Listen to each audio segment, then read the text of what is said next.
Hey guys, we are just going to be waiting for a few minutes. Usually that's why I usually start the streams like at 5:55 instead of 6, so that we can wait for people to show up. Yeah, hello.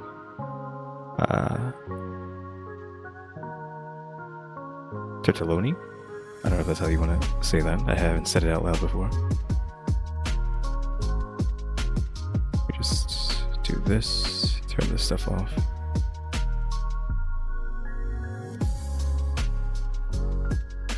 Or tortellini, I guess, yeah. Yeah, just waiting for like 5 minutes worth of people to show up.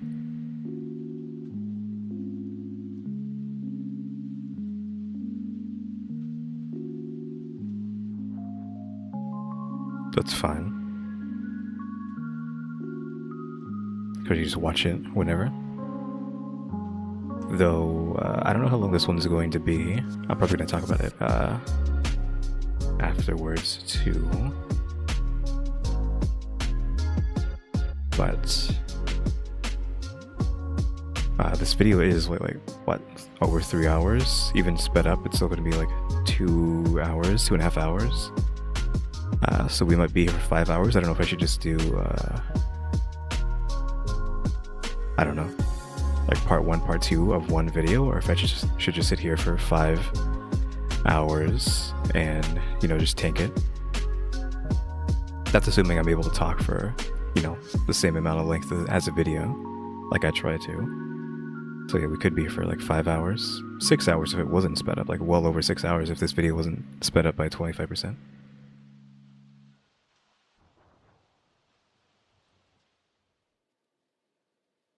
Still gotta wait like 3 minutes. Again, just waiting for everyone to like show up. Don't want to start without giving people a chance to show up.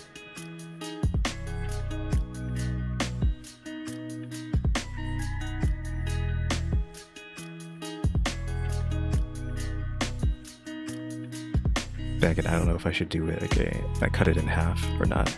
I probably can just like sit here for 5 hours watching the video. Like I was prepared for that, so it's probably fine. I did change some settings on my streaming application. I don't know if that's gonna cause issues. Like to try to help with certain stuff.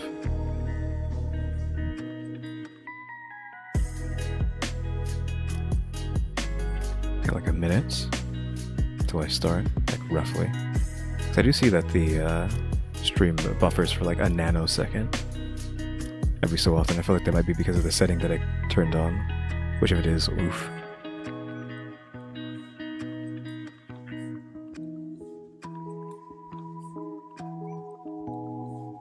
Alright, just a few seconds before we start.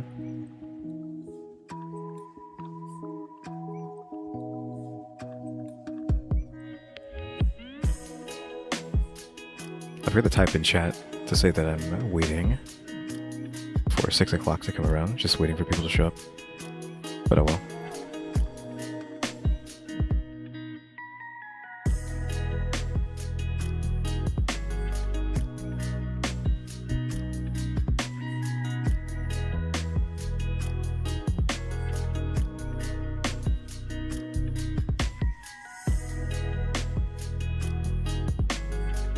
It's really taking a while for like...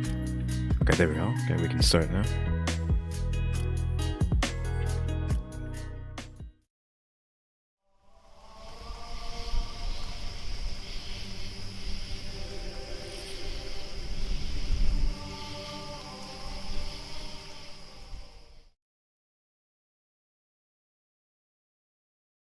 Hey guys, what's up?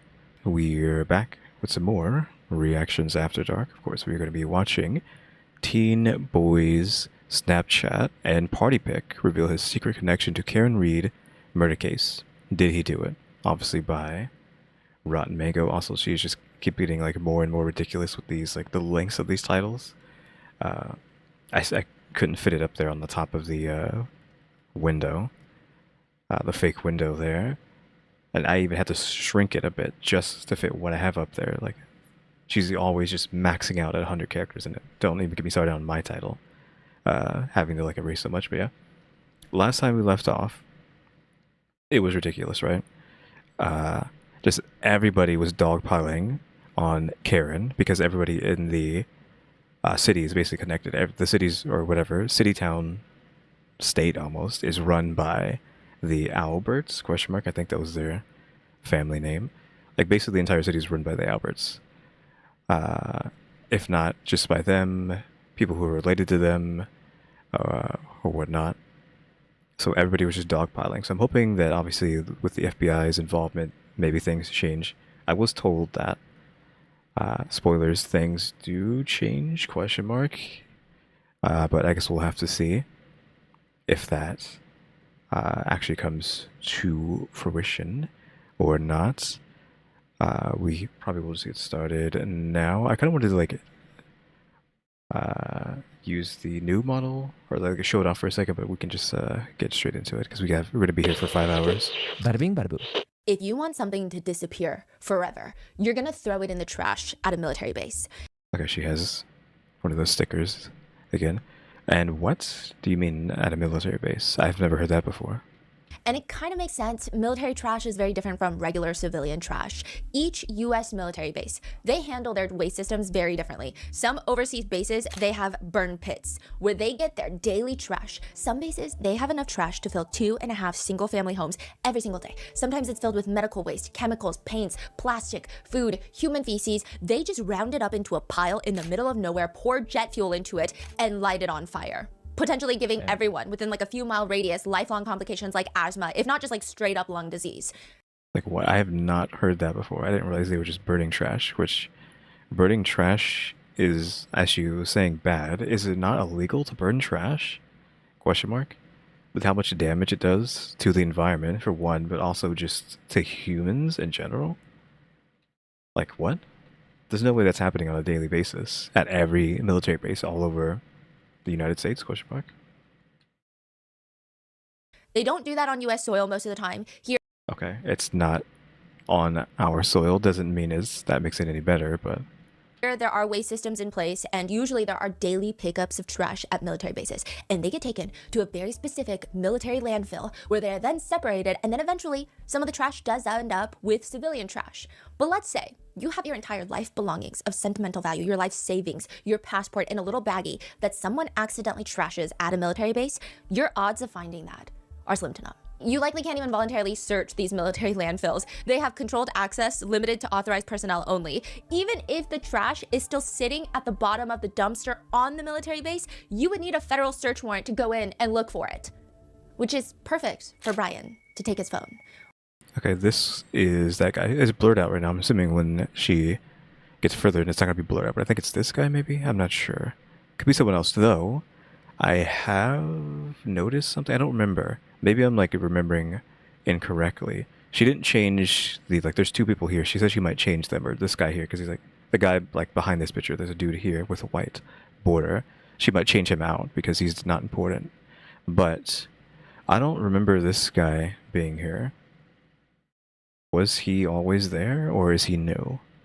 Because I could have sworn it was just like these 3 and we didn't know who these were, and then nothing was here, but yeah, I can't remember. This might be new. Also, I don't know who this is, ? Do we know who this is from last time? I don't know. For some reason, this feels off. Actually, this whole section is wrong. This is all new, I think. Because I was always talking about, you know, the police here. I don't remember there being anybody here, though. So yeah, this section is new. With all of his text messages and call logs, and then his SIM card that he breaks in half. He takes those 2 things and he tosses them into the trash at a military base. That way, nobody will ever be able to search his phone for anything that they might want. Yeah, again, I think it's this guy. So this guy trashed his stuff, ? Also, these guys, new like white borders, they might be also part of this new group that's been added like that, like them as well. And there's a lot on that phone that people want, because Brian was there the night that John O'Keefe mysteriously died in the front lawn of 34 Fairview. Brian Albert? Brian Higgins. Brian Higgins. Which we haven't talked about at all, right? No. Okay. January 29th, 2022, John O'Keefe, a Boston police officer, is found outside on the front lawn of another Boston cop's house, Brian Albert. The night before, everyone's having a gathering there. John O'Keefe was driven there by his girlfriend, Karen Reed, and that's all we know. Everything else is up for debate. Everyone inside the house states that John O'Keefe never came inside. They didn't even know that he was deceased in the front lawn until the next morning. In fact, even though there were police cruisers, ambulances, fire trucks, they didn't even know that. They were asleep.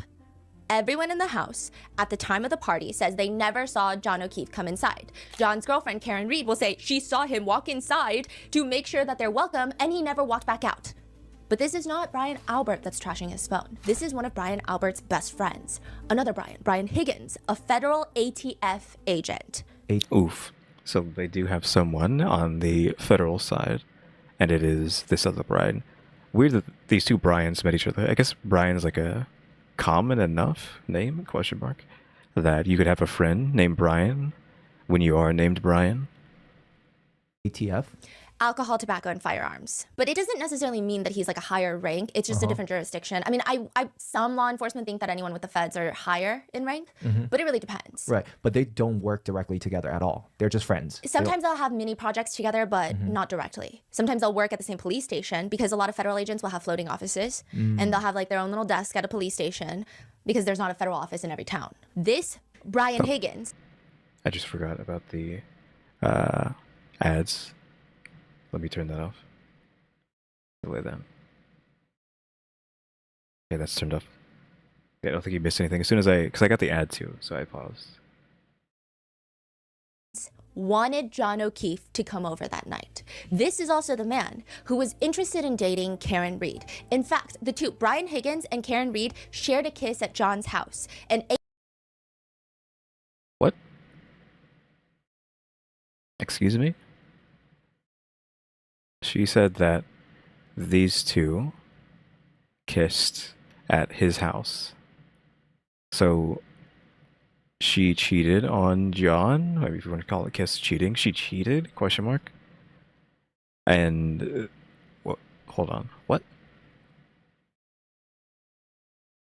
John O'Keefe to come over that night. Wait, go further. This Brian Higgins wanted John O'Keefe to come over that night. Okay, so I missed that because of the kissing thing. So Brian wanted John to come to other Brian's house that night for reasons, I guess, to get murdered. This is also the man who was interested in dating Karen Reed. In fact, the two, Brian Higgins and Karen Reed, shared a kiss at John's house. And ATF agent Brian tells Karen that he wants the real deal. This is all before Karen Reed ghosts Brian Higgins. He was there the night of the party, and now he's throwing away his phone at a military base. What exactly is Brian Higgins hiding? And does he have the strongest motive to want John O'Keefe dead so that he can have Karen Reed? Okay, so that was a lot out of nowhere. So did he, force a kiss, or was it mutual, question mark? But then she was like, okay, I'm with John, I can't do this, or whatever, right? Made it possible for Rotten Mango to support the Dana-Farber Cancer Institute in Boston, Massachusetts. They're a globally known cancer research center that also provides support for patients and families similar to John O'Keefe's sister, who had since passed away from brain cancer. This episode's partnerships have also made it possible to support Rotten Mango's growing team, and we'd also like to thank you guys for your continued support as we work on our mission to be worthy advocates. As always, full show notes are available at RottenMangoPodcast.com. There are references of driving under the influence, alleged physical assault. Please watch at your own discretion. This episode is part 2 of the 4-part series spanning both of Karen Reed's trials. Episode 1 is up now, and I'd highly recommend going to watch that. It kind of establishes the lay of the land. And I know that every single episode is just going to be a deeper layer of suspicion. So it's like, okay, everything you thought we knew in episode 1, it actually gets deeper and darker in episode 2. Even though we're covering some of the same territory, the way that people are talking about specific things, it's very fascinating. The way that these witnesses testify. So if you've seen it or you're coming from that episode, you may notice that a few more people have been added to the wall. We're going to be... I mean, we've already talked about that, right? Although the white borders, these 3 here, those 2 there, that's only changed. Again, she said that this guy might be replaced in the future, but he's still here. She hasn't really talked about them, maybe even her. adding more people as we get deeper into this case. I just don't want to overload you with faces right now. But before we do that, I am going to do the briefest of brief recaps. So I was wondering if she's going to do this. I don't know if we should like sit through this or not, since we already know. Go watch that. There's just no way that I can recap everything for you. Before we get into the quick recap, in order to cover the vast span of both trials, so there were 2 trials for Karen Read. The Commonwealth of Massachusetts versus Karen Read. There was one trial, ended in a mistrial, and then a second trial. In order to cover both, many quotes and statements from testimony and or opening closing statements have been shortened and condensed for brevity. If you feel like someone that should be on the wall isn't on the wall yet, it's because I've got a system for it. It's either coming in the next episode or the last one, which is going to be part 4. Any speculations, accusations, and allegations discussed are representative of netizen theories that you can find publicly online. We maintain that all individuals are innocent until proven guilty in a court of law. Most importantly, I do want to be very clear that John O'Keefe ultimately lost his life. Our team in no way, shape, or form are purposely trying to shift importance off of his death. Rather, and I think quite frankly, please be aware that John not being the primary focus of this case as a whole is more of a reflection of how this case has been handled and presented by the authorities involved, and not the way that we were researching this case. So with that being said, let's get into the brief recap. January. I think she said basically all that the first time around too. I think she also brightened up the scene. Like maybe she increased the brightness, exposure. I don't know, but the saturation is still pretty high. Because I commented in the last episode that these lights were kind of like blowing out the colors over here, and you could not tell the difference. This still looks like yellow-orange and not yellow, or orange-yellow, whichever version you want to say, orange-yellow or yellow-orange. These still look like red though, but this is apparently orange, not red. Wait, what did I say? I mean, these look like red to me, but apparently this is orange. But you can still see them better. Like I feel like these are like faded out, pretty dark, and you couldn't see. So at least that's we can actually see their faces better now.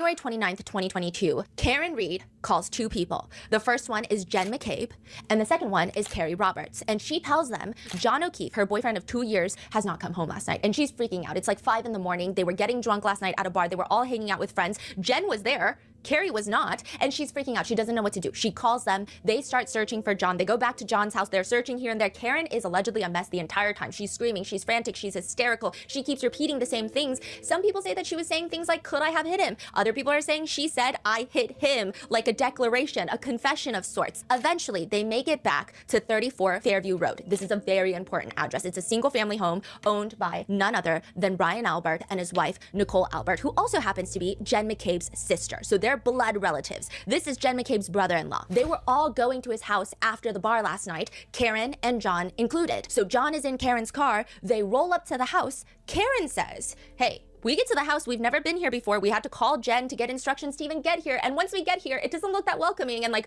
are you sure we're invited? She asks John to go inside to check and make sure everything is good. She stays in her car. John goes inside. She's saying she saw him walk towards the front door, and then he never comes outside.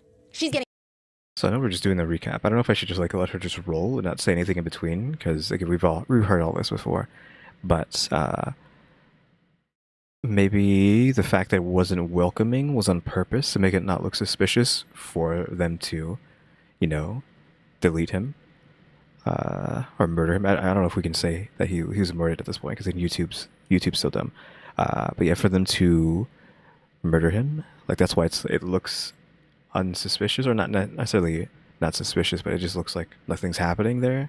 Thus, they can like make it look a little bit easier, because we're assuming this is all premeditated. Like even more so now that she talked about Brian wanting to invite John to other Brian's house. That's like a bit too suspicious. Like this was like pure premeditated between them two at that point, or just this guy, to make sure they got rid of him. Also, I was looking at this. Okay, so we do have a connection there. Like I thought all 3 of these are just connected up, and then to Proctor, but Ricky here is connected to whoever this mystery person is, and this lady over here is not connected to anybody. Getting agitated. Her stomach hurts. She's not feeling well. She doesn't know any of these people. John knows them because he's a Boston cop. Brian Albert's a Boston cop. They're all cops. Karen, she's an asset manager. She's not a part of this cop world.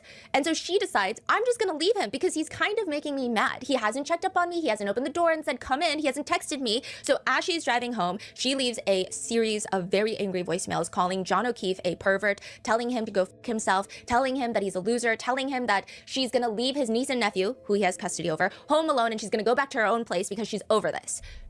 Yeah, she did that because she thought he was cheating because he didn't come home. She just dropped him off in some random place where multiple of his fling / exes just so happen to live at. Though a lot of her being upset about that, I feel like was like implanted into her brain by everybody else, like trying to get her to be upset about it. She does not indeed do any of that. She goes back to John's house where John's niece is sleeping, and she falls asleep on the couch and wakes up at 4, and he's still not home. She calls Jen McCabe and she says, hey, John's not home. Jen McCabe tells her something along the lines of, what are you talking about? He never came to 34 Fairview.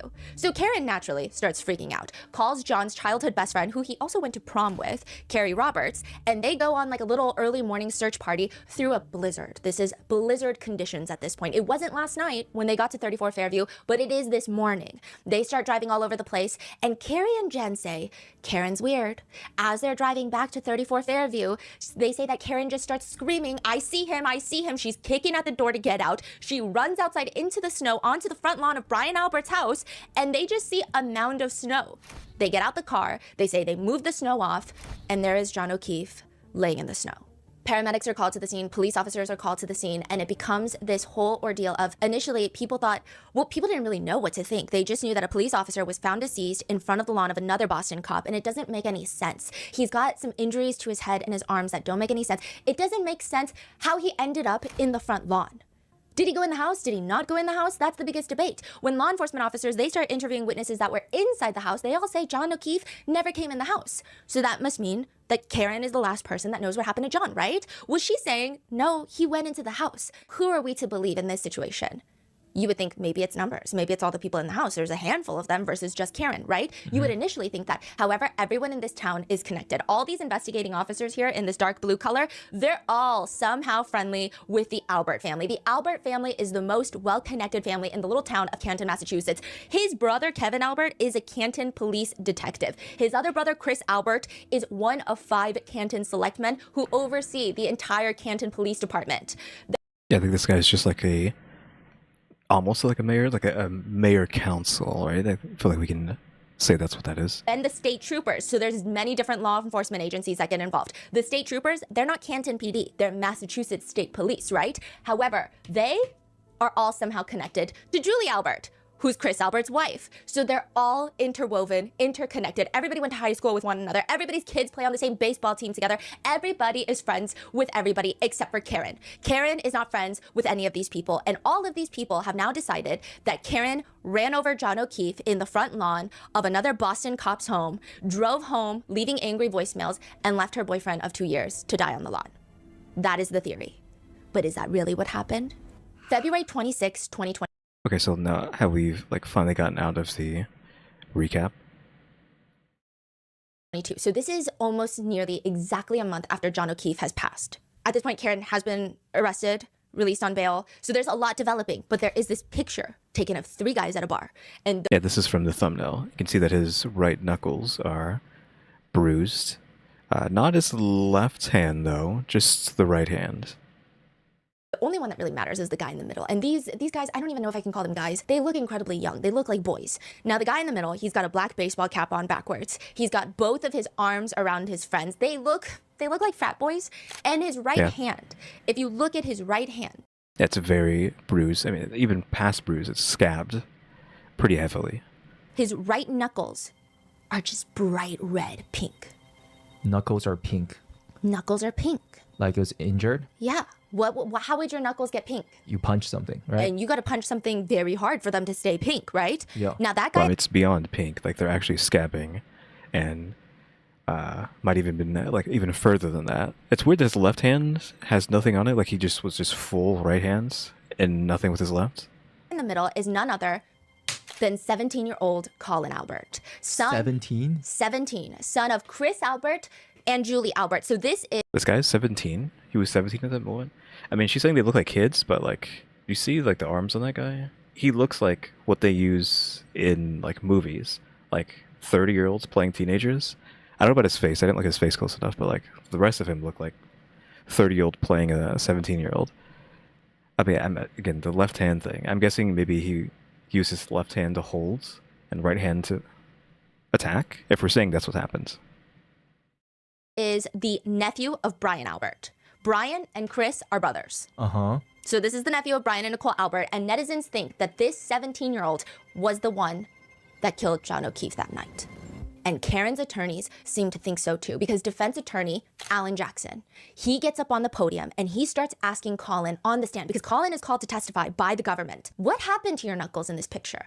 Colin is sitting on the witness stand. He looks like a regular fraternity brother. Thinking like 17, 5 o'clock shadow, forearms the size of a log. What the heck? But he's dressed in a collared shirt with a sweater on top. It's giving defendant, but he's on the witness stand.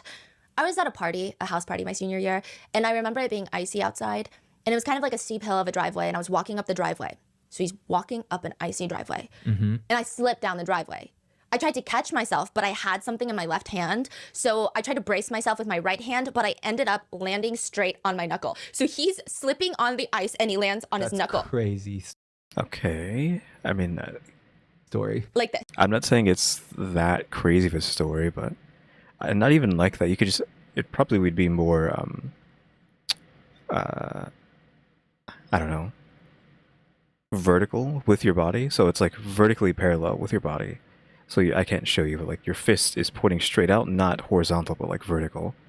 And then you would land on the ground like that. Like you're doing a push-up, baby. But with your fists turned to the side, I don't know. Yes. And your reaction is the reaction of everyone, including Alan Jackson, who says, according to you, you fell on ice and injured your knuckles, as we just saw in the photograph, just across the top of your knuckles. Yeah, that's also like the thing. That's just the knuckles. I mean, there's a little speck on the back of his palm that I noticed as well, but that's whatever. Also, if you were going to fall, you would like hold your hand out in a palm shape, not... Why would you put your knuckles down into the ground if you're falling? Like, who does that? Why wouldn't it be your entire palm of your hand trying to catch you? Correct. So you fell onto what? Pavement? Asphalt? Yeah. And you braced yourself when you fell, your entire body weight, by putting your right hand down in a fist, and you injured your right fist, just the top of your knuckles on your right fist when you fell down. Yeah, not the lower knuckles either. It's just the main ones. Correct. At this point, Alan Jackson is known for being a pretty aggressive cross-examiner during all of these trials, because he will make a lot of comments that he's not allowed to make, and the judge, Auntie Bev, will keep having to strike his comments, because at this point, his story is so ridiculous, Alan Jackson hits him with a, seriously? Yeah, the problem is that this woman is somehow connected, I think, to the Bryans, so we're probably having a fight through that too, I think. I'm just moving out of the way so you can see this lady, but I think she's somehow connected to the Bryans, so it wouldn't be out of the question, I think, for her to be trying to actively get in these guys' way.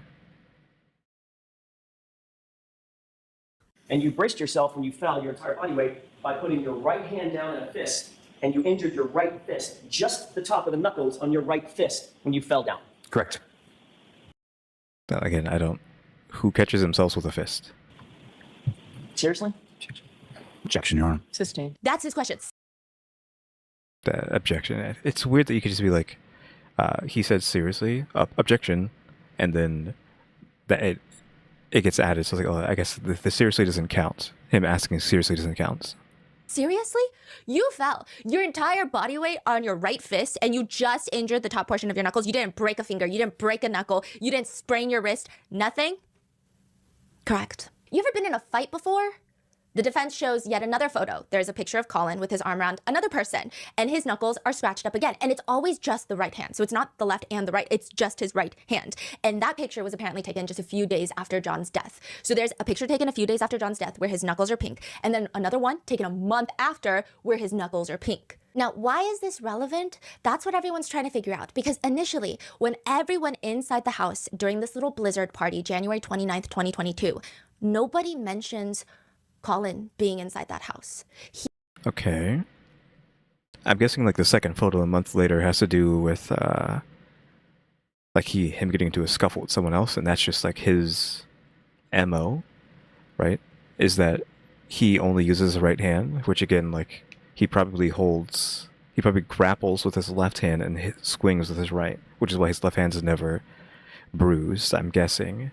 That's just an assumption I'm making out of like thin air, just from not having any info on what's going on. He is never mentioned, not once, by any of the partygoers. Well, actually, one partygoer. This one right here, Julie Nagel, friend of... Okay, random person we did not get to hear about last time. Now we finally have her. She's a friend of the son of Albert. Birthday boy Brian... I'm guessing that's what she's saying. Actually, one partygoer. This one right here, Julie Nagel, friend of birthday boy Brian Albert Jr. Julie Nagel does mention to State Trooper Proctor that Colin was... Wait, I mean, I guess mentioning it to him doesn't matter, right? Because Proctor is on their side, so it doesn't matter if like he knows. But if they get that information, then that's a different story. ...in the house that night. You know what? Julie Nagel does mention to State Trooper Proctor that Colin was in the house that night. You know what State Trooper Proctor does? He omits that from his initial reports. So it seems like every single person involved does not want Colin to be at the house. So how did we find out Julie said that? Karen ends up hiring a private investigator, and they start going door to door to try and see if there's absolutely anyone who saw or heard absolutely anything. And this is when a local mentions. So his daughter allegedly dated Colin Albert at one point, and she was talking about how he was there. He was there at 34 Fairview that night. And so Karen is like, that's actually crazy because nobody puts him there at all, ever. Is that information usable in court, or is that just their own little... I think it can... Yeah, is that like just hearsay? Can you not say that's true or not? Came out before the trial happened, so eventually everyone was like, oh yeah, he was there. Yeah. I see. So when everyone testifies now, they're like, yeah, he was there, but he left exactly at 12:10 a.m., which is before John O'Keefe even gets to the house. So there's a lot that people have to say about Colin Albert. But it is confirmed. He was there the night that John O'Keefe died. So why is everyone leaving him out of the initial witness list? Like, is that intentional? That also doesn't explain how in 2023, so this is a year after John's passing, during a federal grand jury, Colin shows up. He's forced to be there, he's forced to testify, and the person asking questions notices that his knuckles, specifically his right hand knuckles, are scraped up. Still? Okay, so a year later, he still has, he's still scrapping. Like, who's he scrapping with to just constantly have his knuckles, like, blown out like that? Also, I'm guessing if he did do it, okay, so we have a pattern. That's what she's getting at. We have a pattern here of him brawling, potentially, and he's also a kid, a minor, and he is the child of the brother of the guy's house, and everybody here is all in cahoots. So if they know that he did it, that means they're probably trying to protect him because he's a kid, though the fact that he's a kid means he probably would get off with a lighter sentence, question mark. So I mean, they want to protect him, they just want to throw some random under the bus, sure, but like that's probably what they're trying to do. They're just trying to protect the minor, I guess. So it seems like another injury just to his right hand. What? Now everybody's wondering, how often does this little kid get into fights? And did he get into a fight with John the night that John died? Is he the one that everyone here, all the McAlberts, are trying to protect? Or are they trying to protect Brian Higgins? Was Colin Albert the only person that everyone's omitting, or...? Yes, and there is an invisible car with Brian Higgins. So there's a lot happening with these two. And people have different theories. Some people think the McAlberts are protecting Brian Higgins. Some people think the McAlberts are protecting Colin. Some people think it's a combination of both. Okay. Sure. Because there is a picture of Colin with swollen knuckles, but there's also a picture of Brian Higgins stopping by the Canton Police Department right after leaving the party. He leaves 34 Fairview Road, he's off duty, he's drunk, and he drives to Canton Police Department.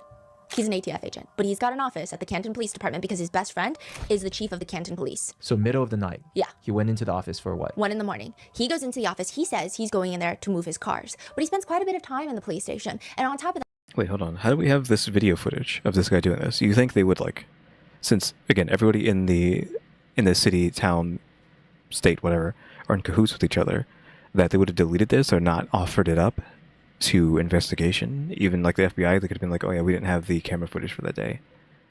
Or, I mean, that doesn't make sense, but I would assume they would have gotten rid of this. For that, there is some CCTV footage that is released, and some people have zoomed in, and they believe that his knuckles look a little swollen and red.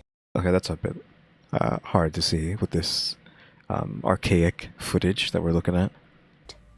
What? Okay.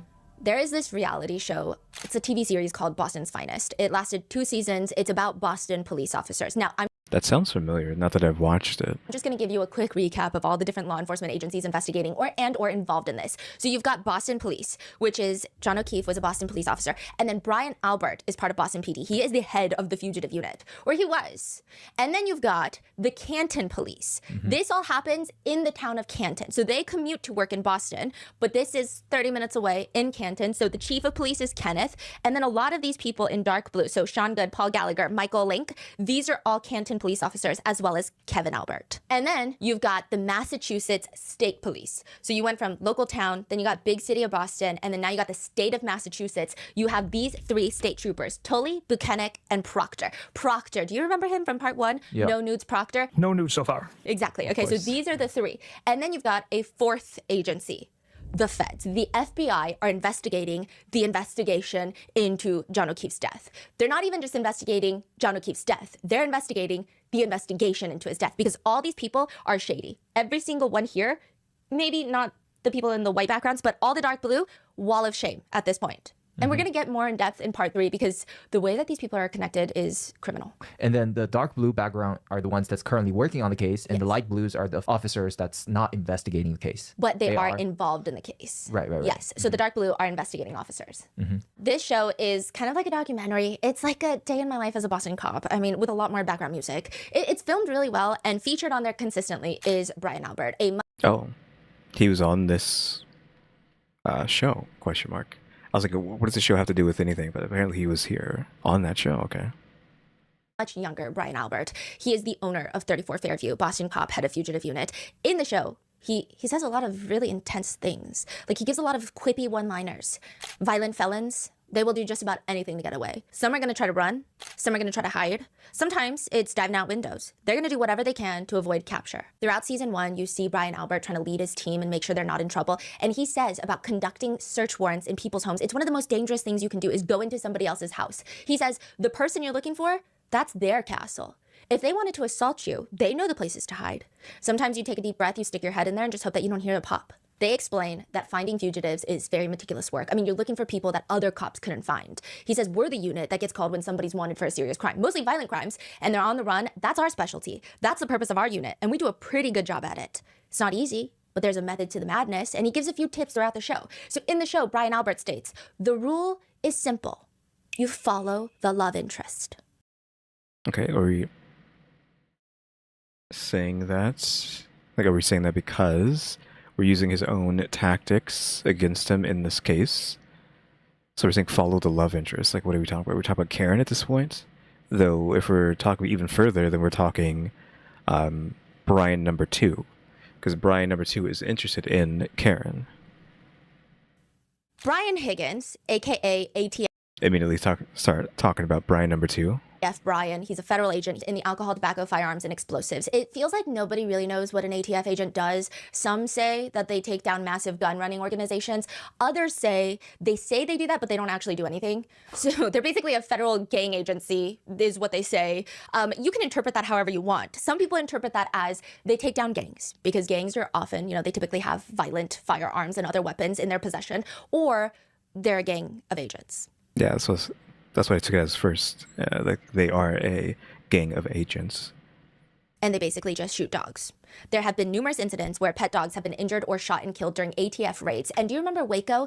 ATF had a 51-day standoff with a cult in Waco, Texas. And ultimately... I was like, what are you talking about? Like Waco in Texas? What are we talking about? I don't remember that.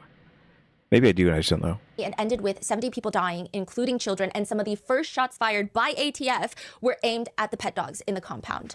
And it's becoming like this running joke in law enforcement communities, apparently, when the ATF comes, hide your dogs. Yeah, I have like heard and like not necessarily seen. Like I've seen the videos around, but I don't watch them because like I'm not gonna watch a video of something dying, right, or being shot. But I have heard the thing about cops shooting dogs. I'm guessing it's these guys specifically, then. ATF Brian is stationed in Canton, but he's a federal agent. He does not work for Canton PD. He does not work for Boston PD or with the state troopers. He is familiar with a lot of them, though. Like, he's friends with all these guys. These are the people that he hangs out with because he lives in Canton. And he also knows John O'Keefe. They've known each other for maybe a year. I mean, they've never really worked together, but they run in the same circles. They go to the same bars. That's how they've met. Now, I have no idea how friendship works in this small town because ATF Brian says that he wasn't that close to John But exactly 2 weeks before John's death, ATF Brian is over at John O'Keefe's house watching a Patriots game. There's even text messages from that night where John and ATF Brian are texting. You know, John is like, was it really necessary to introduce Hennessy XO? ATF Brian is like, was I really playing video games? John says, I blame Karen. Please tell me I didn't break your nephew's video game. If I did, I will replace it. Did I throw a controller or some shit? I don't think so. Which makes it sound like they had a good night. Just boys watching sports, getting drunk, breaking things. But it's also the day that ATF Brian, Higgins, and Karen kiss behind Yeah, so I was like, where does that come in? John O'Keefe's back. Okay, so was mutual, question mark, which is kind of like oof on her end, but again, she didn't murder this guy, I'm pretty sure, so all we can blame her for is like kissing this dude, which, okay, sure. So yeah, like, you're not going over to someone's house, getting drunk with them, playing video games with them, and then kissing their wife behind their girlfriend behind their back, if you're not like really close with them. I mean, not the kissing the wife behind their back thing, but everything else, like, yeah, they're close, even though he's saying they're not. I mean, he's close enough to get close to her to do that, and possibly close enough to get to her to get rid of him. So exactly 2 weeks before John O'Keefe's passing, they share a kiss inside John's house. But did John know this? Did John learn this before everybody in this town essentially murdered him? How did we find out about that? He tells us. In court? Oh, yeah. So January 12th, 2022. This is... Like 2 weeks before, right? Yeah, like 2.5 weeks before John O'Keefe's passing. At around 8:27 p.m., he gets a text message. Brian Higgins gets a text message from a random number. The text reads, "Hey, Brian, it's Weed Whacker." He texts back question mark. What do you mean, Weed Whacker? But ATF Brian is testifying. I mean, I kind of knew who it was because that was my nickname for her. Oh. Karen Reed. I mean, he says it's a funny story. He was driving around in his work car, so all the windows are tinted, and he sees Karen outside using a weed whacker. It's like a little machine that cuts the weeds. And he honks at her, and she flicks him off. She has no clue who it is. It's just like a random person honking at her. So he drives back around. He U-turns to be like, oh, wait, hey, Karen, I'm, John's friend, Brian, ATF Brian. I didn't mean to, like, freak you out, but she starts screaming at the car, not knowing it's ATF Brian, and she says, "Get the fuck away from me, my husband's a Boston cop." ATF Brian rolls the window all the way down, and that's when she's like, oh, okay, never mind, you're Don's friend, I didn't know. This was a while ago? Yes. Or? Okay. So that is why she gets the funny nickname of Weed Whacker, and she texts him, "Hey Brian, it's Weed Whacker." He responds question mark, and I will say that every single text message in this thread is read out loud by Brian Higgins, who has a very strong Boston accent. It's a very interesting combination of his very seriousness and his red face, but also the nature of the text messages are uncomfortable. What is she getting at here? Because I don't know why they text like teenage kids. Okay, that's just normal, right? Because if we saw anything last time, this man here also texts like a teenage kid. So everyone here just seems to be have that sort of mentality. So now we're saying that both of them, because I'm guessing both of these two are doing the same thing. So it just seems like everybody in here speaks like teenagers. I'm assuming everyone else, if we see their texts, they're all talking to each other the same way as well. So there's something up with this town that just has the adults talking like teenagers, which sure, we can argue that's fine, but it is just weird. Hey Brian, it's Weed Whacker. He texted a picture of a I guess that's what we're supposed to be going with, the accent, because the A at the end instead of the ER. Smirnoff screwdriver. It's an alcoholic beverage. And then capital Y-O, yo. There's no response. And the next day, "Did you try these Smirnoff screwdrivers? I stopped at the Hilly," which is a local restaurant, "for one last night." I said, haha, how did you get my digits? Defendant responded, "The Melissa and Lito show." I said, haha, I thought you creeped John's phone. I said, haha, again.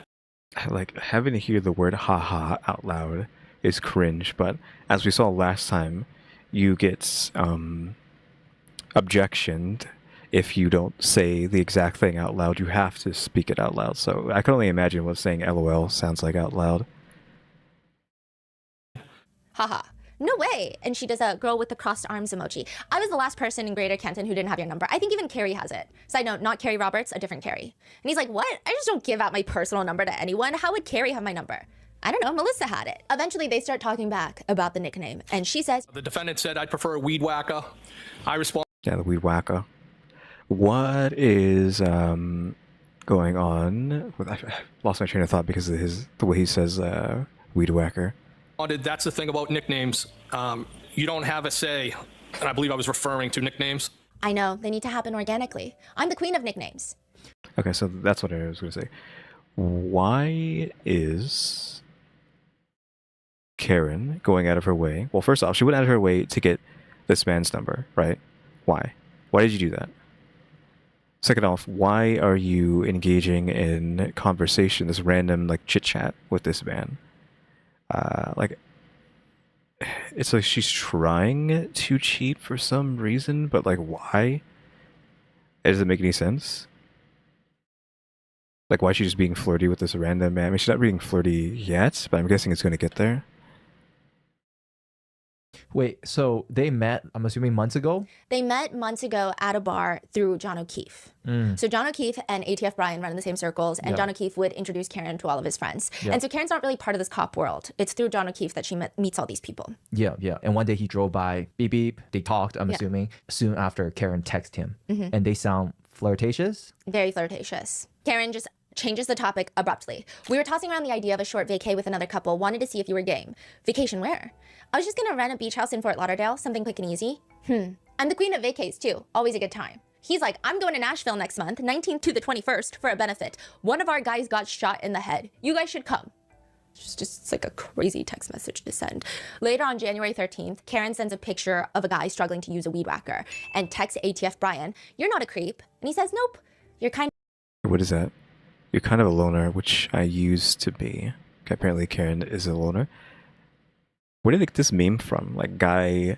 It's probably like a instruction on a weed whacker, like, don't use a weed whacker like this. Weed whacker is actually really dangerous, by the way. I would suggest not being near one if you can, question mark, near someone using one. Because allegedly, my dad was walking nearby when a person was using one, probably like just someone who's like works for the city, who's like trimming the grass just in the city, and it snagged a piece of glass and it got shot to his leg. So yeah, avoid these things. I think that you have to actually turn these things off if someone walks by, or these kind of like instruments now, like if someone walks next to them, like they have to be turned off, possibly, or you're gonna get in trouble, I think.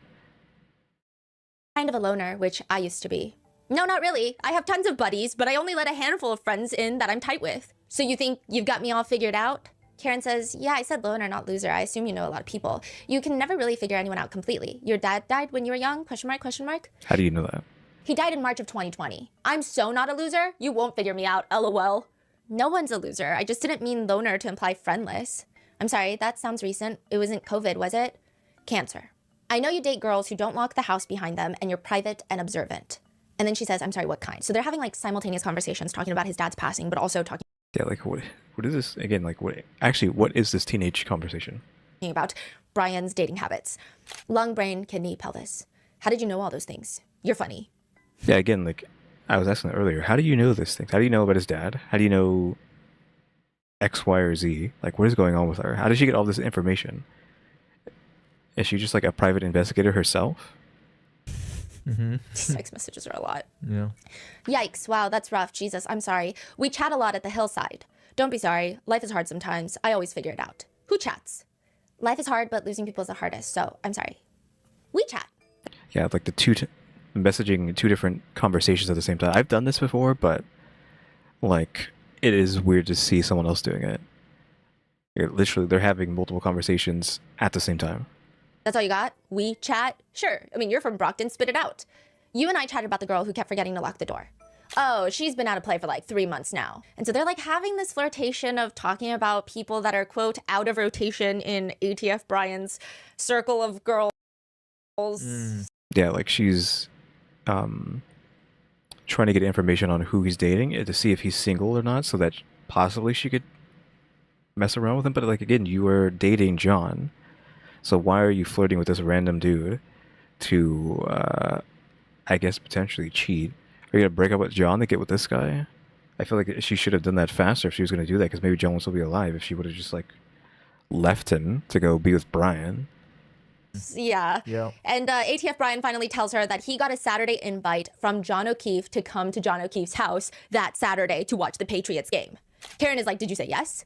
Not yet. What did you say, Mr. Elusive? I responded, no, I just don't want to intrude on your couple's night. Ha ha, I'm shy. We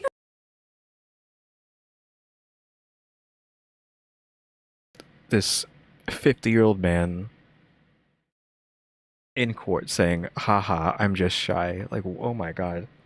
The quantum levels of cringe hearing a grown man say, I'm shy. I mean, sure, maybe, like, a grown man saying that to another grown woman. Maybe she, like, finds that cute or something, but, like, I'm just like, Jesus Christ, the cringe.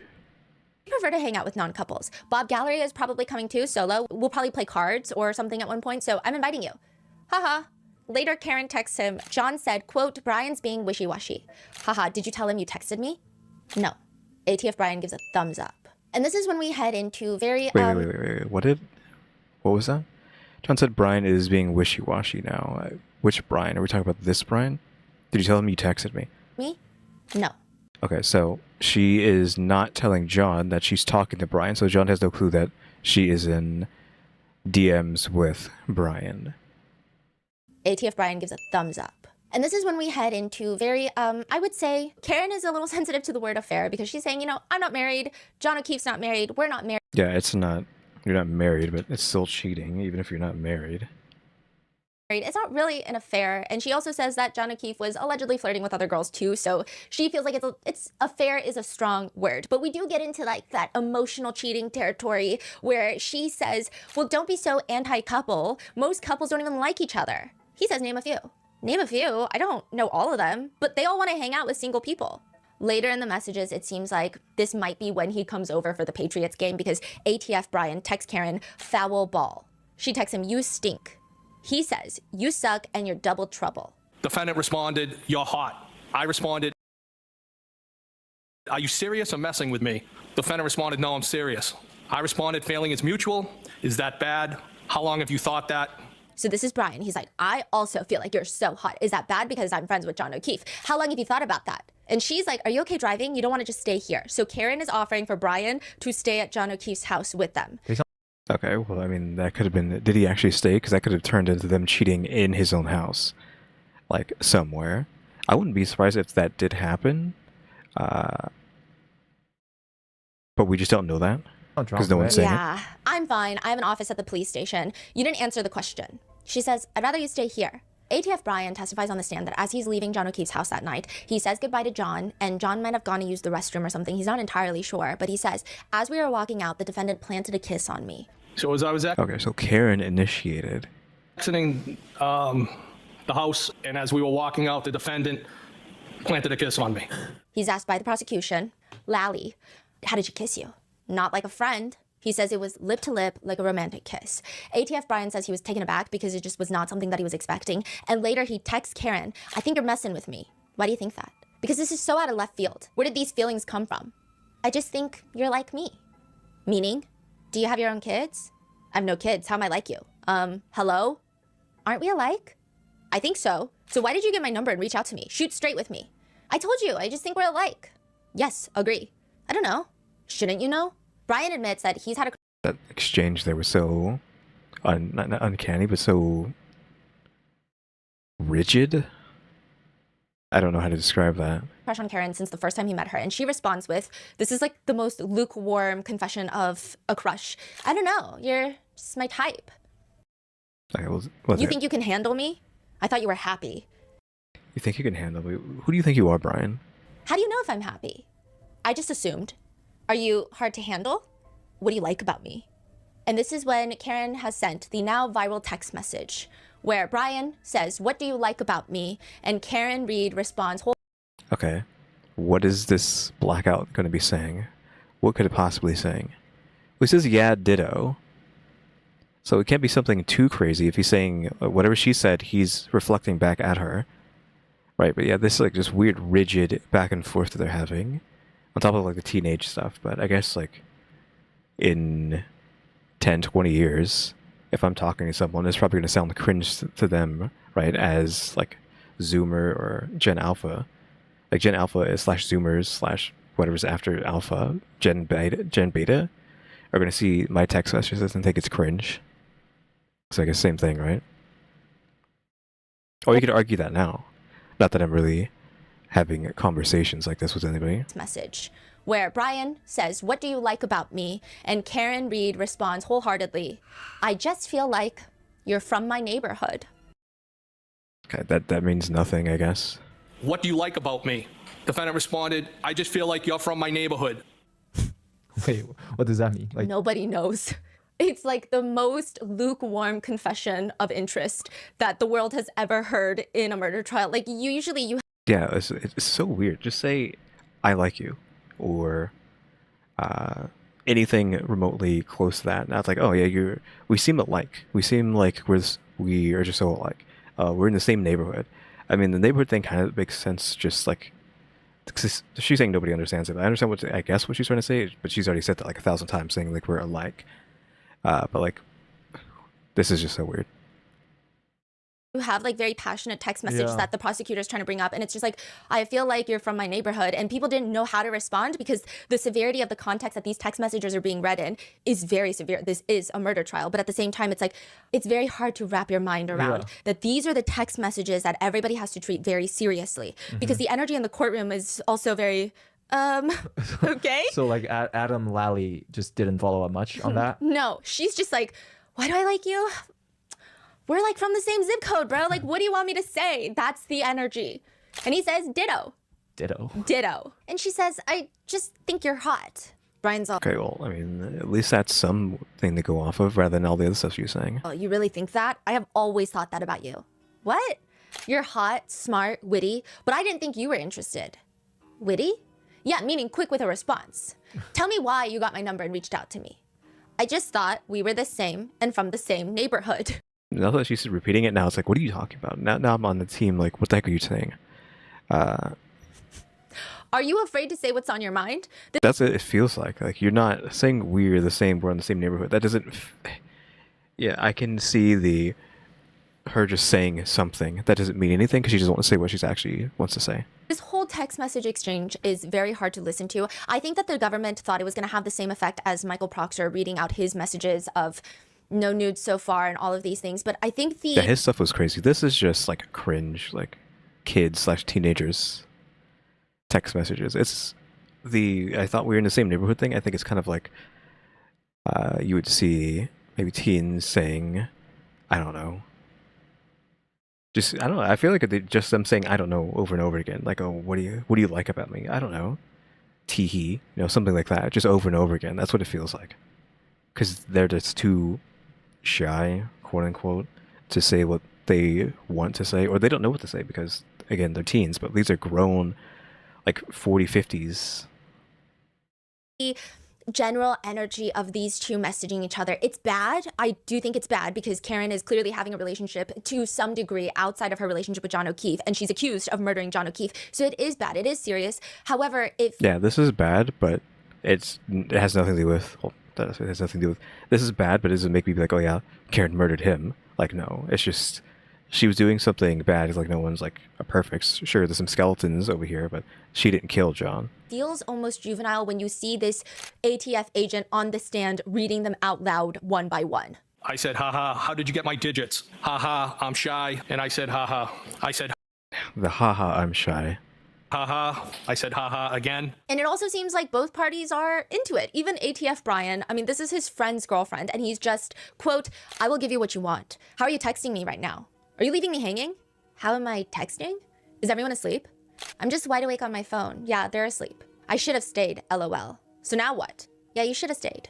But he's saying that would have been so distracting. Now what? He keeps asking things like, now what? Why'd you get my number? What do you see in me? And Karen is like, now what? What? Ball's in your court. What do you want? Loaded question. What do you want? I asked you. Nope, you initiated this. Spit it out. Hey, we're single and we don't have kids. We can do whatever we want. Don't you have a boyfriend? Karen just completely changes the topic. Yeah, just ignores that. Even though she said we're both single. I mean, she's saying... I'm guessing she sees it as if you're not married, you're single. I mean, technically, legally, you're considered single, right? If you're not actually married, but... And she says, "I'm glad you came over tonight to watch the Patriots game." And she does like a shy blushing emoji. And he says, "Me too. Ball's in your court. What do you want, Karen? You looked great tonight. This is weird. Like she's putting so much aggression into his like text messages, so it feels weird. But yeah, again, the constant like multiple questions being asked at once, or just thoughts being put out at once. Almost seems like he's a little bit more excited about the situation than Karen Yes. is. Karen seems, if anything, a little non-committal. I know that she Yeah, I mean, she initiated all of this, but now she's bailing out because it's becoming too much. Maybe it's because he's too aggressive now. She's like, oh wait, hold on, maybe I should back off. I just wanted to have a little bit of fun, but now it's going too far. started the interactions, but Yeah. I mean, I don't know. As a girl reading it, it just sounds like she's not that into it, but you tell me in the comments. And she's like, I looked great. You're so full of it. I think you're hot. I've always thought that, just never revealed my thoughts. And Karen says, I'm hot for the hillside, the area, low comps. Knock it off. You're hot, period. Are you glad you walked me out? So he's now asking about the kiss they shared. And she's like, ... Yes, smiley face, are you? And it's just, the whole thing is uncomfortable. And he just keeps saying things like, feeling is mutual. I never saw this coming. Why? Because I just assumed you were happy with your situation. I was, but things have deteriorated. Okay, so finally we have this is actually a sentence. She was being very coy. That's a word that we should be using, coy. She was being coy during all these text messages, but this is a hint at something there. Like things have deteriorated. Finally, we have some sort of info on how she actually feels about their relationship. Rather How than so? her just beating around the bush this entire time with him playing footsies essentially with Brian. Oh. It's very, very complicated. So at this point, if quick reminder, John O'Keefe has two siblings, Paul O'Keefe and Kristen. Now, his sister passed away from cancer. She left behind a daughter and a son. And then a few months after, her husband passed away. So he took on his niece and nephew. He took custody over them. He's raising them as his own. And Karen has been dating John O'Keefe for the past 2 years now. And she says, he and I dated when we were kids. So prior to this, they had actually dated. Oh, when they were young. Yeah, very briefly. And then during the pandemic, Karen came back into town and he was sending Facebook messages to all of his ex-girlfriends. And Karen actually thought like, whoa, why are you messaging me when your whole Facebook page is filled with you and children? Like you probably have a wife. And then she reconnected with him, found out that he had taken in his niece and nephew. And that's how they rekindled their whole relationship. We're going to go into that in the next part because there's a whole thing with how John O'Keefe's family interacts with her the day that he passes away. And she also gets admitted into the hospital. She gets sectioned into the hospital, meaning they think that she's a danger to herself. She says it's very complicated. He and I dated when we were kids, and then his sister died and everything got fucked up. He seems very into you. Yeah, but where's that? I mean, I've had all my shit here for a couple of years, and my house has been vacant, but I'd like to get closer to the water. Are you breaking up? Like, what? Literally the water? You want a house by the river? You can just say that to him, like, hey, can we move? Can we be more committal to each other and like get rid of both of our houses and move to a place that's closer to the river? Question mark. I mean, they're not married, so this might be a hard choice, but still, we could at least told him that. Up or are you staying here? I don't know. He hooked up with another girl on vacation. I'm very close to his niece, and it's all a very fucked up situation. I think by the water, she means not like by a river or something in the city. She means she wants to move to a state that's close to the water. So what? California, Texas, because you do have the Gulf of Mexico right there. Florida. I mean, I guess technically Louisiana's has some water down there because it's next to Texas. Maybe up top, in the corner up there. I don't know, New York around there somewhere. There's probably water, right? I'm guessing that's what she means by water. Because I think Stephanie said that Karen was somewhere else, not in the state. And then she came back to the state, and that's when she hooked back up with John. But maybe she wants to leave the state. So I think she has to have that conversation with him. When was that? And how did you find out he hooked up? I don't want to complicate your situation. Wait, hold on. He hooked up with another girl on vacation. I am very close to his niece. It is a very screwed up situation. He's saying he cheated. Is this confirmation of him cheating, or is it just something he did before they were together? Because we're talking about his sister passing. I feel like that happened before she was in town. I don't know the timeline there. We went away for New Year's, the four of us. So she's saying it was her, John, and the two kids. I put the kids to bed and found him in the lobby of our hotel all over one of our friends. Whatever, it doesn't matter. Okay, so she's saying it was when they were together. It does matter. And I said, did they bang? Question mark. The defendant responded, does that matter? Question mark. I said, sorry, I was just asking. I was just trying to figure shit out. Defendant responded, It doesn't really matter. Okay, I won't ask again. I don't care. It doesn't matter. Okay, hear you loud and clear, Karen. Okay. Why are you getting your thong all twisted up over simple questions? Oh, I was like, why did she say that thing? But yeah, because he had to correct himself and actually insert it. I feel like you you didn't just leave that out because that makes things worse.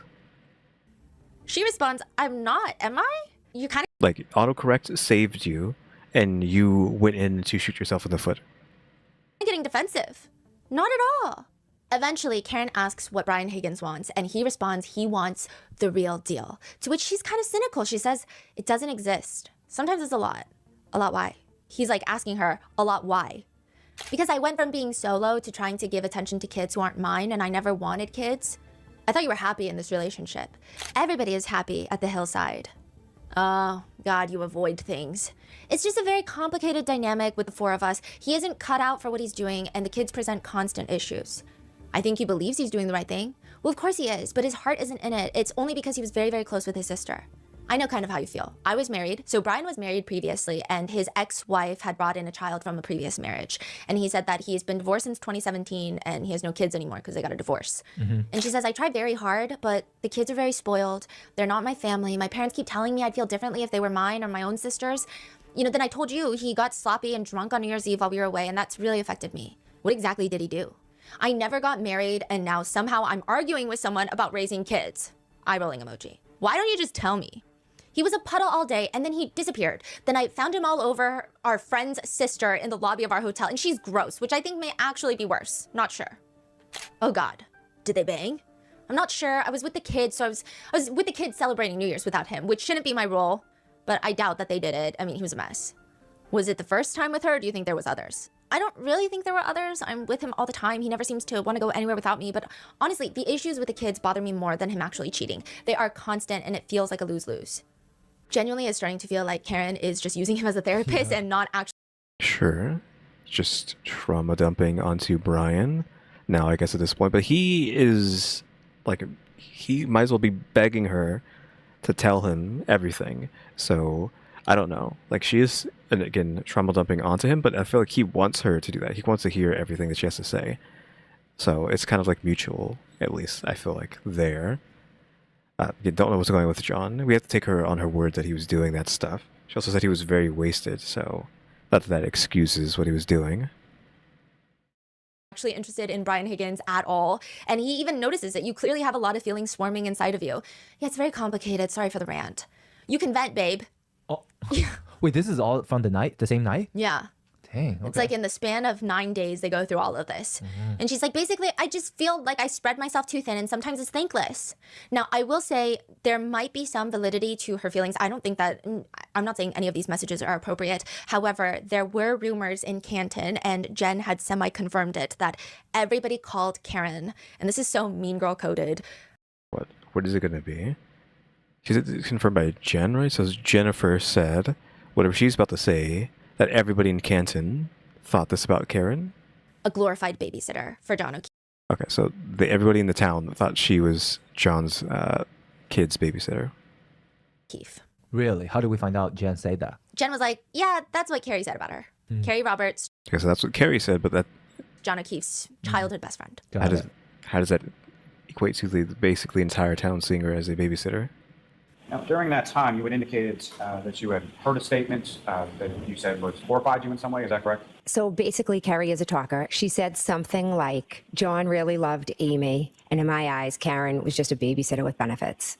And so she's saying, I mean, you probably felt that way too when you were married. I did. I mean, at times, but it was one kid, not two, thankfully. Do you want to grab a drink? So they start kind of planning to hang out at one point. And there are suspicions. Now, Karen has spoken out in a documentary about these text messages, and she said, We're saying that they're going out on a date for drinks. It was bad. She said, first of all, she has only ever met ATF Brian at bars, in bar lighting, okay? She says it's very different from not bar lighting. And on top of that, yeah. Oh, is she making comment on his looks? Question mark? Is bar lighting slang for, being wasted so that you find someone more attractive? Not that I've ever been wasted. I've never been drunk in my life. Or even tipsy for that matter. So this infamous thing about what is it? like people getting more attractive when you're drunk is I don't know anything about that. Yeah, this story is very convoluted and there's a lot going on. So, and this is part 2 on top of that. Like, so you still have like a part 1 where there's several hours to actually understand what is going on. But it's just the whole thing is that this guy got murdered and everybody in town blames Karen. But the thing about that is that everybody in the town is connected because of this family, the Albert family. So everybody is in cahoots with each other, and they're trying to get her framed for murder when someone else here did it. That's basically the gist. And we're just going over like these two's like cheating and text messages and like stuff. But anyways, back to the the whole like drunk lighting thing. So I'm assuming is that also like again a euphemism for bar lighting? Is that it's also like because you're drunk that people look more attractive, apparently, allegedly. Crazy. Yeah, that's a crazy statement. And on top of that, she says she's not proud of it, but she was just very emotionally insecure. And I can see how that portrays in the text messages. Like, it doesn't... But also, like, Karen here is, like, is not friends with basically anyone. She's just acquaintances with everyone here. That's why everybody else here is in hoots. Like, they're all, like, tight-knit. Like, all the cops and maybe even, like, some of the people who are overseeing the thing, like all these friends, like everybody's in cahoots, and Karen's the odd man out. So everyone like dogpiled on Karen and said she killed John. Feel disconnected from the text messages.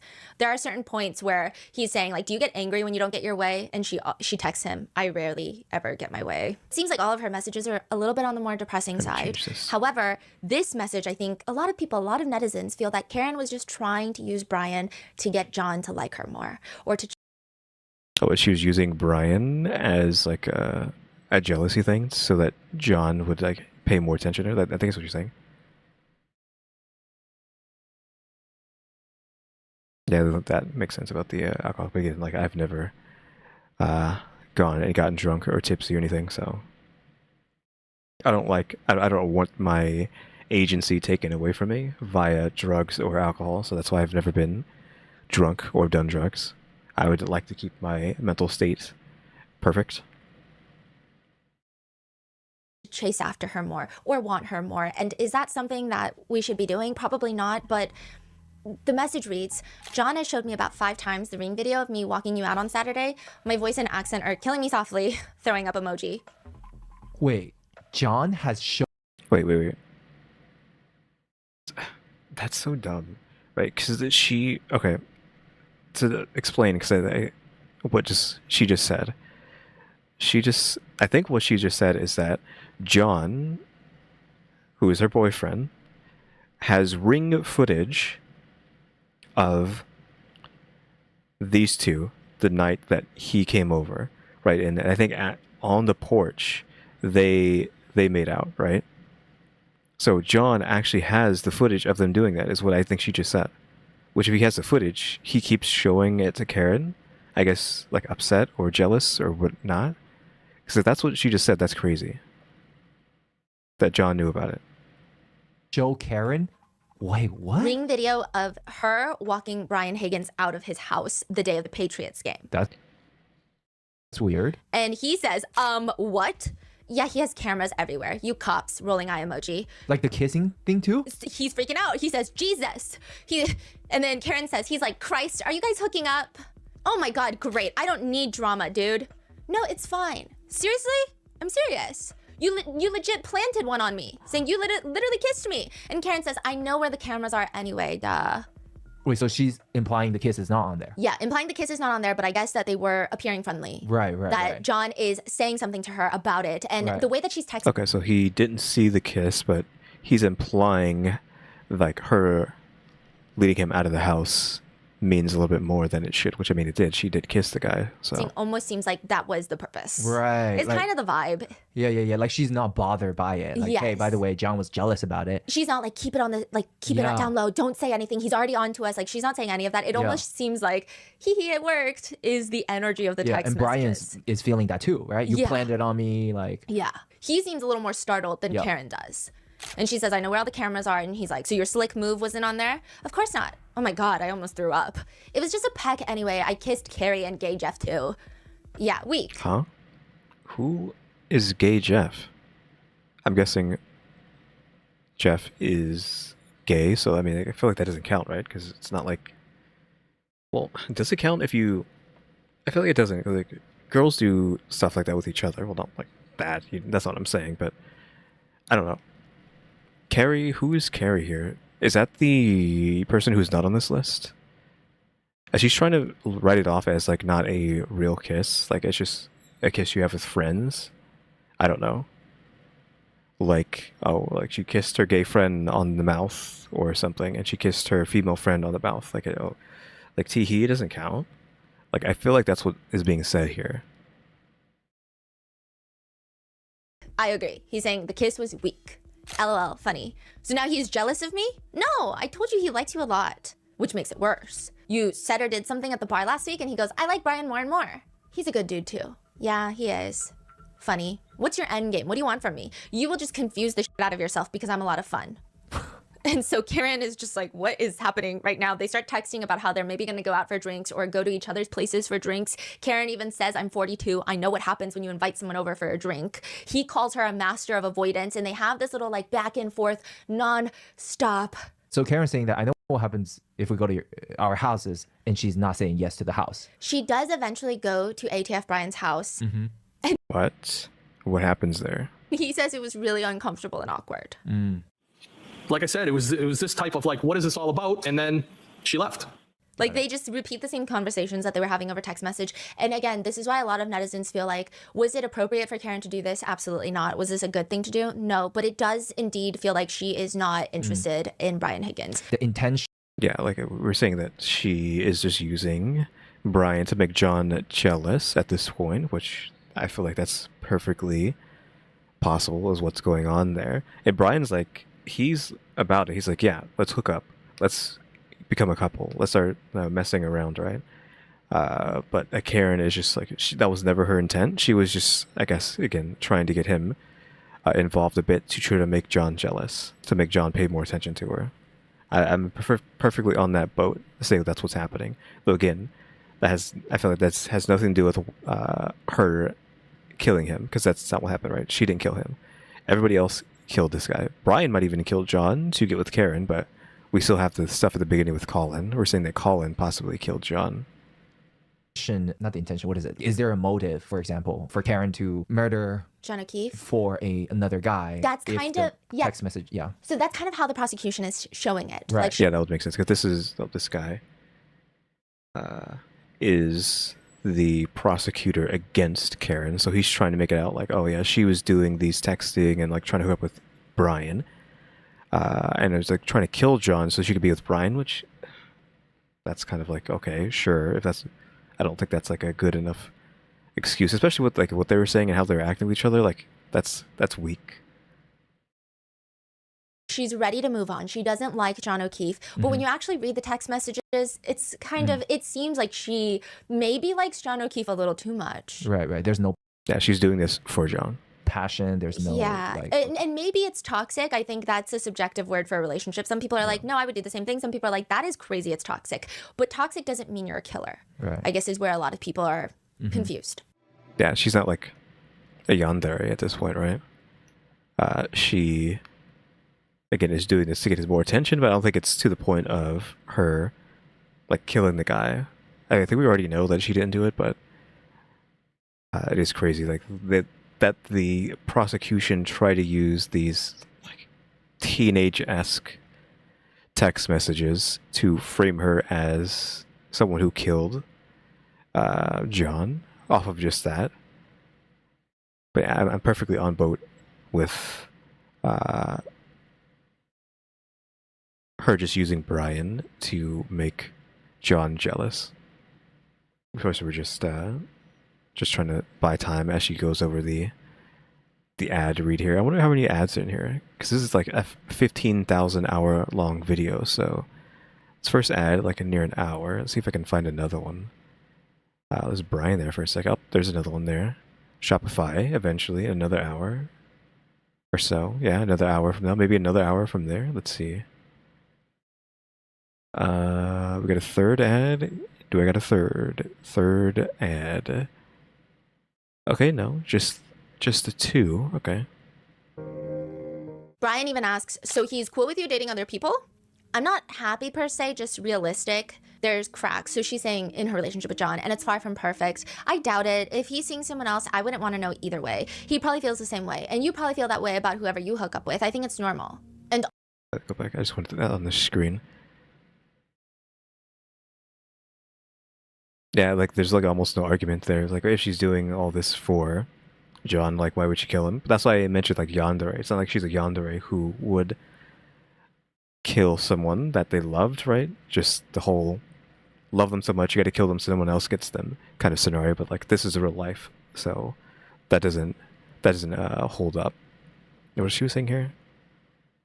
no, either way. He probably has a relationship with John, and it's far from perfect. Happy per se, just realistic. There's cracks. So she's saying in her relationship with John, and it's far from perfect. I doubt it. If he's seeing someone else, I wouldn't want to know either way. He probably feels the same way. And you probably feel that way about whoever you hook up with. I think it's normal. Okay, so he is cool with you dating other people.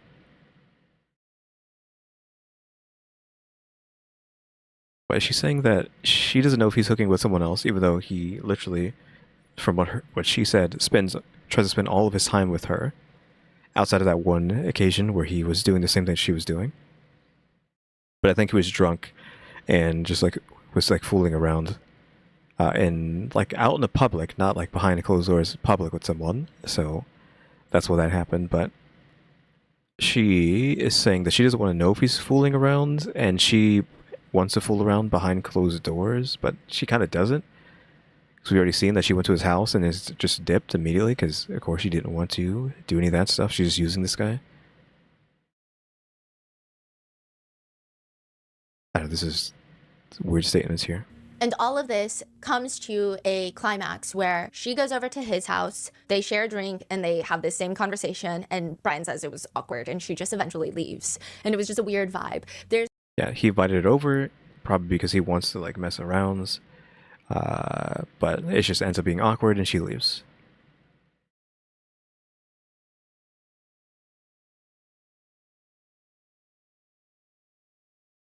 Yeah, that's basically what she's saying. There's a few more messages exchanged where it appears that Karen is pretty fully checked out until he texts her at the waterfall the night of, right before they all go to 34 Fairview. Okay, so the night that John dies, Brian texts Karen. Higgins is at the waterfall bar. He came with Colin Albert. Karen and John show up, and Karen ignores him. Per the CCTV footage, per testimonies, she doesn't go anywhere near him. John says hi to Brian Higgins. Karen does not. She does not want to talk to him. She doesn't want to say hi to him. Whether it's she doesn't want to make John jealous now, or whether she just is so over him, it's unclear. But he texts her, well, Yeah, she already got what she needed out of him, right? So she just doesn't want to pay him any heed anymore. ... Before it gets out of hand, because like again, he's like all in. He wants to, but that wasn't her goal. She doesn't respond. The next day, around noon, Karen texts Brian Higgins for the very last time. January 29th, 2022, around noon, she texts 2 words: John died. Brian Higgins never responds. Okay, hold on. What was the It's 2 timestamp? words: John died. That was 11:54 a.m. Oh, so he texts her pretty close to when John died. Like, is it somewhere between 12 and 6, right, is when this happened to John. And then she texted him nearly, like, I don't know, almost 6 hours after his body's kind of been found-ish, I think, or at least taken to the hospital, or at least confirmed dead, I think. It's like well after he's already been confirmed dead. She tells him he's dead. Brian Higgins never responds. Wow. Initially, netizens thought that this motive was for Karen to kill John O'Keefe, but that doesn't make sense. Like, with the Yeah, none of that makes sense. And even after hearing all those text messages, I don't feel like Brian has any reason to kill John. Like, maybe if he was really drunk at Brian's party, like other Brian's party, and he was like, he got like to a scuffle with John, but like, I'm actually not really seeing this guy killing John. We're still back over here on Colin doing it. Or at least they all did it together, but they had Colin beat John up. Prosecutors are saying. So first of all, she texts ATF Brian and she's talking to him about how she saw John kissing another girl on their New Year's Eve trip, which more on that later, but she says that he cheated on her. So by a lot of people's accounts, it seems like this text message is some sort of toxic revenge plan or an Yeah, two wrongs don't make a right scenario. attempt to get John to pay more attention to her. Other people also point out that the prosecution is saying that Karen killed John in a crime of passion, if you will. They got into a fight in the car in front of 34 Fairview. She ran him over. It was a drunken fight. However, people are saying if she wanted to kill him, it would have been on that New Year's Eve trip when she thought that he was hooking up with another girl. That would have been the time for the crime of passion, not in front of... Yeah, she's already like seen him do something that would have triggered her, but she kind of just like didn't even care. She's too worried about like having to take care of his kids. She's like barely even cares that he kissed another girl. Like it's the fact that she has to take care of his kids that she's upset about. When she thought that he was hooking up with Or his adopted kids. another girl. That would have been the time for the crime of passion, not in front of another Boston police officer's house in the middle of the night out of nowhere. And second, netizens think that the prosecution just wants to paint Karen as being overly jealous, thus pushing her to be homicidal. But she doesn't seem, I mean, she seems jealous. She seems perhaps a little toxic, but it does seem like she never really badmouths John, ever. Yeah. It seems more so like the circumstances are rough and she's upset, but it's never this like very vile, like I hate this guy. He can't fulfill me. Like there's nothing negative per se. So while Yeah, he just like Brian just seemed like a guy in this scenario between just the three of them that was how do you say, like he was, I don't know, like rowdy's not the right word. He was ready to hook up with like just like another girl, right? He's just ready to hook up, get a girlfriend, whatever, with Karen, but he wasn't obsessed with Karen, and Karen's not in a situation that she would kill Johnny. Like neither of these two killed John. Brian is in cahoots with whoever did it, but Brian, I wouldn't say, is the one who did it. the prosecutors are trying to paint this as motive that Karen has to want to kill John O'Keefe, the defense are saying, actually, all these text messages do is prove that ATF Brian had motive. Because Really? We're saying that he has motive to kill John? wouldn't he benefit the most if John O'Keefe is out of the picture? Yeah, he gets to hook up with a woman, but like he's like 50. He's probably hooked up with like plenty of women in his lifetime. So that's like not. He just sees like a woman interested. He's like, oh, you want to hook up? That's cool. Let's hook up. That's the kind of situation that we're in. Like, I don't want to defend Brian too much, but again, I'm still back over here on Colin doing it.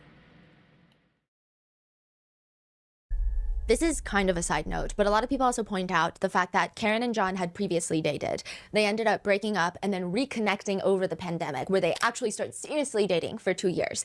That, to a lot of people, feels like Karen is not the type to be like, if I can't have you, no one can. Because they had already previously broken up once before. So it doesn't seem like she has this fixation on him that's like, only I can be with you, or else. Yeah, that's what we were saying earlier with the yandere thing. Like, if I can't have you, no one else can, and then you kill John out of that, like, she's not a real life yandere. That's not what happened here. So that's another thing that people have been pointing out. But on top of that, based off the text messages between Karen and ATF Brian, it seems that John knows that maybe Karen and ATF Brian have a thing. And a lot of netizens have theorized perhaps John was lured to 34 Fairview, where Brian Roll that back. and else. So that's another thing that Yeah, like it doesn't make sense for like Brian to do that for like, again, yeah, someone he's barely known. He's like, Brian in all those text messages is just trying to figure out what this woman wants from him. Like, that's what he keeps asking. Like, what do you want from me? Like, what do you want? Are you trying to get a relationship? Are you trying to hook up? Are you trying to do what? X, Y, or Z? Like, he literally kept saying, like, what do you want? What do you want out of me? Like, that's all he was saying. Like, that's his position in this, is like, what do you want? He's just a confused guy. Still possibly a bad guy because he's in cahoots with the bad guy, but he's just like a confused party member out of like this whole situation. But what did she just say? She just said something crazy. people have been pointing out. But on top of that, based off the text messages between Karen and ATF Brian, it seems that John knows that maybe Karen and ATF Brian have a thing. Okay, see, that's what she's saying. I thought she might have been saying the Brian number one, but no, she's saying that John kind of knows that these two are doing something. And a lot of netizens have theorized perhaps John was lured to 34 Fairview, where Brian Higgins decides to confront him, and he is backed up by his best friend, Boston cop Colin Albert. And that is how John ends up dead. So whatever happens inside 34 Fairview, nobody thinks it's premeditated. Nobody. I mean, I feel like it's definitely premeditated, but like by who? Though we don't know why Colin would do it, other than that he's just like a drunk scrapper, right? He just likes to scrap, and he scrapped a little bit too hard. And because he is the son of the brother of the main guy here, which is Brian number 1. They just like, okay, my brother's son beat up John. Let's just throw him outside and hope that he goes home or something, or he doesn't die. But then like he just ends up dying on their front lawn. And now we all have to cover it up and say Karen did it. Yeah, like, I don't know if I could say like Brian, like maybe Brian wanted to have a conversation with John about what was going on here. I don't know. Because we don't, who all was there at this party, right? Obviously they're there because it's their house. Son's friends. Colin confirmed to be there. These two were there. Brian Higgins might have been there. Everybody thinks this is like this masterful plan because these are cops. They know that this is not a good plan. However, maybe a fight breaks out, a punch is thrown, he ends up dying from a fatal wound, and now these cops are like, we got to do something. That's the theory of people who buy into the conspiracy that the McAlberts had something to do with it. Yeah, if it was premeditated. Though, like, is the wound on the back of Brian's head enough to bust this guy's knuckles open? Big point of contention in this case is John O'Keefe's injuries do not make sense with the prosecution theory. Karen reversing into John O'Keefe, him getting hit by her passenger side taillight. So right side taillight. He spins backwards, hits his head on the semi-frozen ground because it's about to snow, incapacitating him, leaving him dead in the snow. That's what the prosecutors are alleging Karen did. In the next episode, we actually go into the accident reconstructionist, which you would think in a trial, that's like the boring part. That's the part that nobody really cares about. There is so much unhinged drama between these accident reconstructionists, the prosecutors, the government, the Commonwealth. They hire a bunch of accident reconstructionists. The defense actually uses the accident reconstructionists that were hired by the FBI, and they go head to head. There is so much drama of some of these people lying on their resumes, some of these people not even understanding their own data of the accident reconstruction, doing experiments that make zero sense. One of the guys is like, yeah, I tested it by using a freezer. I put the phone in the freezer. And they're like, do you know what freezer temperature it was? No. You don't think that's like the basic thing of like knowing the temperature if you're going to stick it into a freezer and see how it responds to being stuck in a freezer? He's like, well, I didn't think it mattered. I mean, these people are absolutely ridiculous. It's like every single person, I don't know what is happening in this town, but the injuries themselves, they don't make sense with a car accident. Yeah, I forget what, he had like a wound on the back of his head. He had like scratch marks on his body. I forget what else happened to him. I feel like if you're getting hit by a car, like you would have like some broken bones, right? Depending on how hard the car hit you. And then, sure, cracked skull on the pavement, maybe.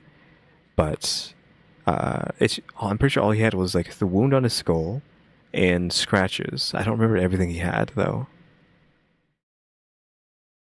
Netizens think it lines up more with someone who's been in a fight. Dr. Scorty Bello is the medical examiner. She is the one that performs John O'Keefe's autopsy, and now she is on the stand to tell everyone her findings.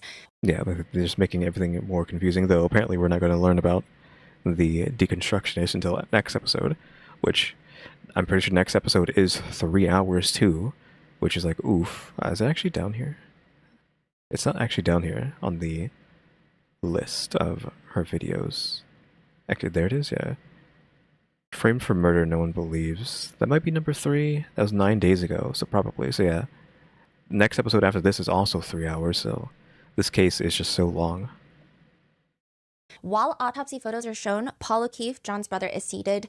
And like I said, this is a very small courtroom. Seated, I mean, I'm not in the courtroom, but... Yeah, like, this is Karen. This is who everyone's framing it on. This is the brother of the deceased. And it's just, he's just mad-dogging Karen. Because apparently everybody and their grandma believes that Karen did it. Even the guys, like, the deceased's family think she did it because everybody and their freaking grandma in this city is in cahoots with each other, blaming it on Karen, and they've convinced that his family that she's done it. So it's just like even worse.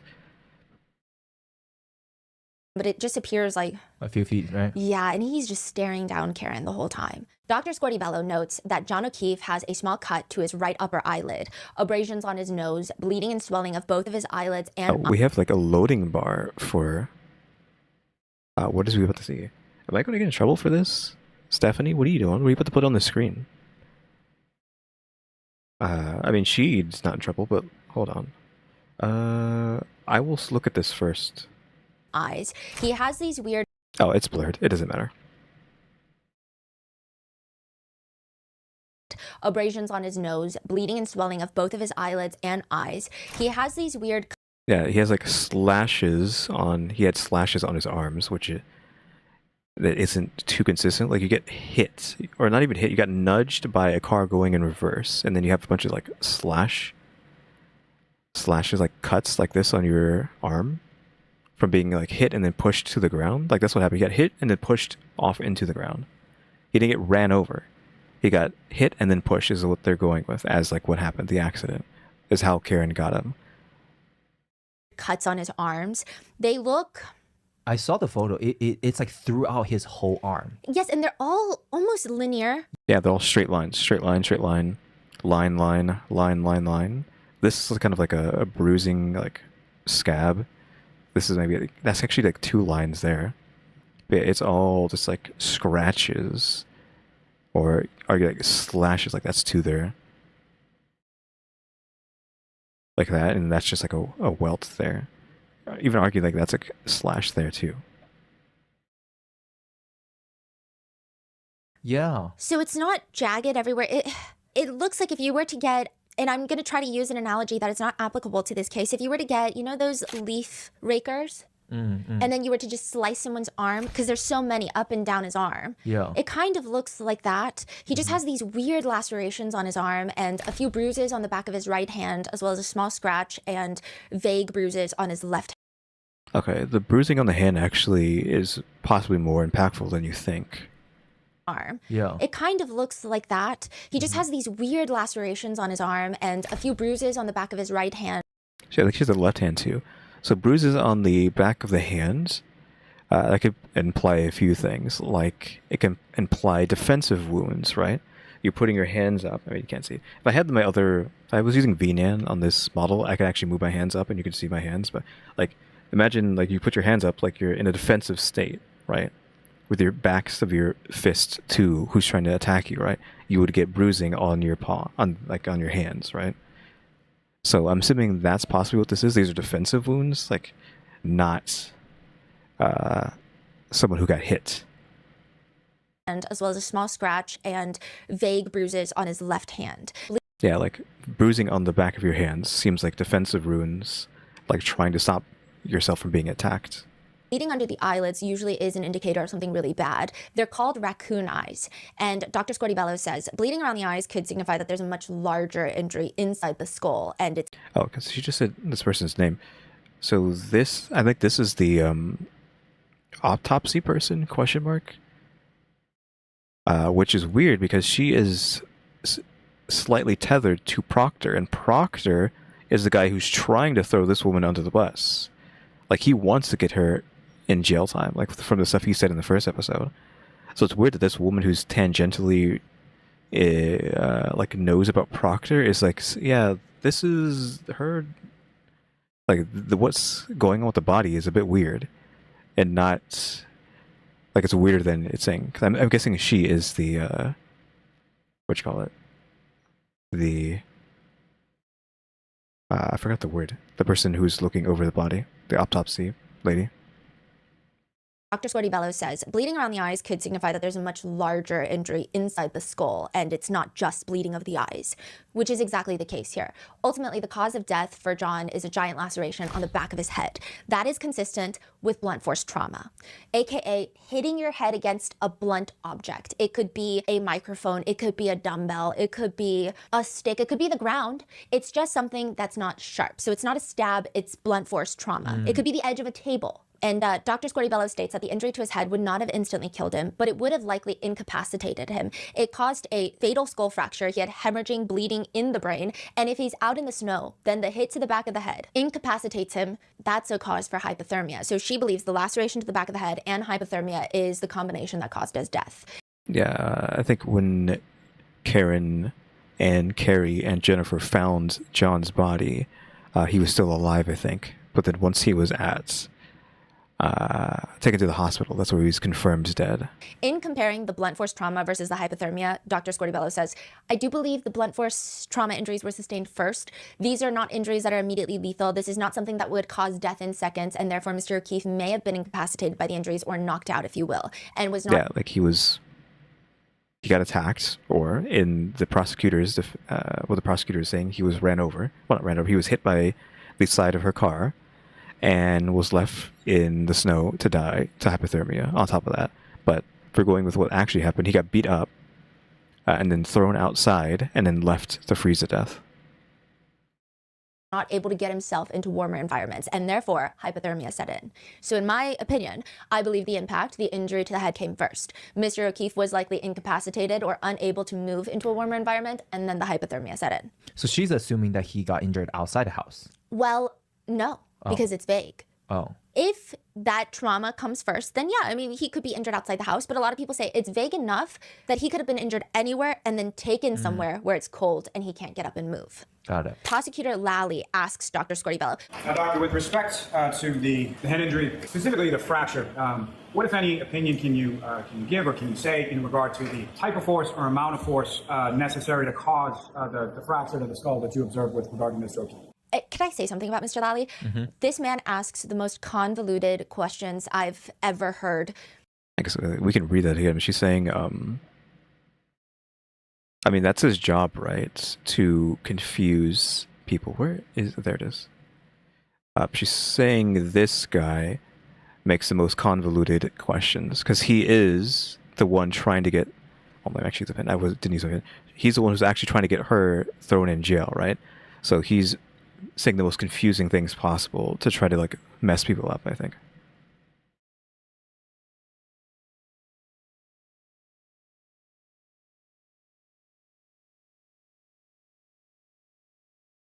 It's like he knocked out into the snow, slashes there's possibly covered up, most likely, or part of the ganking he had to go through as he was shielding himself with his arms up together. Yep. So like, yeah, I don't know how they like blunt force happened. So I could create a scenario here. Well, let me bring myself back on the screen. Where I don't know, which is this one? Yeah, it's this one.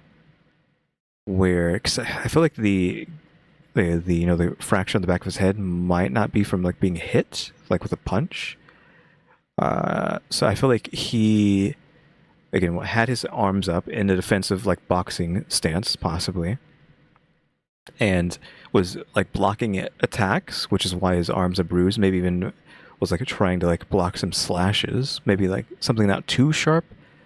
Because I feel like if it was actually really, really sharp, he would have like bled out from the slashes. So maybe like a dull knife, I don't know, plus like actual...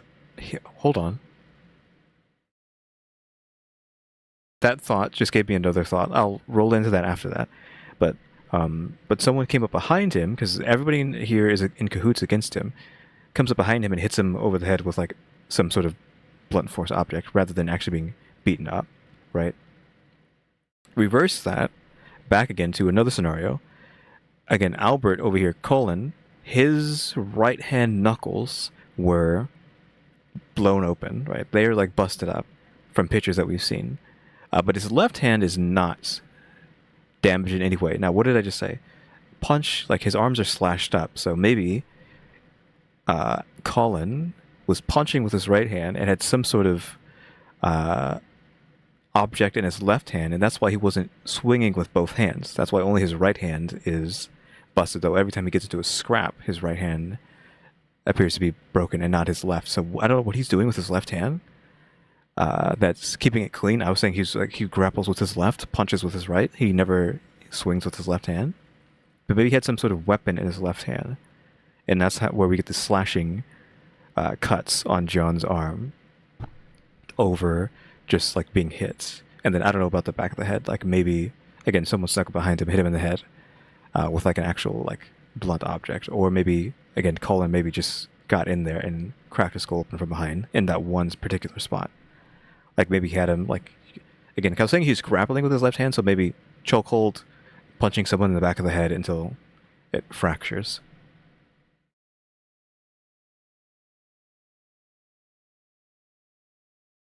Yeah, he could have fallen down and then got the head injury that way too, like you're saying.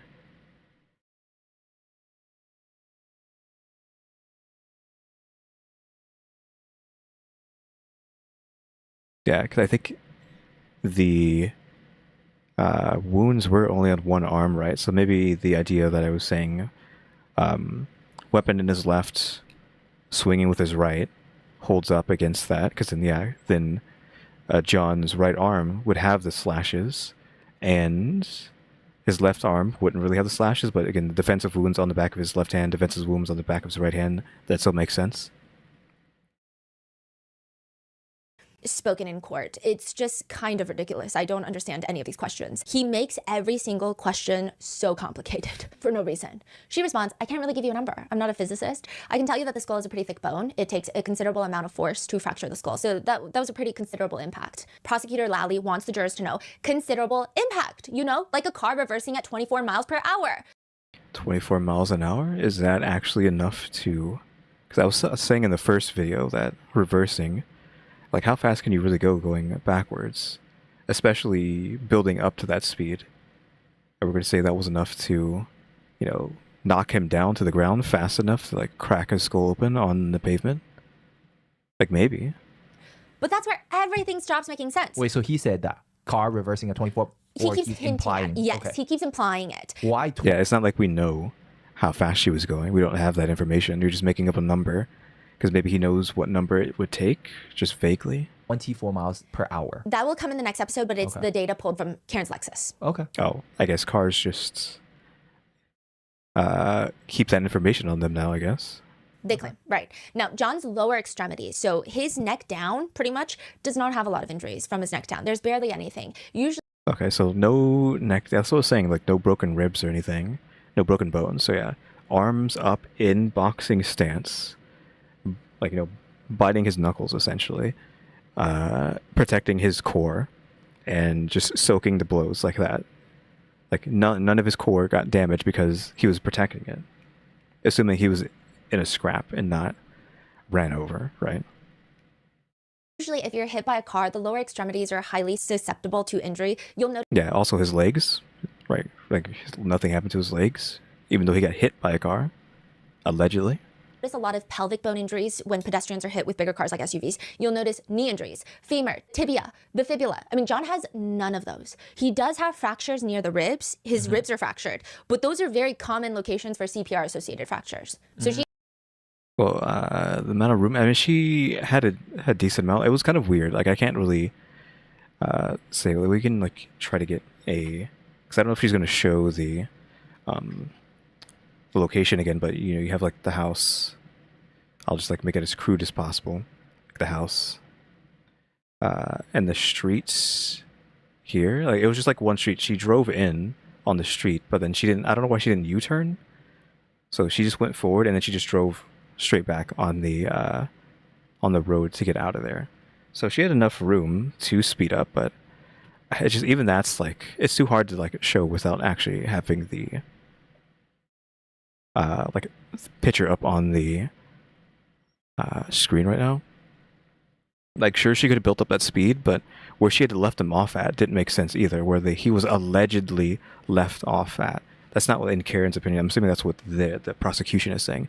Because again, let's, like, get the house up here. There's, like, a flagpole, like, way over here. And let's say this flagpole is, like, 100 feet away from the house. They're saying he was let off, like, way over here, instead of, like, you know, at the house, you know, at the entrance of the house, or, you know, here, or even, like, here. No, he was let off way over here by this flagpole, even though the lights would have been on. And then they're saying that he got ran over way over here and then dropped off. Like, what? And then, like, was down on the ground over here for 6 hours or something, freezing to death. she's saying those rib fractures, she believes it's resuscitation efforts. She does not believe it was anything that caused his death. Or Okay, we have the information there. Like, saying the only thing that he had was like fractures to his ribs, but that was from him being resuscitated from CPR. fractured. But those are very common locations for CPR-associated fractures. So she's saying those rib fractures, she believes it's resuscitation efforts. She does not believe it was anything that caused his death or was at the time of impact of anything. The bruises on his knuckles would not be dissimilar to the ones found on Colin. They look like fighting bruises, like defensive wounds. And Yeah, that's what I'm saying. Defensive. he testifies it could be. It could also be medical intervention. So one bruise on his right hand, there's this little prick at the center of the bruising. So it These 2 dots, I'm guessing. Also, could that's have been them blood. trying to attempt to get an IV in there that can cause Sure, but what's that and that and that and that there? Also, I feel like we're gonna get in trouble for this blood on the screen. bruising when they're being a little bit more forceful because your life is at stake. But some people are saying you could have gotten the bruise from a fight. They could have done it and bruised it more. It's not just exclusive to one or the other. It could have been both. So everything, even the medical report, is just up to debate. She does say that she did not see any major signs of a significant altercation taking place. The bruising on the hands were faint, and one of them had a pinpoint mark that could suggest it was the IV. But also, a lot of people that are in very intense fights, they'll break their knuckles. She didn't see any broken bones in the hands of John O'Keefe or any broken nails, which are very typical. However, a lot of netizens argue if he sustained an injury that would have incapacitated him pretty quick on, that doesn't mean that he was in this prolonged 10-minute fight. Yeah, we're not saying he was like scuffling for like a billion hours. The prosecution asks her, Injuries that you observed to the back of Mr. O'Keefe's head, skull fracture, would that be consistent with a fall to the ground? It could be. Would that be consistent with being projected by an object, say in a pedestrian collision, and then striking your head on the ground? It's possible. also, what kind of question is that? Just ask, would that be consistent with a pedestrian hitting their head on the ground after being hit by a car? But instead, Also, we could argue that he could have taken a defensive stance, blocked some hits, barely, but if Colin was able to get like a clean hit, on his, I don't know, jaw, the sweet spot, and he just gets knocked out from that one hit, he could fall back and hit his head. I mean, if he's like, depending on where this is, fall back on the dresser, right? Or maybe just like a full fall. You never know. Could have just got knocked out, and the floor itself did the fracture to his skull. It could be a million other things. We don't know what it is.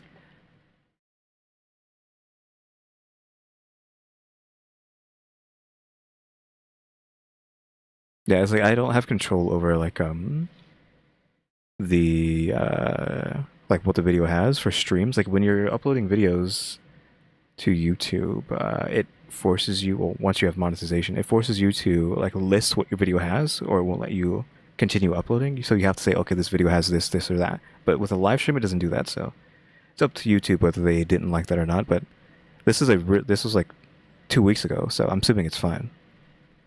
Like if she can post it, then it's fine if I do it. instead, he says, would that be consistent with being projected by an object, say a pedestrian collision, and then striking your head on the ground? And the injuries that you observed, would that be consistent with injuries that you observed in other cases of a pedestrian collision? They're not the classic pedestrian injuries that we've observed, no.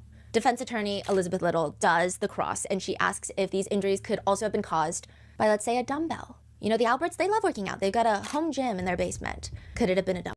Okay, I mean, we're stretching with a dumbbell, so we have to, we can't be biased here, so sure, I'm guessing, but like the amount of, you have to have the strength to pick up the dumbbell and then swing it with force in the first place. But I mean, I guess they're pretty big. Again, like Colin is a 17-year-old who looks like a 30-year-old actor pretending to be a 17-year-old, right?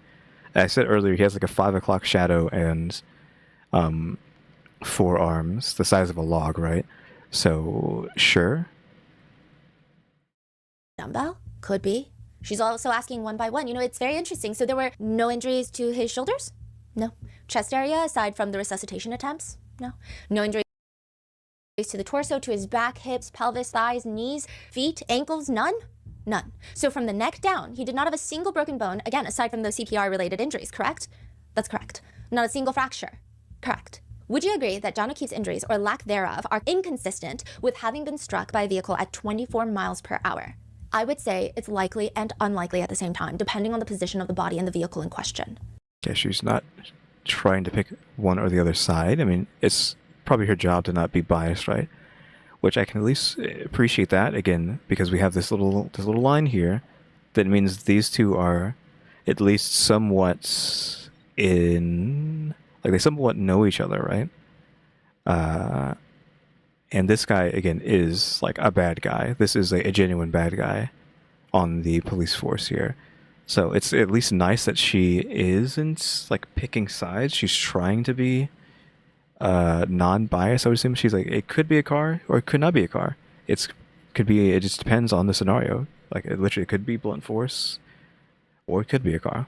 I mean, a car is blunt force, but like it could be a human-based blunt force or it could be the car. Like I was saying earlier, like this guy over here, Colin, who we're assuming is the one who did this to John, he's only 17, or at least 17 when this happened. But again, he looks like he's 30.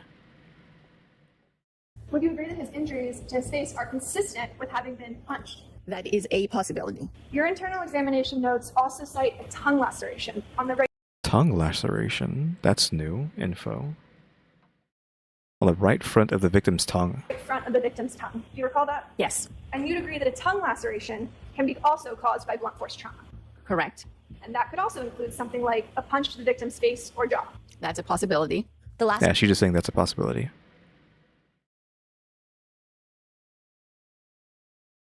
Yeah, she's just saying like it could happen. Like again, I appreciate at least she's not somehow in cahoots with, you know, the cops, Brian, all the other people who are in cahoots with the people in this town. laceration to the back of John's head had scratches, to which defense attorney Little asks, would you agree that someone could certainly get scratched on the back of their head if, for instance, they were dragged on the ground? It is Dragged on the ground, sure. possible. So she's saying anything's possible, basically. Yeah. Dr. Squirty-Bello testifies that the injury to the back of his head, the fatal wound, could have been a result of falling back onto concrete, onto grass. It could have been a result of being struck with a large object such as a baseball bat or a barbell or hitting your head against a table. I mean, the world is the oyster. Like, anything is possible at this point. But I was trying to avoid saying like baseball, but baseball bat, but it's the like first thing that comes to mind if you're going to hit someone with like blunt force, right? Elizabeth Little continues, and you'd agree that bruising to the back of the hands is also consistent with defensive wounds. Yes, that is correct. In your expert medical opinion, is it possible for someone to get punched in the face hard enough to lose consciousness and fall backwards? It is possible. There are... That is what I was saying earlier. Like he, you know, he got hit in the jaw, like the sweet spot, like on the left or right of his jaw. Because again, if his hands are up, maybe he couldn't see for a split second, and then he got a hook to the side of his face, and that knocked him out. And then he fell backwards onto something that caused the blunt force to happen. 5 classifications for manner of death on an autopsy. 1, natural. 2, accidental. So the fatal outcome is not intentional. Drug overdoses, elderly falls, motor vehicle accidents. 3, homicide. 4, self-exit. And 5, undetermined. Now, this is very different from the cause of death, which would include more injury or impact-focused facts. For example, John O'Keefe's official cause of death on his certificate list is blunt impact injuries of head and hypothermia. But the manner of death is listed, could not be determined. It's not homicide, even though we are in the middle of a homicide trial. She says, I am responsible for what goes on the death certificate, and unless I have enough information, clear and convincing evidence, I cannot determine a manner. The Emmy states that they don't necessarily think that the injuries indicate or are consistent with John getting hit by a car, particularly the blunt force trauma to the back of the head, could be consistent with pretty much anything. The defense argues that this is very interesting because Dr. Squirty-Bello actually receives a lot of information from the state troopers.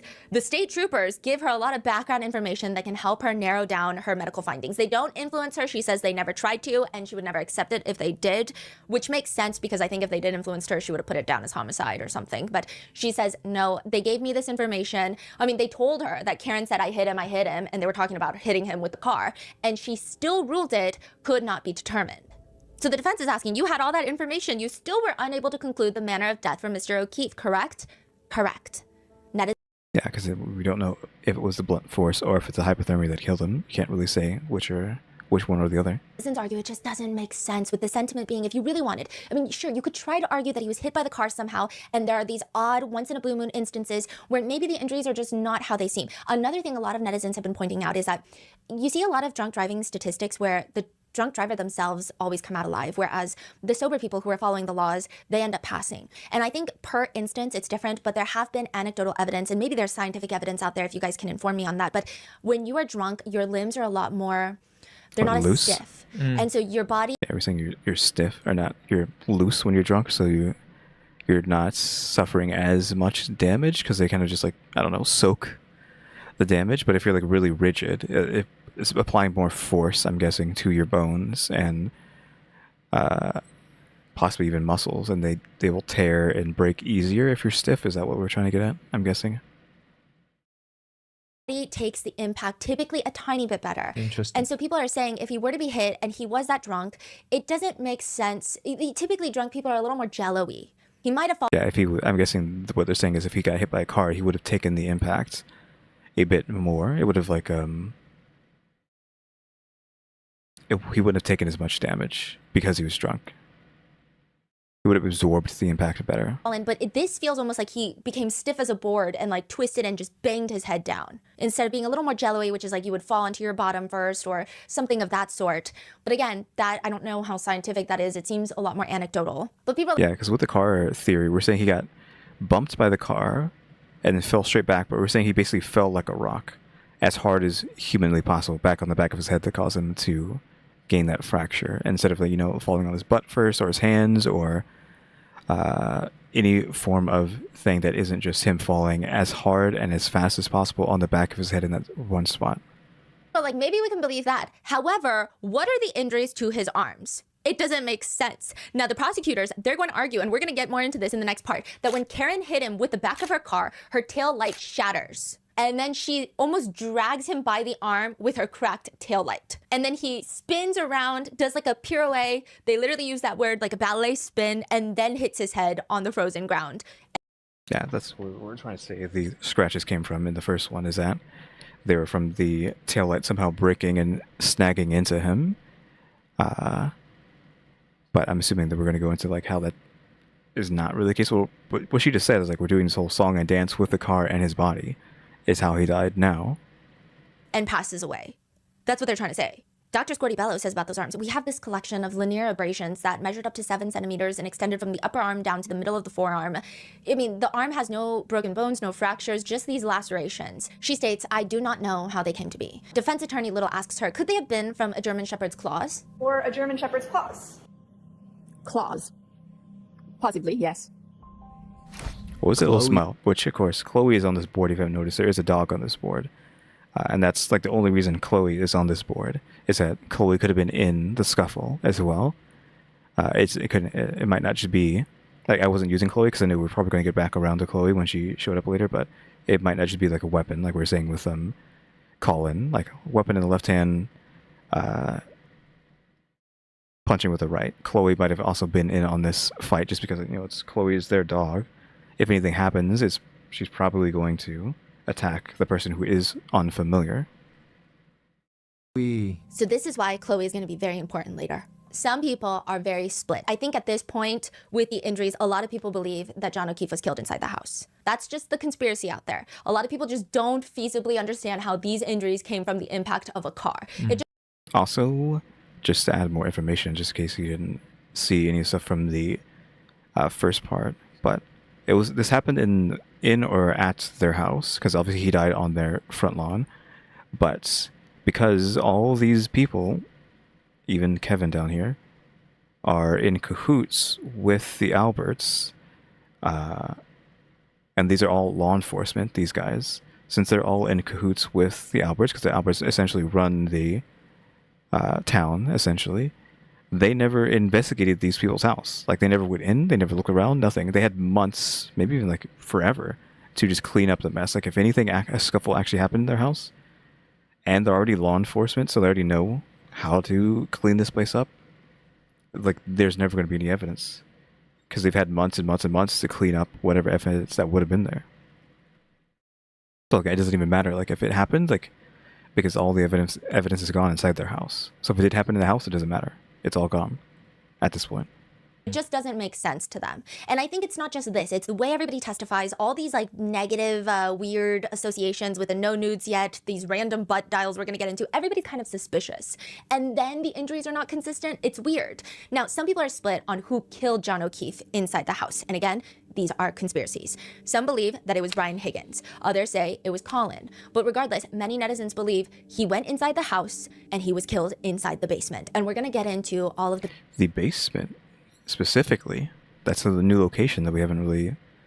We've just been saying like he's dying in the house, but not necessarily where. But now we're saying in the basement. Also, I forgot to add this woman on the like cop. And I think like she's on the Albert side too. So it's like the 7 dudes over here plus her.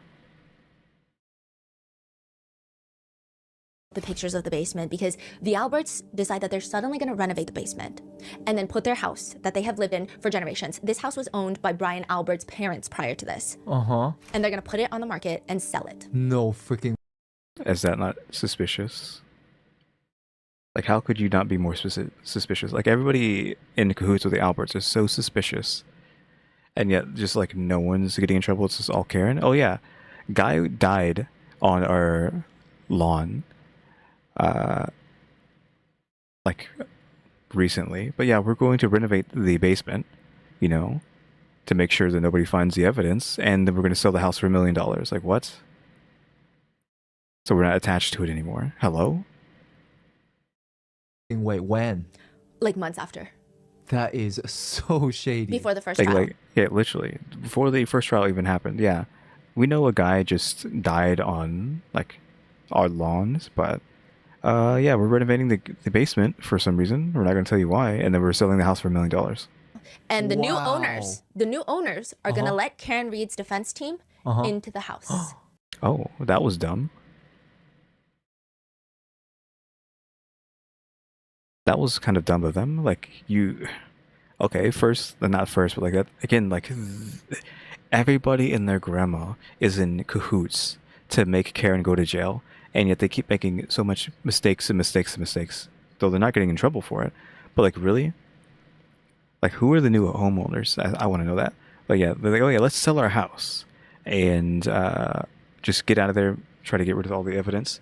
But then, like, whoever they sell it to, then let's Karen's people, because that's what you said, Karen's people investigate, finally, after they've already bailed.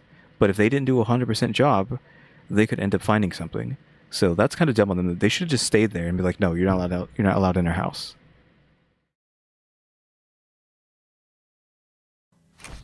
Fascinating. That is crazy. Oh. Yeah, a lot of people think that John O'Keefe was killed in the basement. He was like video footage of the house. Dragged out through the basement doors that lead open to the backyard, and then there's a side fence that leads straight to the front lawn flagpole where his body was found. They believe that he was semi-dragged, or perhaps he was put inside a Ford Edge and then put on the side of the road. We're gonna get to that in the next one. But there's that just makes sense for them to do that. Like, everyone, it's like, I feel like they still lose, even though everybody is in cahoots with each other. They still, I think, end up losing. So it's like, how did you not get away with it when everybody was on your side? They're saying that this all adds up because around 12:18 a.m., John's phone shows that he unlocked his Face ID and he is on the Messages app for about 11 seconds. Then he calls Jen McCabe. So we can assume that at 12:18 a.m., Karen and John are driving to 34 Fairview. That call lasts 36 seconds. It's likely that he's asking for clarifying directions to 34 Fairview. That call ends, and at 12:20, John unlocks his phone again and starts using Waze, the map app. Then 2 minutes after that, at around 12:22, John gets a message from Brian Higgins that just reads, "You come in here?" Question mark, question mark, question mark. Then, around 12:29, Jen calls John, and that call lasts around 51 seconds. 12:31, Jen texts John, "Pull behind me." Now, John's phone is locked for the very last time at 12:33 a.m. And then Karen starts calling John O'Keefe at 12:33 a.m., 12:34, 12:34, 12:35, 12:35, 12:36, 12:37. All those calls go unanswered. That is when at 12:38, Karen starts leaving her series of rather angry voicemails. Then at 12:40, Jen texts John, "Hello?" This is the first message that goes unread. The calls from Karen go unanswered. So from 12:33, John stops responding to any phone calls, any messages. So his phone stopped at 12:33? Yes, stop interaction. Now at 12:42, another message pops up. "Where are you?" Then at 1:02, another message from Karen that reads, "Your kids are fucking alone." And then another one at 1:04 from Karen to John, "I'm back in Mansfield," which is where her house is, stating that she left John's niece alone at the house, which is not true. She's actually at John's house on the couch waiting for him to get home. Here's where it gets interesting. From John's Apple Health data, it shows that at 12:30 a.m., the phone takes 36 steps, which would be around 84 feet. Measurements from the flagpole to the front door are 70. Yeah, okay, wait, no, we have the aerial view, which is what I was saying. It's not quite 100, maybe like 50 feet away is where the flagpole is, but like I think they were saying she pulled up, dropped them off here at the flagpole. Again, like, why not here? Why not like at the actual entrance here? You assume the lights would have been on. Like, why not like any of this area here? Why way over here? I know that Jennifer said something about the flagpole or something, but like, why there? Instead of like any place that's closer to the door. Like, why over here? Or like any of the places that actually lead you to the door. Like, why on the grass? And then you have to cut into the grass to get to it. It's just weird. But yeah, they're saying that he got ran over around here somewhere and then was just lying this location until he froze to death, slash, well, not necessarily floated. I think he like died maybe on the way to the hospital, at the hospital, but I don't know. 4 feet. Now, flagpole to the street probably adds a few more feet. It seems like the right amount to get into the house. Right. And then Okay, so from there, maybe it was close with like it being almost 100. She's saying 80 something steps, right? Let's roll it back a bit. it shows that at 12:30 a.m., the phone takes 36 steps, which would be around 84 feet. Measurements from the flagpole to the front door are 74 feet. Now, Okay, so he walked enough steps to get to here and then get into the house. flagpole to the street probably adds a few more feet. It seems like the right amount to get into the house. Right. And then his Apple Health data shows him going up and down stairs to the basement. How many feet? Yeah, up and down, basement. Or he was like dragged down there or dragged up. 3 stairs, 3 flights of stairs. Okay. So 1 down, 1 up. And then, I don't know where the third one would be. 3 flights. How low is the... That's like a weird puzzle, right? Because if you go up, then down, that's 3, but then you had to go back up to get his body out of the basement. So I don't know, like up, down, up, maybe? No, because up, down, it's like, yeah, I don't know, just down and up, and then I don't know. Now, according to the prosecution expert, they state that John's phone, after leaving Karen's car, never leaves the area of the flagpole. They say that it drops down onto the ground, and we're going to get into this whole like phone battery temperature in the next one. I'm guessing that the prosecution is saying that what they're saying about the steps and where he's at, going up and down, that's not true.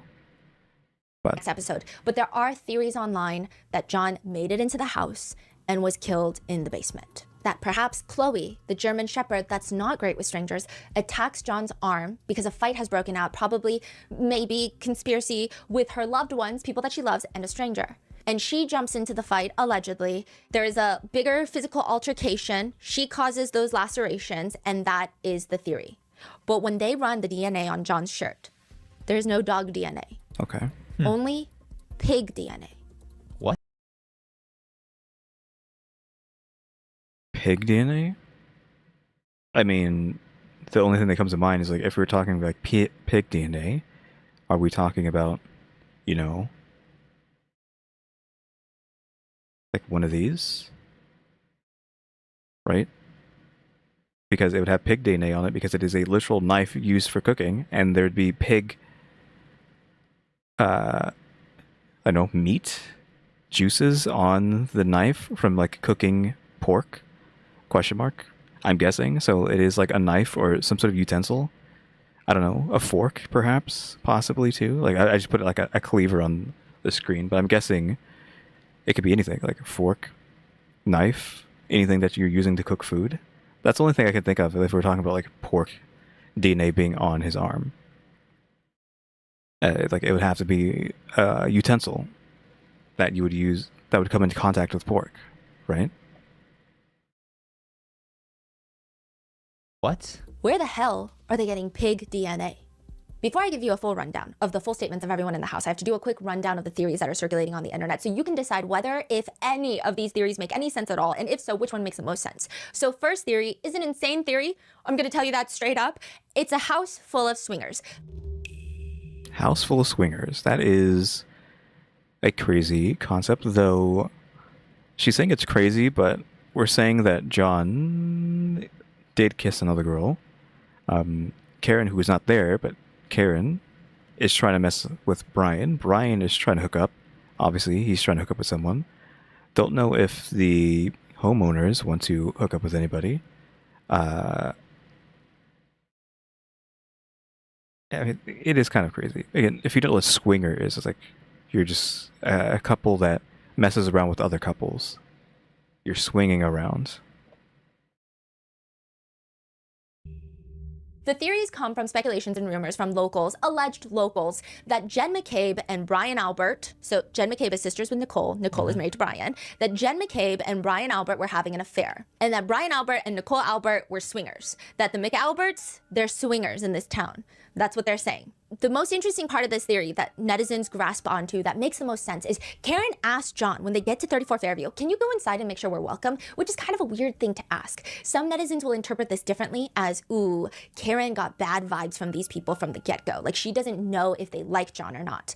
That's some interpretation. Others say, you don't think that's strange? Why would she ask him to go inside to make sure that they're welcome? Well, the theory is that Karen and John kind of knew that the Alberts were a swinging house. She didn't want to be a swinger. So she asks John to go in there and make sure that they're not swinging because she doesn't want to go in and like do that. That's not what she wants to do. He goes inside and he doesn't come back out and he doesn't pick up her calls. And so she starts leaving these very angry voicemails because she believes.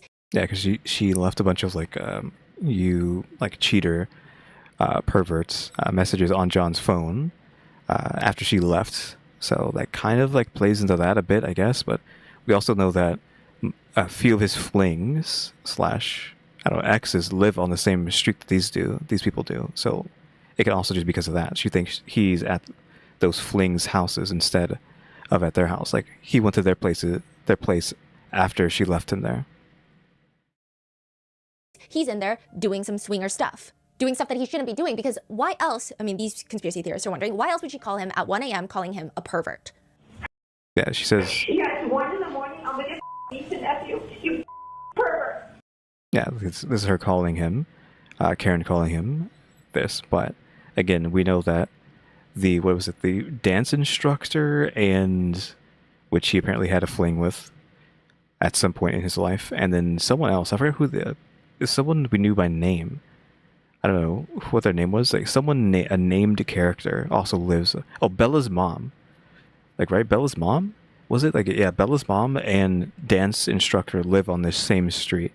So that's why we were saying she's calling him a perv, is that she thinks he's cheating on her with these two, because she does seem to be somewhat jealous, and she is trying to, make him get jealous and give her more attention. So she it's not like Karen is like a saint, right? She is toxic, like Stephanie was saying. She's not a killer, though, if that's what we're going with. She's not a killer, but she is toxic, so this makes sense, the jealous girlfriend kind of angle, but I don't know if it's because they're swingers. Because it's a very specific thing. Some people were trying to think, oh, maybe she thought he walked 2 doors down to Bella's mom's house. Yeah, that's what I was saying. Bella's mom and or dance instructor. Because he was dating Bella's mom at one point, but that's not a pervert.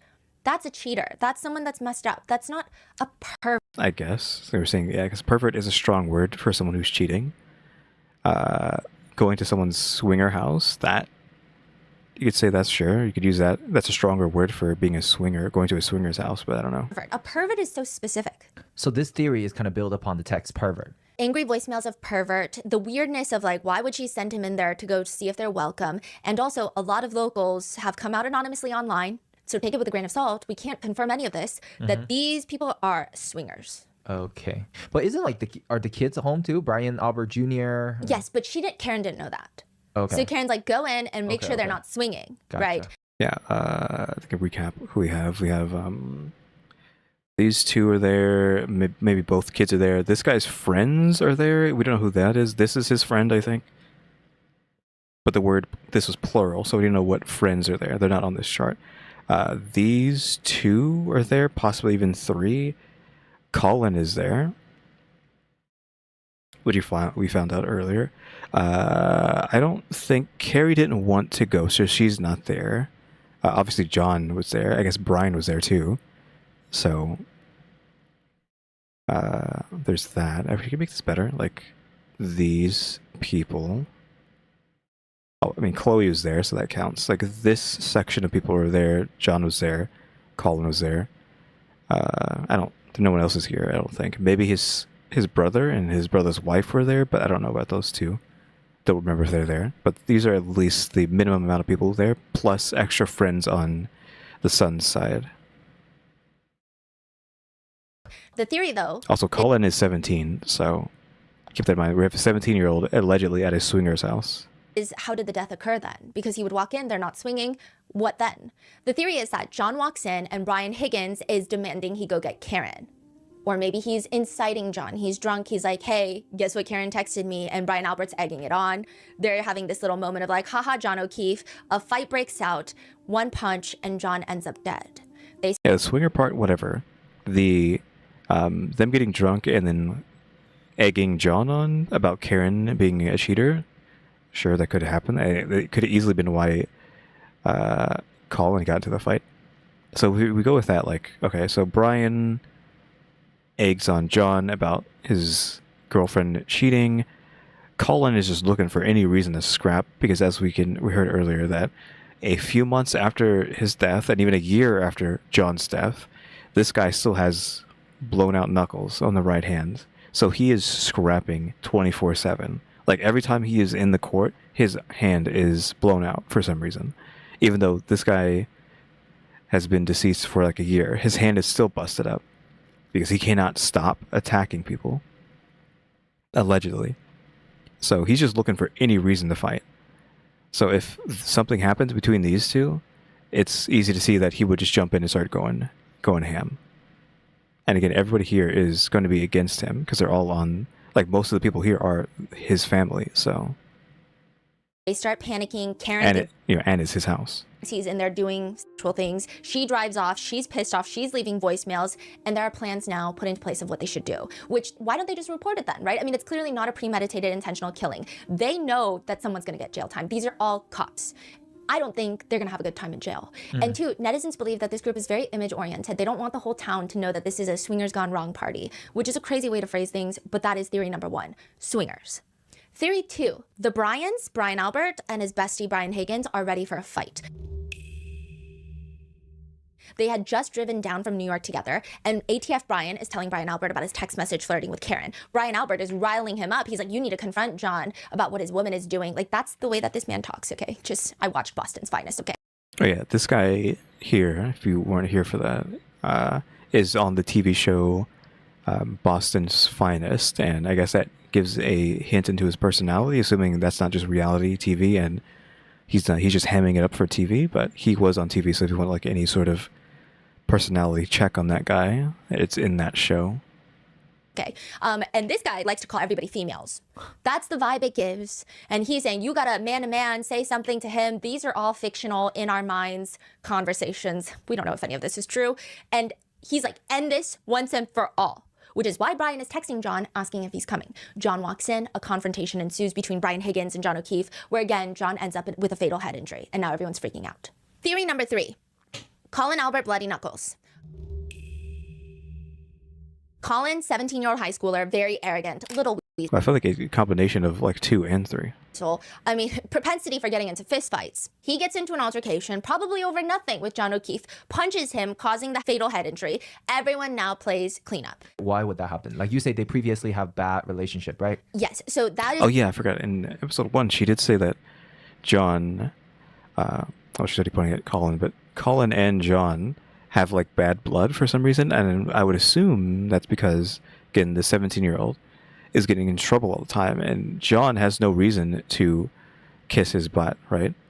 So he probably does like go through with like reprimanding Colin, or maybe put him in jail for like a split second, or just whatnot. I'm assuming she's gonna say. I'm assuming it has to do something with that. Is that John doesn't put up with Colin because Colin is not part of his family, right? Like, John isn't part of this Albert conspiracy in the town where they all run the town. So he probably doesn't cut Colin any slack when Colin is getting into trouble, I'm assuming. We're going to get more into that in the next one because they've got some weird relationships with John O'Keefe as well. Next time, there's too many episodes. Like, we're not even halfway done with this one. This is a 3.5-hour video, and we're not even halfway done. And we're not even going to learn out why there's beef between these two in this episode. his parents do, because they were all neighbors for a very long time. They lived 2 houses down. Right. Now, Colin Albert, just a weird kid. He was pissing John off, according to Karen, leaving beer bottles in his front lawn. He was the one person that John O'Keefe had problems with. And Colin Albert just seems to be very entitled. He gives me Nepo baby vibes, although I don't know how wealthy the McAlberts are. But Chris run the town. Exactly. So... That's the energy that he has. I also feel like he's the type to bully smaller ranking cops because he's got the big boy cops on his side, and I think that he strikes me as the type to think that that would be cool. But what do I know? I don't know this guy. Some people think that he started a fight over the beer cans. Other people think maybe it's a mixture. Perhaps John walks in. That's what I was saying. Like, it's a 2 and 3. Like, something's going on here for whatever reason, and Colin is just looking for any reason. He's just looking for a reason to scrap. And Chloe has a moment where she freaks out. She sees John, a stranger, and just attacks out of nowhere. And John... Except it doesn't make sense because apparently there's no dog DNA on John, so... is doing everything he can to get Chloe off of him, because would you not do the same thing as well? And Colin sees this and he's mad. Why? I don't know if he particularly is a dog lover or an animal lover, but I think that he is maybe someone that looks for an opportunity to fight based off of his multiple instances of injured knuckles. And he decides that he's going to punch John, use this as an excuse to punch him to get him to stop, but that punch ends up being fatal. So that is theory 3. Colin, unpredictable, bloody knuckles. There is another theory involving Colin, but it's involving Colin and almost this entire wall of people. The Enterprise. This theory is going to make more sense in the next episode, but it is believed that Colin... Next time. Again, there's still 2 more videos, and the next video itself is also 3 hours. I don't know about the final 4th video. I don't know how long that one is. Colin was engaged in some nefarious after-school activities. That's the rumor. These are all speculations. These are conspiracies that Colin is selling drugs. There are depths to this theory. Some people think that it's just Colin selling drugs to high school kids. Others think it's a whole enterprise. So Chris and Julie Albert, they own a pizza shop. Okay. And everyone says the food is really bad. And they say, I don't know how they stay in business. And people say, maybe because they're not selling food. And it would be very easy, theoretically, for Kevin Albert, Brian Albert, to get access to confiscated drugs. And maybe it is being resold. Why is this a theory? Because right before John O'Keefe's passing, he reports to his superiors that he knew of some drug activity in his neighborhood in Canton. It's okay. Big conspiracy out of nowhere that is possibly has some sort of validity to it. Because we had no information that apparently John, before he died, was like reporting some sort of drug thing happening. So that just like changes everything. Where it's like, okay, if we're taking what she's saying as face value, that they are running some sort of drug operation at their pizza place, and this is the brother of the head honcho of the town, essentially. I mean, he also is like semi-mayor. This guy also is kind of like the mayor, right? The league of mayors in the town, that if he's like, hey, there's drugs happening and it could be, you know, these people here, that they would be like, hey, we got to silence John. I mean, that is very movie/TV show of them, but again, it's already, everybody in cahoots here is all, the town's all run by like this family, the Albert family, so that's already very TV show / movie, but that part of this is true. So it's who's to say like it doesn't go even further where they're like slinging drugs on the side at their pizza shop, and they have to get rid of this cop because he's gotten too hot, or not necessarily get rid of him, but like try to teach him a lesson to like shut up. But then they accidentally go too far and kill him. It's actually going to get a lot darker because do you know who invited John O'Keefe to the Waterfall Bar that night? Oh, Albert. He invited them to Brian's house. I guess Chris invited him to the bar, which is something that happened before he got to their house. Chris Albert. Prior to this, they were neighbors for many years. Oh, they hate each other, right? Chris Albert didn't even have John O'Keefe's number for a very long time. Suddenly, he invites him to the waterfall. That is weird. That is a very lengthy theory that we're going to go into the next part. But the theory is they decide they're going to bring him to 34 Fairview. That's why Brian Higgins is like, hey, John, are you coming? And yeah, like it sounds like crazy, but even what she just said made it even more like, wait a minute. Like this man didn't even have John's number until the day of his death. And he's inviting John to this bar, you know, before the invite to the Brian's house. like they potentially hate each other. Like this whole section of the family hates John, which is weird because like these two and maybe Brian and Brian number 2 and John are like friends, like, and maybe like they're friends too. So it's weird that he's friends with him, but he's enemies with his brother. Unless he's just Brian just pretending to be John's friend, right? Just because they're in the same profession. Basically, they're just going to try to get into a fight to shut him up. A lot of people have reported online, again, rumors that Brian Albert is a bully cop. He's the type of cop that will beat you up. He's not the type of cop that's like, I will only arrest you and be kind to you because you are still a human with rights and you are innocent until proven guilty. They say, just based off vibes and what people say that they know of him, he's... Well, I mean, you can't go off of vibes because like that, you can't hold everything up to vibes, but if we have proof of him doing that, I haven't seen the show that he's part of, so maybe in the show he's doing that kind of stuff, but I doubt they would show that, right? Because he would get in trouble. But maybe just like the people in the town know that he will just beat you up. He's one of those cops.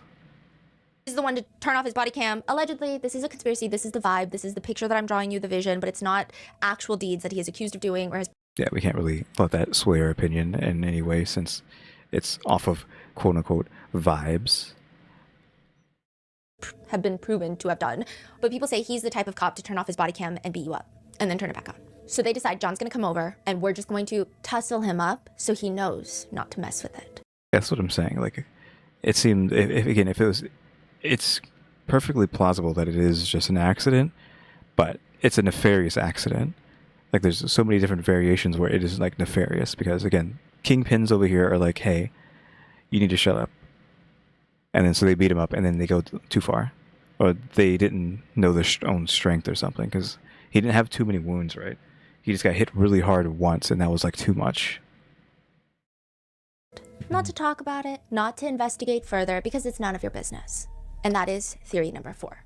So with those 4 main theories in mind, let's see what everyone in the house has to say about that night. Brian Higgins says on the 28th, so this is the day of the Blizzard party before midnight, the day before John is found deceased. ATF Brian and Brian Albert go to New York City to attend the funeral of an officer who was killed in the line of duty. Now, the original plan was for everybody to stay in New York for a while to pay their respects, but because the blizzard is expected to hit, ATF Brian is like, I am not going to get stuck in New York City. I'm going to drive down to Canton today, Friday night. Brian Albert and Kevin Albert, Canton police officer, detective, brother of Brian Albert, they're both in New York, and they ask ATF Brian, we flew here, can we catch a ride with you? Because we also don't want to be stuck in New York. So they drive back, they grab dinner together. This drive is like 4 hours, by the way, and that is why... Oh yeah, we haven't talked about him a lot, but he's the brother of Chris. I think that also means he's the brother of Brian. They don't have that linked, because maybe it would be too hard to link them, but this is also part of the brother chain here. A lot of people are like, you're telling me, ATF Brian, you didn't tell Brian Albert about your text messages with Karen? And they don't give me, I mean, you know, based off of everything we've seen about these two men, they seem like the type to share all these types of things with each other. Yeah, seems like they've been talking a lot of stuff. Yeah. They all drive back down, grab dinner together, where ATF Brian has a few drinks with his favorite Jameson and ginger, and eventually they end up at the Waterfall Bar. Now, to be very precise, ATF Brian initially just went to the hillside for dinner with Brian Albert. Brian Albert is like, I'm gonna go meet my wife, Nicole, at the Waterfall Bar. I think our daughter, Caitlin, is also there. So bye. ATF Brian is like, okay, bye. And then last minute, he decides, you know what? I'm gonna go to the Waterfall Bar for no apparent specific reason. He walks in, and then Karen and John O'Keefe walk in. And obviously, it's gonna be presumably awkward. John doesn't know that they've been texting. He has a little inkling that something is weird, but Karen and ATF Brian Karen likely doesn't want anything to go further. ATF Brian says when the couple walk into the waterfall, he has a brief conversation with John and he doesn't recall what they spoke about, and he doesn't have any sort of conversation with Karen, but he does discreetly text her, well, which he says was a flirtatious text. Karen, again, does not respond, and everybody starts packing it up, starts leaving the bar to go to 34 Fairview. Suddenly, ATF Brian drops texting Karen. He's like, I'm no longer texting Karen. I'm going to text John O'Keefe instead. And he says, where are you? Are you coming here? Question mark, question mark, question mark. It just feels like, for whatever reason, he wants John O'Keefe there. Some people say he wants John O'Keefe there because Karen by default will come. Some people say he wants John O'Keefe there because this is like the last straw for him. Karen finally ghosted him again to his face, and now he's going to confront John about it. Yeah, maybe he's just going to be like telling him what she was doing.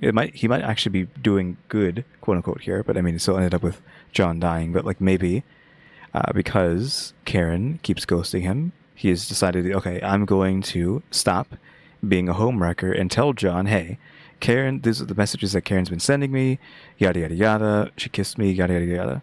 Though that could have set John off because again, I think they were at 2 bars. Like this timeline is like very specific. Like John and Karen might have been at another bar, then they went to the waterfall, and then Karen dropped John off at Brian's house, which is where everybody is at, and that's where John dies. So he's at like 2 levels of alcohol consumption, and then ended up here.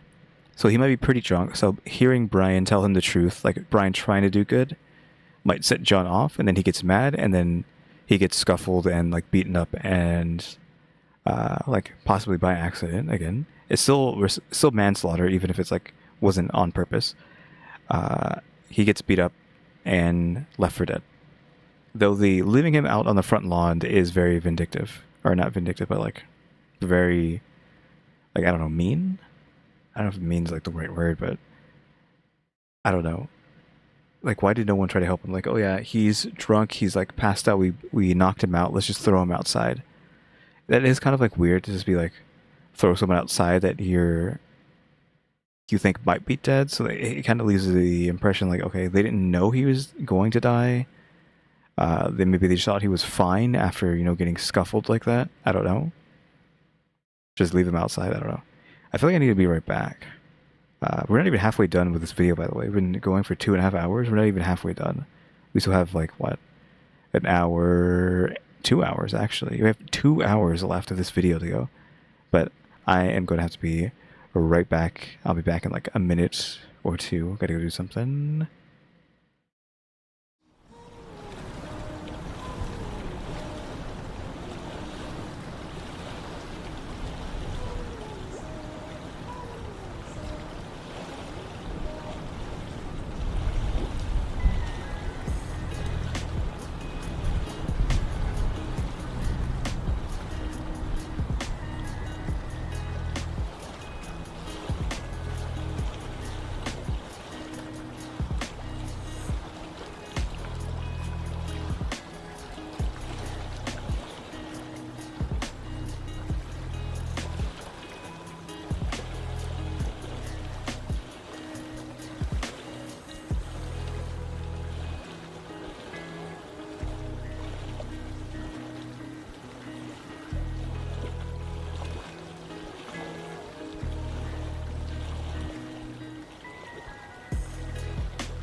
I'm back. You hope that Brian was a good guy. Yeah, like there isn't really any motive for him to do it, right? So would be nice if he was just trying to be the good guy in the scenario, and just like things got out of hand. Though while I was gone, I did think of another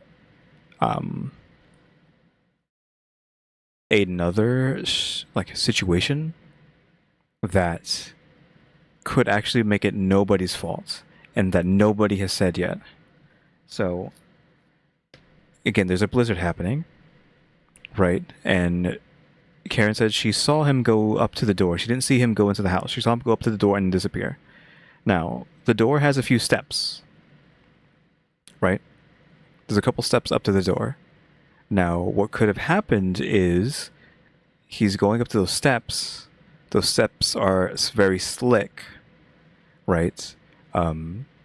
He slips and falls off the stairs, so he's actually slightly above ground floor. So when he falls, he actually has further to fall on the back of his head. It doesn't explain like the scratches or anything, but like maybe he falls backwards, hits his head really hard, but because now he's on the ground, possibly slightly blended in with the snow, Karen doesn't see him. She leaves because she stays there for a while, sees that he's gone inside, she leaves. But he might have just slipped and fell. She can't see him anymore, thinks he's inside, she leaves.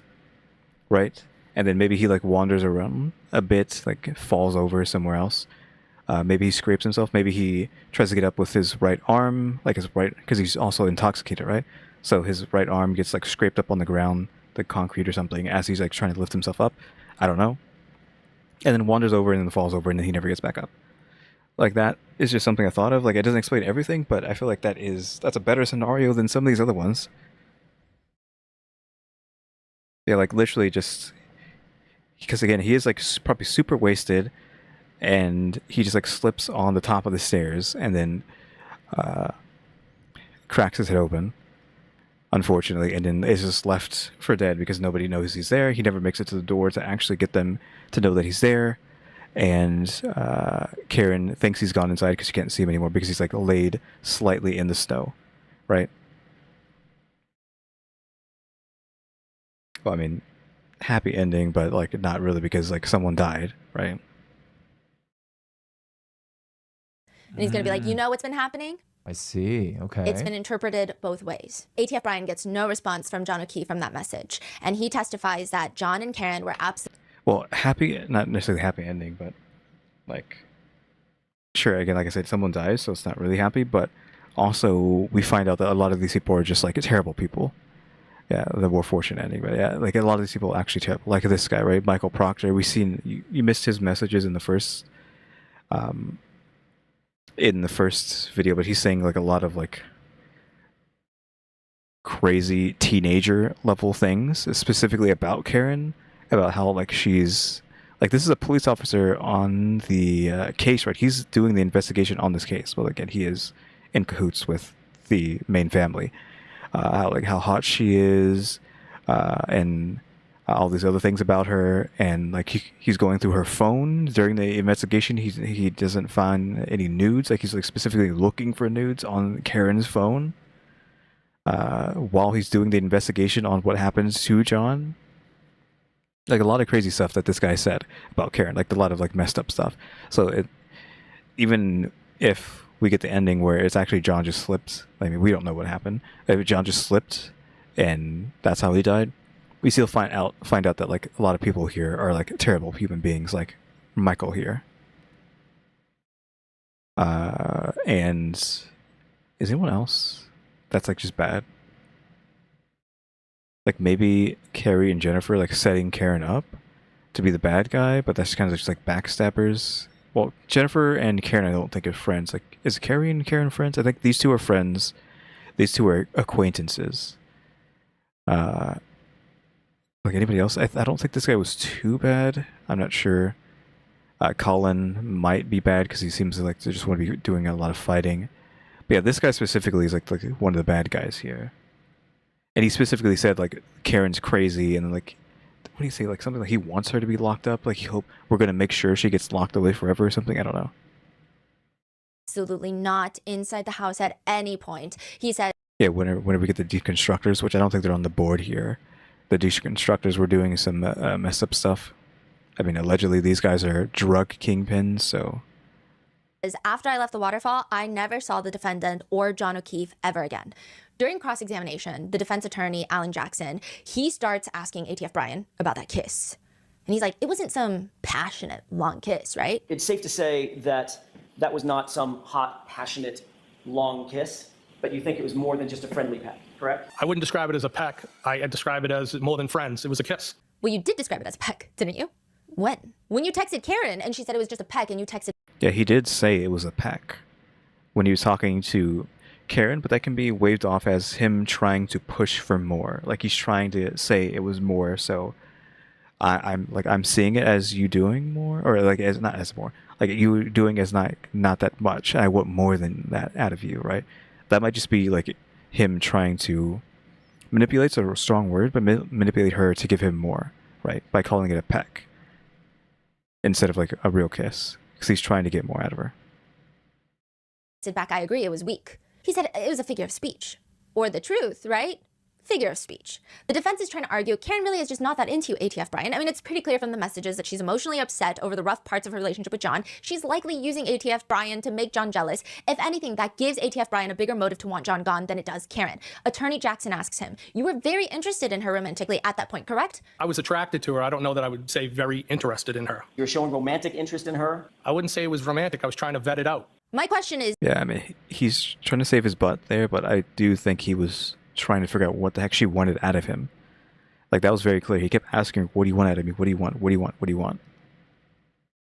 You seem to have a problem admitting that you had a romantic interest in my client. Is there a reason for that? I was attracted to her. Right. Physically attracted. I thought she was an attractive woman. Romantically attracted? I'm not going to go there. No, I don't agree with that. Of course you're not going to go there, because that would put you in a very awkward position, wouldn't it? Not at all. But Alan Jackson is like, you were telling her that you want the real deal. The real deal, that you would be able to get to date her and get involved romantically, correct? No. What did you mean by I want the real deal? Like a relationship, a real relationship. Like a romantic relationship, Mr. Higgins? It's possible. Okay, sure. They also point out I that... thought he was going to deny that, but like, you can't say you want a romantic relationship and say, like, I want a relationship but not a romantic one.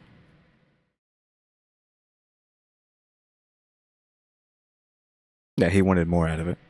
No point, Definitely. even when talking about John potentially cheating on her, did Karen show any sort of anger, resentment, or hatred towards John O'Keefe, which ATF Brian agrees, but maybe ATF Brian starts feeling some type of way because at the waterfall, he just keeps getting ignored. And so she basically ignored you the whole evening. No, that's not how I interpreted it. So how did he interpreted it? So she paid you attention and came over and said hello, shook your hand, gave you a hug. Well, just because somebody doesn't come over doesn't mean they ignored you.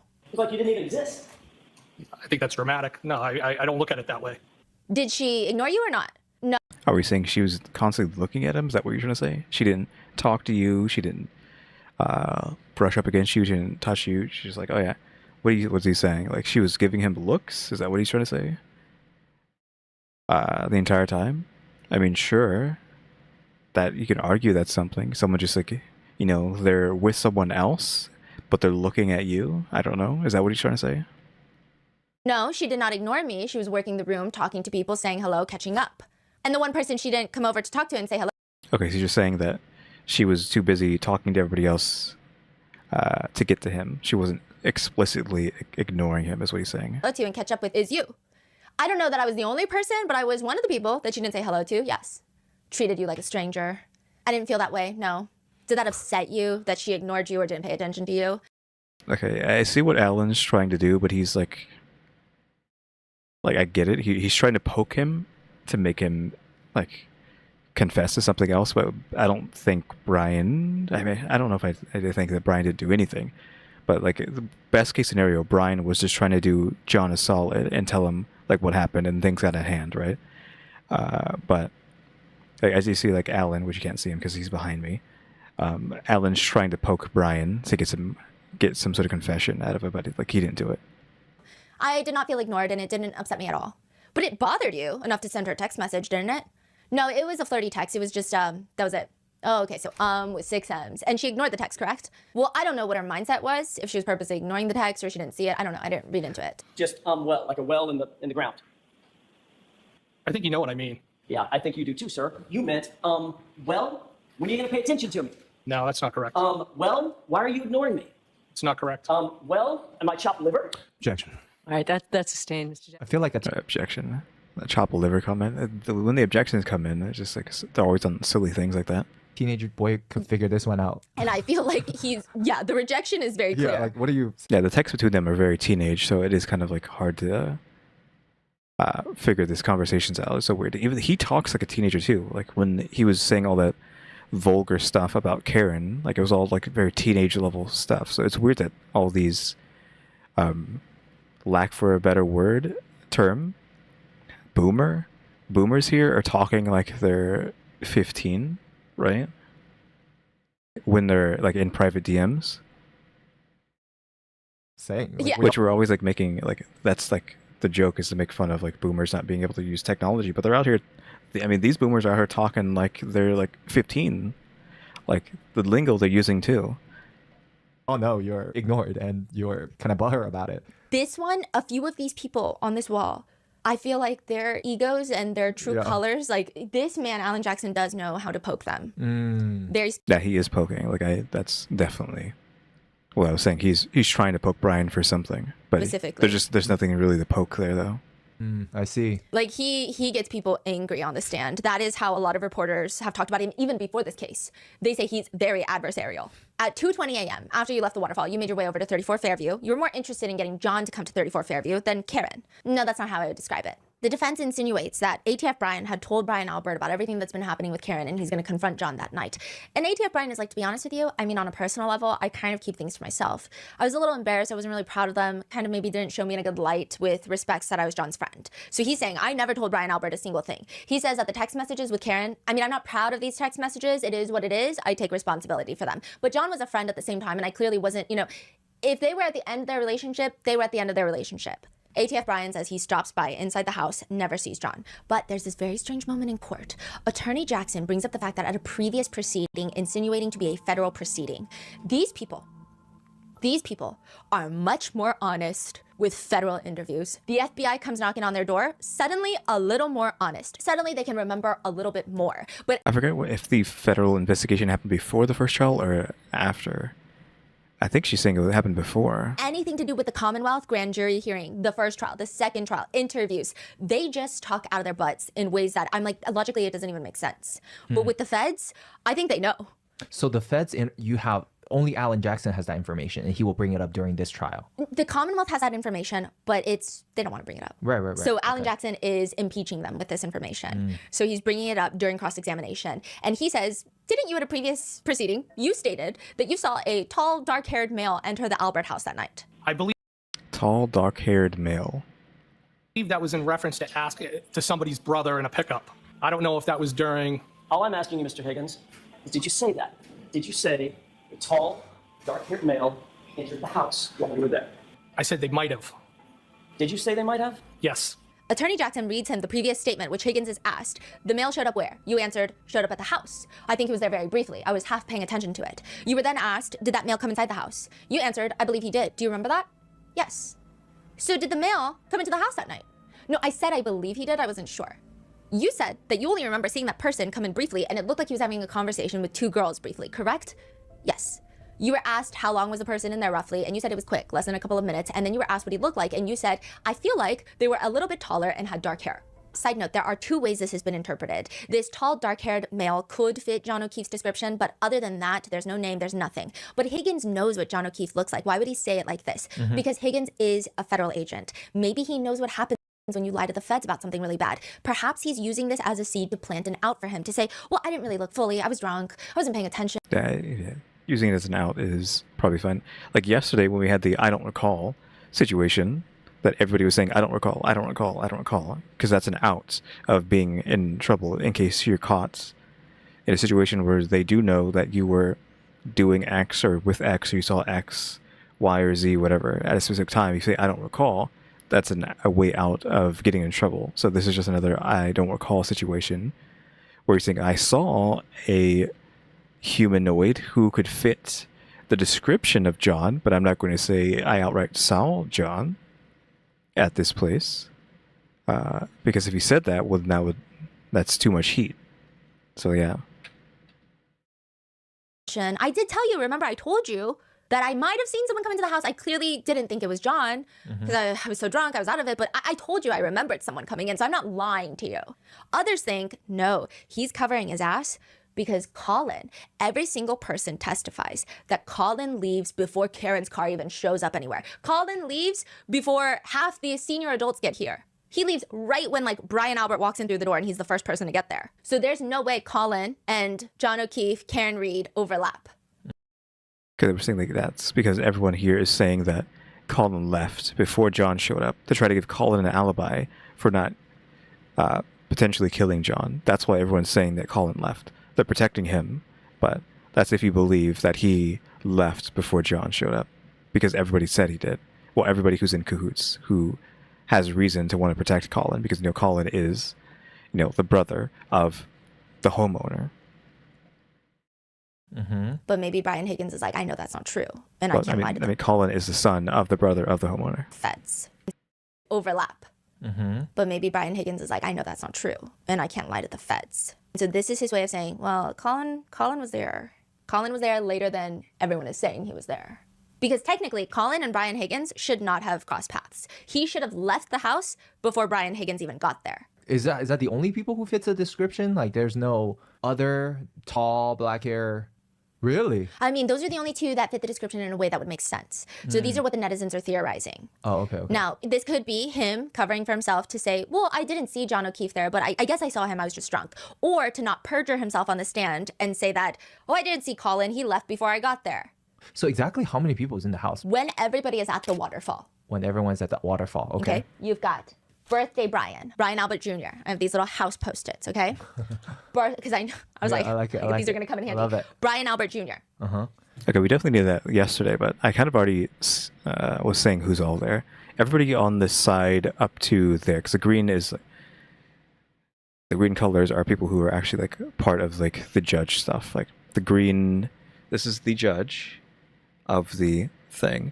This is our adversary, right? The prosecutor, who are against Karen. This guy down here also, same thing, prosecutor against Karen, because there's two different ones. His friend, Julie. His other friend, Sarah Levinson. New person. She was added today. So now we know who this is, but she doesn't have a string, but I guess friend of the son of homeowner. Okay. These three are in the house. That's it. There were a few other girls, but they left. And they are now saying Colin was also there. The whole time? With Brian Albert Jr.? Yes. He only came for like 40 minutes, they say, but he was there Wait, before. So Colin Albert is friends with Brian Albert? They're cousins. Yeah, they're Alberts. Yeah, I mean, the cousins, so, I mean, you could argue that comes with the territory, possibly. Cousins, yeah. So they're cousins. Interesting. And then the first people to get back in one car is Brian Albert. Nicole Albert. Nicole Albert. At like, what, 12 something? Yes. And Caitlin Albert, their daughter. Right, okay. So these three come back in one car from the waterfall bar. And then Colin leaves. Why did he leave so early? He says he has a curfew. We're going to get into that. Curfew? Sure. I mean, he is 17, so you can argue that's why, but... Okay. Messages that are so unhinged. So then Colin leaves. At what time? 12? He says 12:10 a.m. exactly. Does he recall anything else from that night? That is crazy. No. But every single person recalls he left at 12:10. Wow. So then Brian Higgins walks in. Okay. Colin is left. Brian Higgins walks in. Jennifer McCabe walks in with her husband, Matthew McCabe. Yes. And obviously Chloe's in the house. Right. Now, these are all... Can't even see the sticky on this color. This is supposed to be allegedly yellow, by the way, but the light here is changing it to be orange-yellow. All the people that are inside the house. That's not a lot of people. No. How do you not remember? Okay, so there's, let me see, 1, 2, 3, 4, 5. 5 adults, like 5 older, and then 1, 2, 3, 4 younger crowd. Like, there's barely anyone in the house. Yeah. I mean, okay, so I'm going to get there when I get there because there are outside people now. Okay. So these are all the people. When asked about if he said that to the feds about the dark-haired, tall guy, he doesn't remember. Brian Higgins doesn't remember a lot of things during his testimony. All he remembers about being in that house was he just stayed for a little bit because... Well, he saw birthday Brian flanked by 2 females. That's how he says it. He just keeps using this type of verbiage over and over again. And at what I mean, is that just something you'd use constantly in the police/FBI? Because he's a federal agent, I think, right? Brian. Flanks, sure. 2 women flanking him? I mean, that means they're behind him, which is weird. Why are they... I'm guessing they're following a single file behind him? So that's what he's trying to say? By being flanked by 2 women? one point, ATF Brian and Brian Albert leave the kitchen area and they go upstairs to look at Brian Albert's other son's photos. So Brian Albert is like, hey, my other son, who's not on this wall, is in the Marines. You want to see pictures of him in the Marines? So they go upstairs. Problem. ATF Brian previously testified that he had never been upstairs in the Albert household. Did you go anywhere else within the home? Yeah, it's like, what are you playing League of Legends? Like, was the son playing League of Legends on him, getting flanked and ganked by jungle? Like, what do you mean by flanked? I want to hear that again because she's just said something that's supposed to be contradictory on Brian's He side. just keeps using this type of verbiage over and over again. And at one point, ATF Brian and Brian Albert leave the kitchen area and they go upstairs to look at Brian Albert's other son's photos. So Brian Albert. Okay, so they're saying that these two went upstairs to look at second son's photos, which we don't know that person because this is their son, but their other son isn't on this list. But that's what they're saying. So these two went to go see pictures for some reason upstairs of this guy's other son. Albert is like, hey, my other son, who's not on this wall, is in the Marines. You want to see pictures of him in the Marines? So they go upstairs. Problem. ATF Brian previously testified that he had never been upstairs in the Albert household. Yeah, so there's the contradiction. He said in one spot they went upstairs to see pictures. The other one he's like, oh, I've never been upstairs. Did you go anywhere else within the home beyond what you described as far as the kitchen and the living room? No. Did you go upstairs at any time? No. But they went upstairs to go look at the photos. There's 3 floors in the Albert residence. ATF Brian testified previously that he's never been to the very top floor, which means you just have the main floor and the basement. So if you go upstairs to look at photos, where are the photos? Okay, so are we saying that they were downstairs in the basement? Where a lot of people theorize John O'Keefe was killed. So they're downstairs in the basement and they went upstairs to go look at photos. It's just another thing that is very, very strange, right? It doesn't make any sense. ATF Brian also states that he leaves the Albert residence sometime around 12:20, 1 a.m. He says that he knew he was going to leave pretty early, even before coming, because he's not a big beer drinker, and all they have are White Claws and beers. So he's like, I need my Jameson and ginger. He's like obsessed with that combination. He claims he's one of the very first people to leave, and he just wants to go home. Except he doesn't go home. He goes straight to the Canton Police Department. Yeah, what you ATF saw. Brian works out of the Canton Police Department. We saw that he went to the police department for some reason. It did something there and then left. Don't know He has why. an office there because the chief of the Canton Police, Berkowitz, is his bestie. During a celebration party for Chief Berkowitz, ATF Brian got up with a glass of champagne to give a toast and allegedly said, if you want to hide a body, Kenny Berkowitz is your man.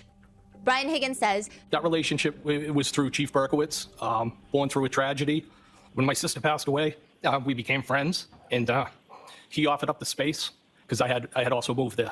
So it was close. It was a jumping off point. Brian Higgins' sister passed away. Watch it again. It did like lag out there because I was clicking to delay ads. I've been delaying ads all the time. This in like almost the entire video, but it lags the stream for like a second. Well, lags the video for a second when I press that button.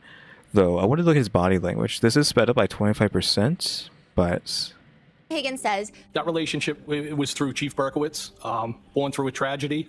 When my sister passed away, we became friends, and he offered up the space because I had also moved there. So it was close. It was a jumping off point.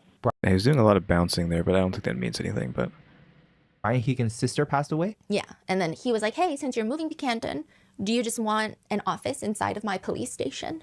You want to know something else that's crazy? I keep wanting to save some crazy things, but these two seem close, right? Brian Higgins and Brian Albert seem close, right? Besties, yeah. But Brian Higgins, ATF Brian, and Chief Berkowitz are actually much closer. And ATF Brian stated that Chief Berkowitz says even he is scared of Brian Albert. Brian Albert's a scary guy. Well, how did we find out about that? He said that to somebody else. Why does he go to the Canton Police Department right after 34 Fairview? He's At like, 1 a.m.. yeah, it doesn't make sense. He claims it's because he has a ton of cars parked in the parking lot. He's got work cars. He's got a police cruiser. He's got an undercover cop car. He's got his own personal cars in the parking lot. And if the snow powers are coming through, they've got to move all their cars to the center of the parking garage because it just makes things easier. It's a Jack, well, let's let her finish. courtesy thing. Nevertheless, Except we see what he does. He just goes inside, and then who knows what happens after that. Like maybe he is going to talk to him if he's there to be like, hey,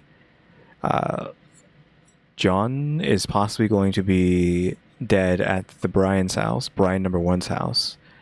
Just let you know that, something like that. nevertheless, he goes in, he passes the dispatch room where Sergeant Good is working dispatch.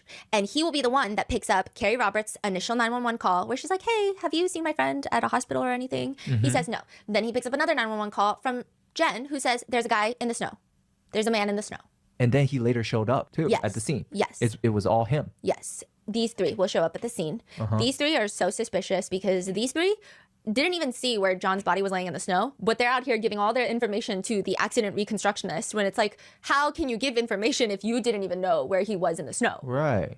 These three are weird. ATF Brian says he just waves at Sergeant Good. That's it. He says hi to him, goes to his office upstairs, grabs his car keys, comes back down, moves the vehicles. There has been footage of him released of moving his cars around. And this man isn't just moving his cars around. He's just like full treasure hunting, opening the trunk, grabbing things. There's a lot going on for someone who just wants to go home and fall asleep ASAP. And at one point you can see him walking in the snow with his brightly lit phone up to his ear. It looks like he's on a phone call, but we don't know that for sure. He could be doing a voice memo. He could be listening to a voice memo. It just appears to be a phone call. But the problem is, I mean, if it was a phone call, you could just possibly ask the phone company to give you any information on that, assuming they could get it out of them. 'Cause I feel like it feels like the phone company does at least try to not do that. I don't know. you cannot even ask him about it because this footage of him in the Canton Police Department was released during the second trial where ATF Brian is not called to testify. The government does not call him to testify. And the defense, I don't think they want to risk it. Oh, it was like somebody else released it during the second trial, but they can't ask Brian for any more information about it. It's admitted into evidence, but they can't say, hey, Brian, who are you on the phone with? ATF Brian says. It was a long day. We had traveled, the traffic, it just seemed like it dragged on forever. But I think I did what I typically do after being out, having a couple of drinks. I had something else to eat, and I believe I might have had another couple of drinks and either laid on the couch or laid on my bed. Typically, I would fall asleep if I was on the couch and wake up and go into the bedroom. I don't know what location I was in at that point. Regardless, he says he falls asleep and he doesn't wake up until his phone starts blowing up at 6:30 in the morning. Most of the calls are coming from two people, Chief Berkowitz and Brian Albert. Why the fuck they're calling him for? Exactly. ATF Brian chooses not to call Chief Berkowitz back, but he calls Brian Albert back. Chief Berkowitz is his bestie. Yeah. But he calls Brian Albert back. Yeah. And his reasoning for this is, well, Chief Berkowitz is an early riser, and typically when he's working that day, we had a friendship where we would just kind of check on each other in the mornings. We'd just call in the mornings. So I just kind of blew it off, like, why are you calling me this early? You could corroborate that by, again, getting the phone calls from, or whatever, messages from the phone company to see if Kenneth does, in fact, constantly check up on Brian or vice versa. That's like a hard statement you can just like track, can't you? But when I saw Brian Albert calling me, that kind of caused some concern. So he's like, it's not that I knew Brian Albert had something to tell me. It's that he just doesn't wake up early. We don't talk like that. Whereas I talk to Chief Berkowitz every single morning. So this is a casual phone call I was getting. This was alarming to me. That's why I picked his phone call over his. So, he was out with me all day. We both had the same long day. I was concerned at that point. So he picks up the call. He talks to Brian Albert, and that's when he finds out that John O'Keefe was found laying on the lawn outside. ATF Brian says that in that moment he was very confused. The math didn't make sense. John and the defendant never showed up. People were in shock. He says it didn't make sense. So he gets dressed, rushes over to 34 Fairview, where a few of the Mick Albert family members have gathered. ATF Brian says the energy was just distraught. He ends up staying for about an hour, and he doesn't really recall with 100% certainty what else he did, but he's off that day. He's off January 29th, 2022. He just found out that someone that he is friends with passed away. Yeah. What would you do on your off day? Would you go grieve? Would you go mourn? Would you spend time with your family because you're like, I'm sad? He goes on his off day To the office? to Canton Police Station. You weren't scheduled to work that Saturday, correct? No. Matter of fact, you weren't on duty at all. No, I wasn't. He doesn't recall how long he was there or what time he was there from, but he wasn't on duty that day. He's not working that day. He doesn't go home to grieve. He doesn't sleep. He doesn't run errands. He goes directly from 34 Fairview to Canton Police Department. ATF Brian says he just stopped by, but the defense argues that his key card shows access all the way from 9 a.m. to 5 p.m. Brian is like, well, I could have left and come back. I could have left and periodically kept coming back all day. You could have? And then they're like, okay, but you were still there for a long time. At that point, ATF Brian meets with some of the state troopers that have now just been assigned to the case. Which is kind of like an oof, because again, this guy's a bad guy. Trooper Proctor and Trooper Buchanan, both of whom he knows. ATF Brian testifies, so I was familiar with Trooper Buchanan. Evidently, I was reminded by Trooper Proctor that I had met with him before. I think I had helped him on a gun recovery that he made, but I didn't remember him. He says that he's not close with either of them. I had seen Trooper Buchanan on a number of occasions at a local gym. I had seen him one time at the hillside. I think he might have been with his child after a sporting event. I think I said hello, I bought him a drink. ATF Brian says, I wouldn't classify that as socializing, more being friendly. And that's that. Nothing else of particular value has been noted by the Honorable Brian Higgins. Also, ATF Brian testifies that he knows the name of Colin Albert. He knows that he's one of Chris Albert's sons. However, if Colin Albert were to walk into the courtroom today, he would have not a single clue that that is Colin Albert. ATF Brian testifies that he does not know what Colin Albert looks like. I know the name, and I know that he is one of the sons of Chris Albert. Are you familiar with what he looks like? If he walked in The Boston accent. She mentioned that before, but I haven't really been paying attention to the Boston accent that he has. he is one of the sons of Chris Albert. Are you familiar with what he looks like? If he walked in here right now, I wouldn't know. And he just feels the need to throw that out there. A lot of people just don't like his testimony. Everything boils down to, if I did that, if I knew that, I would have done that. With one netizen writing, they kill me. These witnesses kill me when they act like they don't understand the questions. Then you have Brian Albert, the homeowner. Homeowner Brian. Brian Albert is sitting on the witness stand, dressed like a defendant, white collared shirt, tie, sweater jacket on top. We're making a comeback here. Brian Albert retained counsel, which is not a bad thing to do. It is crazy how attorneys will make people look bad for hiring attorneys. And I'm like, you are also an attorney. I don't understand. But it is odd in the sense that Brian Albert cannot tell you anything about this attorney. I'm not talking privileged conversations. I'm talking Brian Albert does not recall, does not remember the date, even the month, even the season, even the year in which he hired this attorney. Why? Is he just trying to play like, I don't recall, I don't recall, I don't recall? Yeah, but I think he's also trying to be like, if it's too early on, that looks suspicious. Ah, I see. Like even those information that's like so harmless, he's like, I'm just not gonna say anything. Yeah, I don't know. I don't recall. Do you have amnesia? He also conveniently forgets that he talked to the prosecution even just a few hours ago. The direct examination of Brian Albert is exactly what you expect. He testifies that he comes to the house, he lets Chloe out from upstairs, goes outside to use the restroom, hangs out a little bit in the kitchen, Chloe does, and then Brian sends Chloe back upstairs to go to sleep in their master bedroom. And then he hangs out with everyone, everybody leaves, he goes upstairs, knocks out, falls asleep, and does not wake up until his sister-in-law, Jen McKay, bursts into the room. The cross-examination of Brian Albert just starts spicy. It sets the tone for the entire cross. Yeah, the do you have amnesia is a joke there. Just cut herself off though mid-sentence. She was just saying something and she's putting an ad here right in the middle of her saying something. Scroll that back for a second. And sends Chloe back upstairs to go to sleep in their master bedroom. And then he hangs out with everyone, everybody leaves, he goes upstairs, knocks out, falls asleep, and does not wake up until his sister-in-law, Jen McKay, bursts into the room. The cross-examination of Brian Albert just starts spicy. It sets the tone for the entire cross. Yeah, like she's like mid-sentence when she starts this ad read here. But yeah, his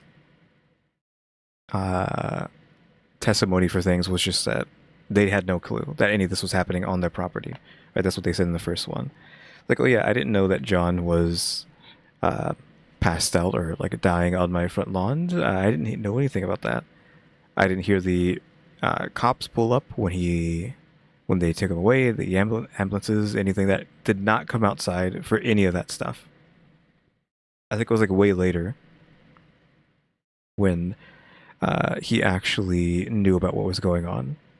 I feel like everyone would have already left by time he found out. Like the homeowners actually found out, allegedly to them, or they could have just been outside or inside looking out, but not actually doing anything about it. They also apparently have a dog that is very aggressive, and the fact that they weren't barking and waking up with all this commotion going outside also doesn't make sense, but who knows what's going on there. Of course, there's like just stalling for time now until her ad read is over for Shopify. Oh, there we go. I think that's the last ad read she has for the this. You know that feeling? You're like never walking mind. to your house at night. She you're turning on hit me with the old double, back to back. I was saying there's only like 2 ad reads, but I'm guessing it's 3. It's just like this one is like right after the other one. Again, though, I don't know why she cut herself off mid-sentence. She could have at least given herself like a bigger pause. Yeah, like his death, amnesia, I guess, just getting on in old age, I guess. He is kind of like gray in the hair, so just can't remember anything anymore. Can't hear anything anymore. And like that is something that was brought up in the first one, where like, how do you not know any of this is happening outside your house? Again, they never went inside either. They didn't go inside. They didn't ask to see if there's any stuff on the inside. Like, I'm guessing not until they had already sold the house off did they finally get to look inside to have any evidence recalled. Alan Jack. Okay, but yeah, like nobody thought to be like, hey, maybe we should like look around this house, but like it's because they're all in on it, so they're not going to. But Jackson starts off by asking Brian Albert how many times he's testified before. Because he's a cop, it's probably around 100 times. Cops testify in trials. When was the last time you spoke to Mr. Lally? what was that? Is the weird the up and down with the eyes, and then you can hear an audible gulp. He does, like you can see his Adam's apple I think move, but like you can actually hear it. Not that that's means there's any sort of suspicion. Yeah, it's just I don't recall on everything. I don't know when we're gonna see the stuff in the house though. That could be like part 3, part 4 though. Around 100 times. Cops testify in trials. When was the last time you spoke to Mr. Lally? Yeah, it's that click sound. You can hear it happen, like him swallowing. Before Friday, when you began testifying?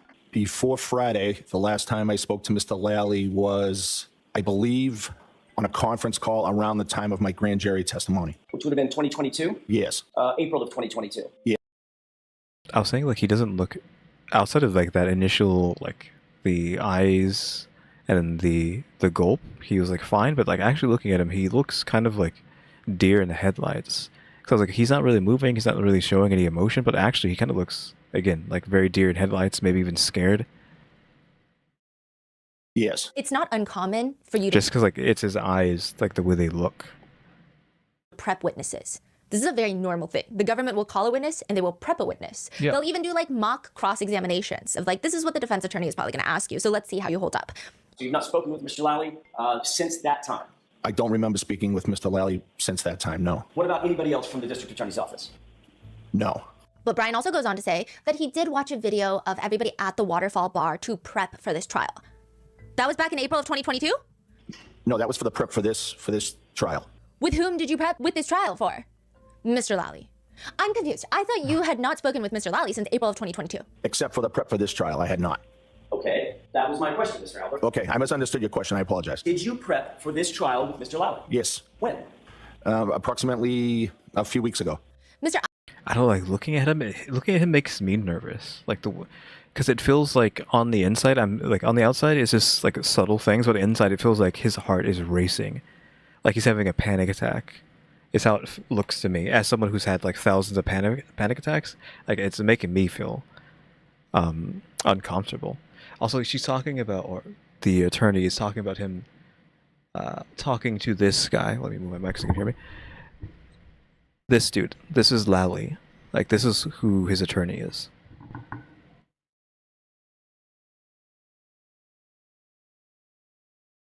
Turn that back on. Albert, about 45 seconds ago, I asked you, have you spoken with Mr. Lally before your testimony in this proceeding? And your answer was, no, I have not. Did you not understand my question? I did not. What was confusing about it? That's crazy. Meanwhile, you're He's staring like really intently at the guy talking to him, a cop or like when he's shifting around his eyes. standing here playing dumb. Oh, I didn't understand your question. What was your question again? Repeat that. I didn't understand. I didn't even know I had a prep. Out of anyone, you know what the system is like. You know exactly what's going on. I was expecting you to ask if I had prepped with Mr. Lally. I didn't hear prep with Mr. Lally, so I didn't know what you were referring to. So when I said spoke with Mr. Lally, Like even like the immediate, like his head like jerked back to like, oh, he's starting like the guy talking to me is talking and just stop talking and pay attention. since I didn't say prep with Mr. Lally, your answer was no, I didn't speak with him. I just prepped with him. Yes. What's the difference between speaking and prepping? No, there is no difference. I just misunderstood your question, that's all. A lot of netizens feel It might just be because I have it sped up. Like sped up's probably doing it injustice. Like maybe he isn't that nervous because it is like 25% sped up. But like I don't even want to look at him because it's like it makes me feel uncomfortable. like this already broke credibility for Brian Albert because he's being so evasive and fishy with his words. A lot of netizens believe, what is happening? Like, what is the literal point in lying about this when this is so common? But one comment reads, what if there was a very silent prep? Like they never spoke. obviously being sarcastic. And everyone in this family and circle of friends is just evasive for no reason. Later, the defense starts asking Brian Albert about how close he was with Karen, how well he knows her. He says he's never met her. Well, maybe he met her once in a bar. Then he makes it appear like they don't even really know each other aside from their first names, except just a week before John O'Keefe's death, there's a photo of Chris Albert, Brian Albert, John O'Keefe, and a guy named Tim Daly in a bar together. And the person that took that photo is Karen Reed. Attorney Jackson is asking Brian Albert, Karen Reed took the photo. You're literally staring at her, correct? I don't know who took the photo. Who do you think took the photo, sir? I have no idea who took the photo. Could it have been Karen Reed? Objection sustained. Netizens are having... Really? Again, this judge in cahoots with him. Because this is the judge, but I don't know why she has her colored green. I feel like because she's colored green, it means that she's on the prosecutor's side, so she's not like an unbiased judge. I don't know that if that's why she made her green. Because again, she does have a connection, like, I don't know where though. Like, because her green line goes over here somewhere. Like, it could have been to Colin, or maybe it actually breaks here and goes down, and then like to Kevin. Like, I don't know, but this judge is connected to somebody over here. We just can't tell because there's too many lines. And she's also green, which the green is the prosecution side. Which, if we want to say that if it's a good guy, bad guy, then like this is the bad guy's protection, right? Which means like she can also be doing the same thing. So yeah, that objection, and then she being okay with the objection was like, oof.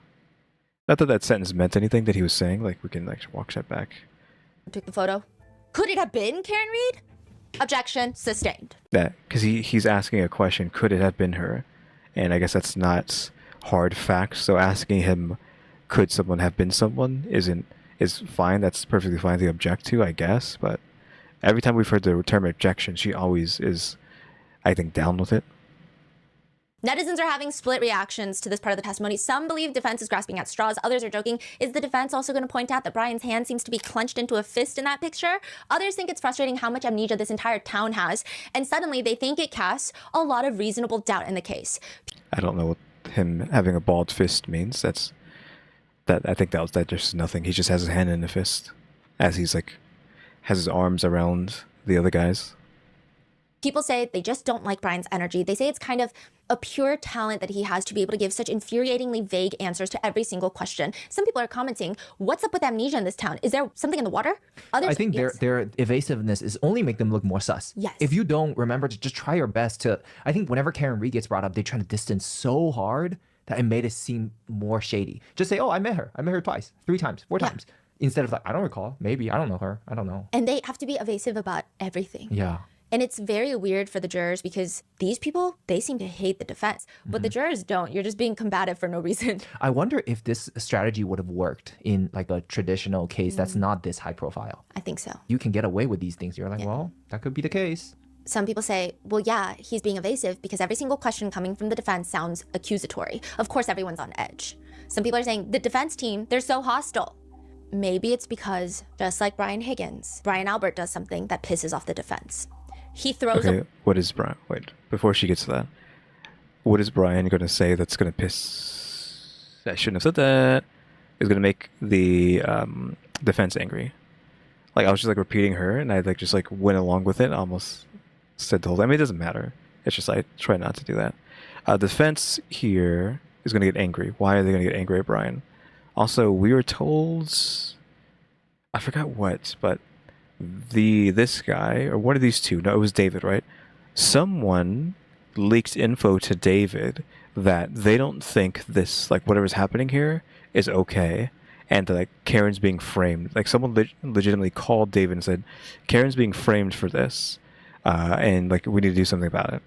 And that's how he got in the case to defend her.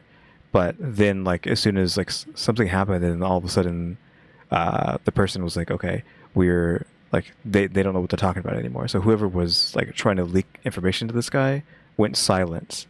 I'm guessing possibly because like weight was starting to get thrown around by the Albert family / the cops. Because, just like Brian Higgins, Brian Albert does something that pisses off the defense. He throws away his phone. He gets rid of his phone as well. Both the Bryans have now gotten rid of... Oh yeah, I forgot.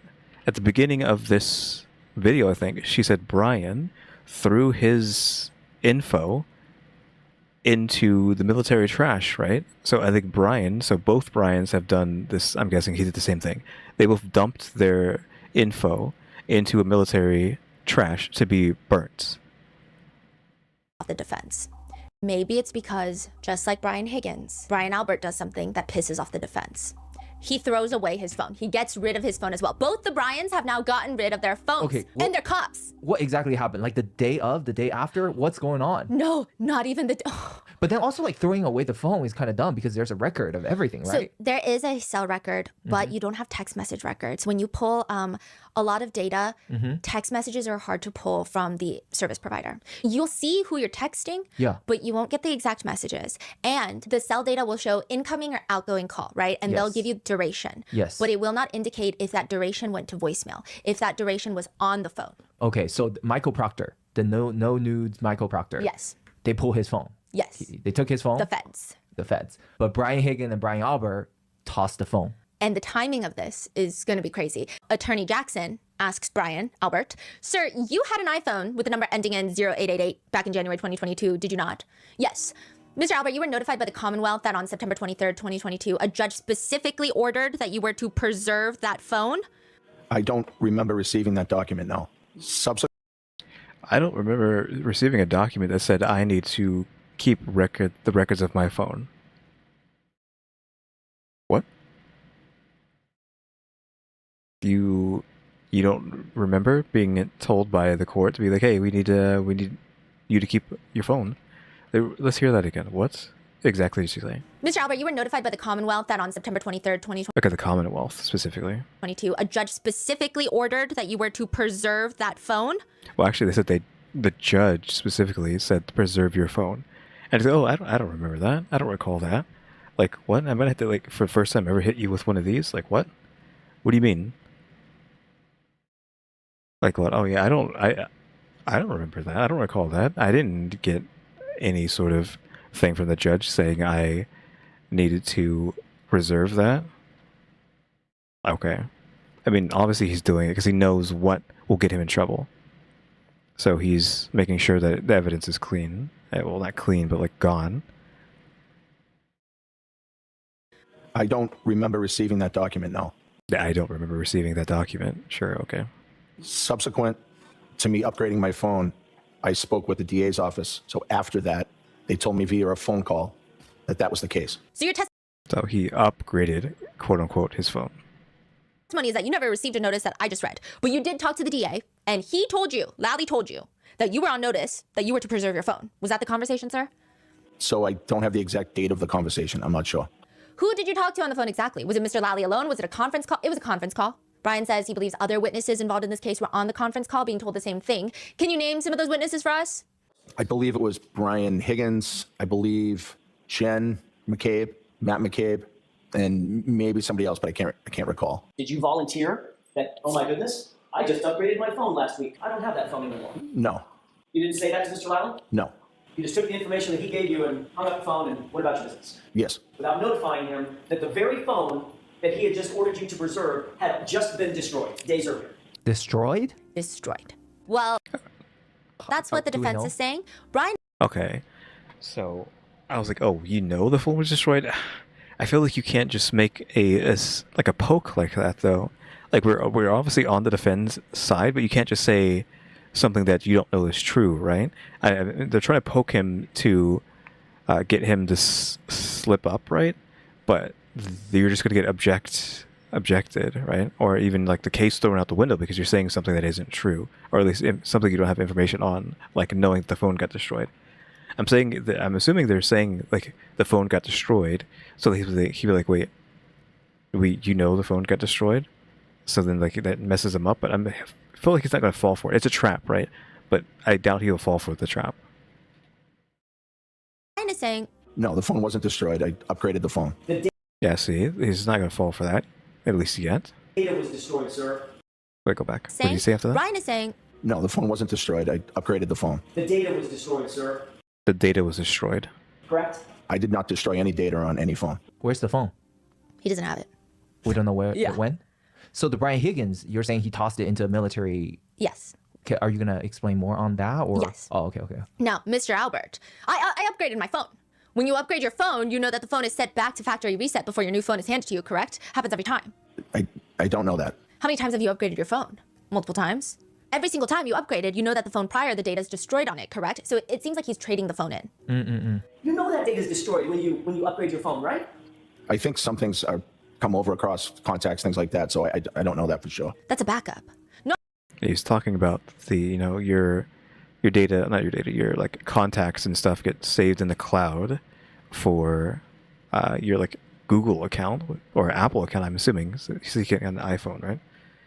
But yeah, like your email that's attached to your Google, usually cloud saves your contacts and stuff like that. But I think that's what Brian's trying to play the I'm just an innocent boomer thing, like we were saying earlier, where like boomers don't know anything about technology, except all these boomers are like texting like they're teenagers. And so now we're finally back to them like full circle. And I was like, I don't know anything about technology. I don't know that all the data on the phones gets erased? Question mark.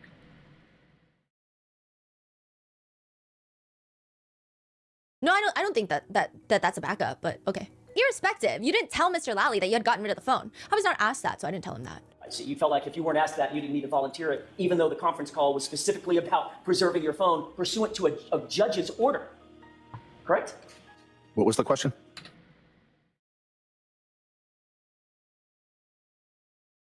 What was the question? How to look guilty 101? Like, can you get that again? Phone pursuant to a judge's order. Correct?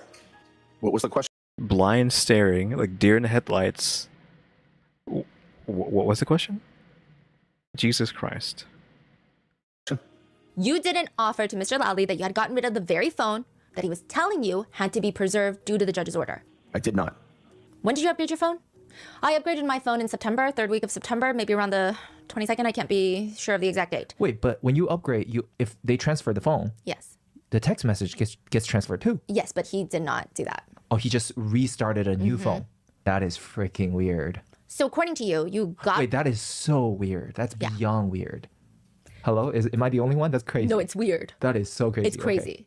So, according to you, What was that fidgeting there? Him looking down like that? you got rid of the phone. The body language, like the movements, like this, like calm down. That was the subject of a court order preservation the day before it was ordered preserved. So the court order came out 23rd. He got rid of his phone September 22nd. Yeah, the timing. The timing. Did someone warn him? Did he get a heads up? Wow. Rephrase the question, please. Rephrase the question, please? He's saying that. Usually the judge says that, okay? The day before this all happened, you upgraded your phone and got rid of it in total, correct? I upgraded my phone around the 22nd, yes. You are aware that the very data that you were ordered to preserve would have been destroyed according to you the day before the court order, correct? Rephrase your question or ask me a question. Are you claiming that you got rid of your phone on the 22nd? I upgraded my phone around that. I'm not sure if that's the exact date, but yes. So it could have been after the 22nd. I don't think it was after the 22nd. Could have been the 24th? No. Could have been the 25th? No. So you're absolutely sure that you could not have upgraded your phone and gotten rid of it anytime after the 23rd when this judge ordered that it be preserved? No. Because you know that if you got rid of that phone after you had been notified that you were ordered by a court to preserve it, you'd be committing a felony. Objection, Your Honor. Okay, I was waiting for the objection. I feel like he's asking a legitimate question of there. Like, isn't that a legitimate? Are we going to hear a sustained off of the judge or no? I paused it before she had a moment to talk, but Sustained. Objection sustained. of course. It wasn't as fast as what she just did, but every time we hear an objection, I mean, we only have like one side. That's like bias, right? Confirmation bias, because we only hear objections from the prosecutors. We never hear them from the defense. But every time, objection sustained. Sustained. Yeah, I'm getting riled up because of these. Auntie Bev is going to come in episode 4. Jesus Christ. We don't want to get to hear about this woman, the judge, until episode 4. We're barely on episode 2, and there's still another hour left of this video. There's a lot of words people are saying about Auntie Bev. So now you claim that you got rid of your phone September 22nd, 2022, hours before you were ordered to preserve it. That's your testimony? Yes. Is that just a coincidence? September 4th was my birthday. The phone was broken and failing. I had planned on getting a new phone, and that just happens to be the day that I got it. Happy birthday. Was that? I feel like we should have got like an objection. Objection? He said happy birthday? Objection? That was a bit... That was a bit, I don't even know what to say with that. Happy birthday. A coincidence. That's what you're saying today to these jurors? Just a coincidence? Yes. Did you and Brian Higgins agree with each other to both get rid of your phones? No. Jackson brings up the fact that in previous testimony, Brian says he recalls having conversation about the phones with ATF Brian, but he doesn't really recall much more. Now he's being asked that. Like, didn't you have conversations with ATF Brian about getting rid of your phones? And he says, I don't recall what time. Mr. Albert, I don't care when it was. I'm asking you, have you ever had a conversation with Brian Higgins about your phones, respectively? We may have. I can't remember that conversation specifically. Who did he tell that to? FBI? Yeah. Okay. So Brian Albert gets rid of his phone. No clue where it is. Brian Higgins gets rid of his phone, literally drives it to a military base to dump it. But then how do we have all these text messages between Brian Higgins, Karen Reed, Brian Higgins, and John O'Keefe? Well, Karen Reed's phone was taken. John O'Keefe's phone was taken. So is it just from their phones? No. Brian Higgins gives over those text messages. He uses a federal device to extract message threads. So a lot of feds, they have these machines where when the feds go through your phone, this is a huge thing. Not just the feds, any law enforcement officer, when they go through your phone, they don't actually go through your physical phone. They hook it up to a computer or a machine, and it's a mirrored image of your phone. Okay. This guy was going through Karen's phone physically looking for nudes. So that's like already bad. Yeah, so like we were saying earlier, that this guy was looking through Karen's phone for nudes or whatever. So apparently that's even worse with that information, where they apparently have a machine that just rips the phone to like just text-based information, it looked like. But no, he just had like just phone in his hand, just open, just looking for nudes. And that's who this guy is.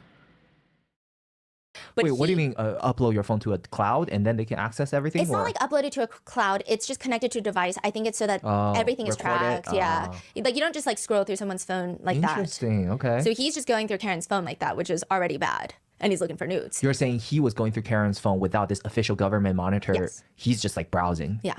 Wow. Now, Brian Higgins goes to one of these machines and you can extract certain data. And this is very important, especially with suspects who have attorneys, because there's like different panels as well. Sometimes if there's a lot of, and this was a problem with the Sean Combs case, and it's very technical. Let's say I have a phone where I have tons of communication with my attorney on there about this specific case. Yeah. It gets turned over to the police. They immediately see tons of privileged information between myself and my counsel. Typically, they would send this phone to a third-party attorney who will take out all of the privileged information, give that back to me and my counsel, and then give the non-privileged information to the law enforcement agencies. But you're saying that's like the police have to follow this code of law and be ethical and not browsing, looking for nudes and looking for... Yeah, I mean, it's typically easier in the sense of like, it's easy to prove that you have lots of privileged communications. And then you would bring it up with the judge and it would become a whole ordeal, right? But I mean, they just be doing whatever. Yeah. Now, Brian Higgins goes to one of these machines and you can extract certain data. So like, that's the whole point. You can take certain data with its metadata. So you can take certain text threads with all the metadata. And that's it. You're not doing a copy of the entire phone. You're just selecting this specific text message thread between person A and person B. So Brian Higgins goes to this machine, gets 2 text message threads, one with Karen Reed and one with John O'Keefe, and he submits them himself to Buchanan, the state trooper. This is before his phone was destroyed or after? And then immediately after, he destroys his phone. What's his explanation? Because if he doesn't give these text messages, they're going to want his phone. Right. They're going to say, you're weird, you're sus. Okay, so yeah, he only coughed these up so they wouldn't ask for his phone, but then immediately destroys it. So we need to go through your phone. So he's trying to get ahead of it, is what a lot of people believe. I'm not in Brian Higgins' mind, thankfully. I think I would not like it there. But he says, I thought it was important because I've had communications with both of them and I wanted to be fully transparent. He says he was never asked for these. He voluntarily gave them over to the state troopers. But here's what's interesting. Trooper Buchanan is on the stand, and his whole testimony is in the next one. He says, I explained to Mr. Higgins that we have in our custody and will eventually get to both the defendant's phone and Mr. O'Keefe's phone. So to protect Brian Higgins' integrity as a law enforcement official, I told him that the information he was providing to us better be true and accurate, or else he would suffer the consequences, aka giving him a chance to rectify anything he didn't turn over. Basically, he's saying, hey, we're gonna go through the text messages soon. They gotta match up to what we have in their phones. Okay? Wink, wink. Yeah. Because I want to protect, what did he say? Protect his integrity as a law enforcement official. ATF Brian is asked during the cross-examination, you would agree that searching electronic devices and phones is an incredibly important investigative tool that modern investigators use, correct? I've utilized phone data during the course of my investigations at times, yes. Why did he look to the judge to say that? I'm assuming the judge is over here. Like, why did he go and stare her down to say that? That's weird. Brian number 2. You've probably even written search warrants for them, right? Things of that nature, right? Yes. So how do you get rid of information on your cell phone? You could wipe your phone. Factory reset. So that might be one avenue. You could break the SIM card in half or snap it. It could, yes. That's exactly what he does. He breaks it in half. Again, how do we know that, though? If he throws it into the military trash, did we somehow scavenge this stuff out? Like, the vagueness just leaves that open. Like, what? How do we know that he got rid of his phone? Like, how do we know that both of these got rid of their phones, right?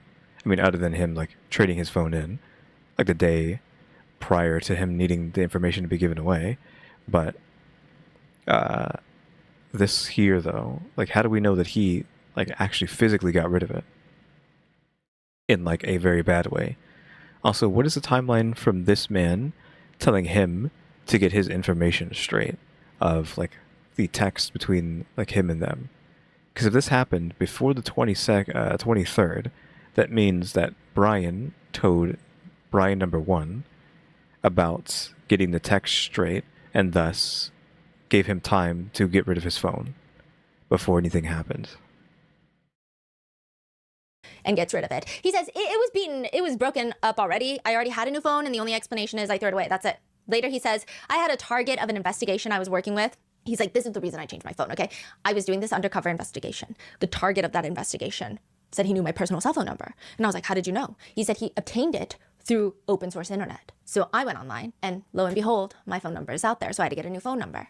And he's like, quit lying with me, quit playing with me, because you waited 3 months afterwards to change your phone number from the time that that target of your investigation told you that your phone number is open source. So where's your phone?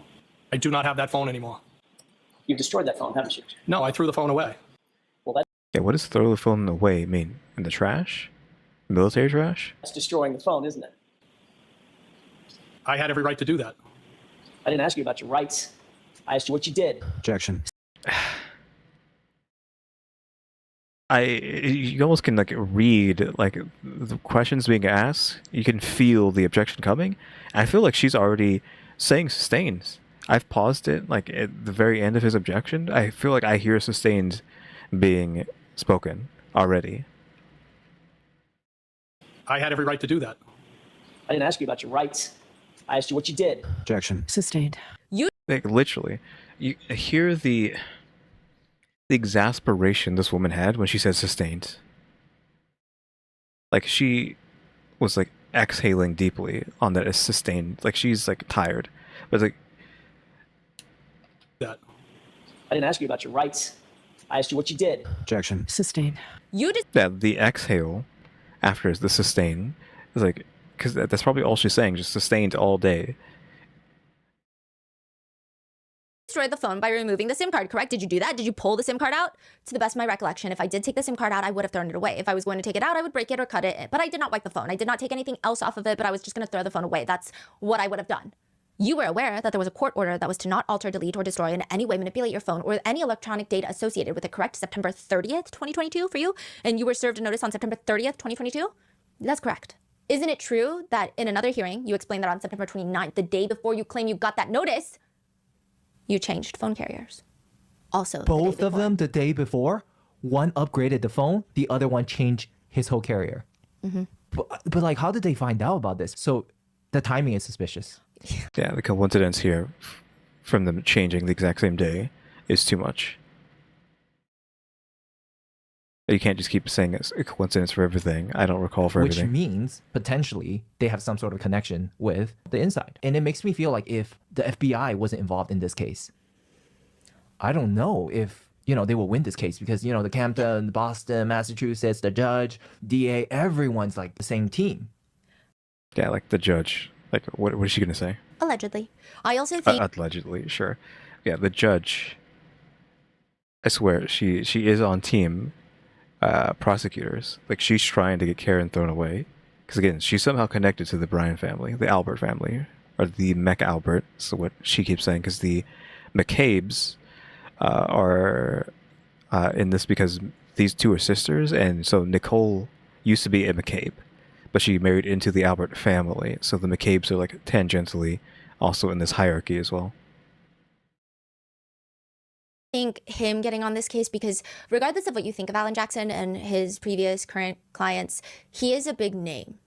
I think that did bring a lot more attention as well, and I think it brought a lot of pressure because he's not just someone that's going to walk in and be like, oh, everything's weird, let me just clock in, clock out. I mean, not that David Yannetti or any of the other defense teams were, but he's pretty nationally known. It is weird that Higgins just turns in these text messages and the state troopers don't look further into ATF Bryan.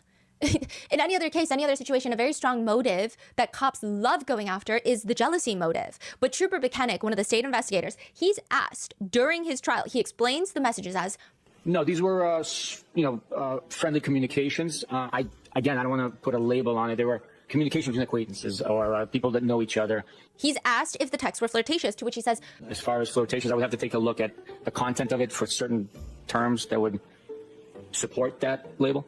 And the defense is like, okay, sure, here you go. They gave him a pile of text messages between Brian Higgins and Karen Reed. Okay, so I'm assuming he already had read this stuff before, but now he's like, I don't know. I would have to see them, even though he's probably already looked and read through them. Like, you are the officers investigating this case, so...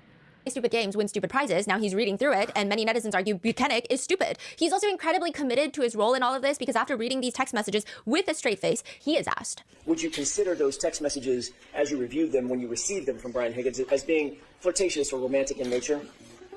I would not categorize them to that extent. Certain parts of it might be, but the total conversation, if you want my opinion, I can provide you with it. He's asked to point out which parts. There are terms that I used. You're hot. Witty, stuff like that. Like, as the bare minimum of, like, flirtation there. Like, yeah, sure, but, like, I guess anything that's not just thrown in the face, he's not accepting as flirting. You know, talking about banging and hooking up. I feel like once you said talking about what he just said, okay, shut up. Like, okay, we're talking about, like, extracurricular activities, and you're saying this is not flirtation? What word would you use to describe them if not flirtatious? My opinion is that it's a angry girlfriend trying to set up a hookup. What does that even mean? As a reasonable objective investigator, is there a possible scenario for Brian Higgins to be jealous about John O'Keefe? There is a possibility there, but I didn't see it based off the totality of the evidence. The length these people will go to cover each other. Yeah. I mean, again, we still don't think Brian had anything to do. Well, not that had either. We don't think Brian killed him out of jealousy. Sure, but still, like, he's still being goofy. Yeah, I've been referring to everything as extracurricular activities. I think I probably said the same thing like last episode too. When the whole nation is looking at them like, why are you doing this? You look so dumb right now. Yeah, his nickname on the internet is Officer Bukaki. And Jesus Christ, can you say that on YouTube? Why is it always that it seems like if it's not English, it's fine? Like, that's I made the joke, like, should I just be speaking in Japanese for these videos so I can just say whatever the heck I want? Like, since apparently she didn't censor that, like, Jesus Christ. And it's gonna become a thing because one of these witnesses goes on the stand. It's in the next episode. And she's like, I forget his name. I think Officer Bukaki.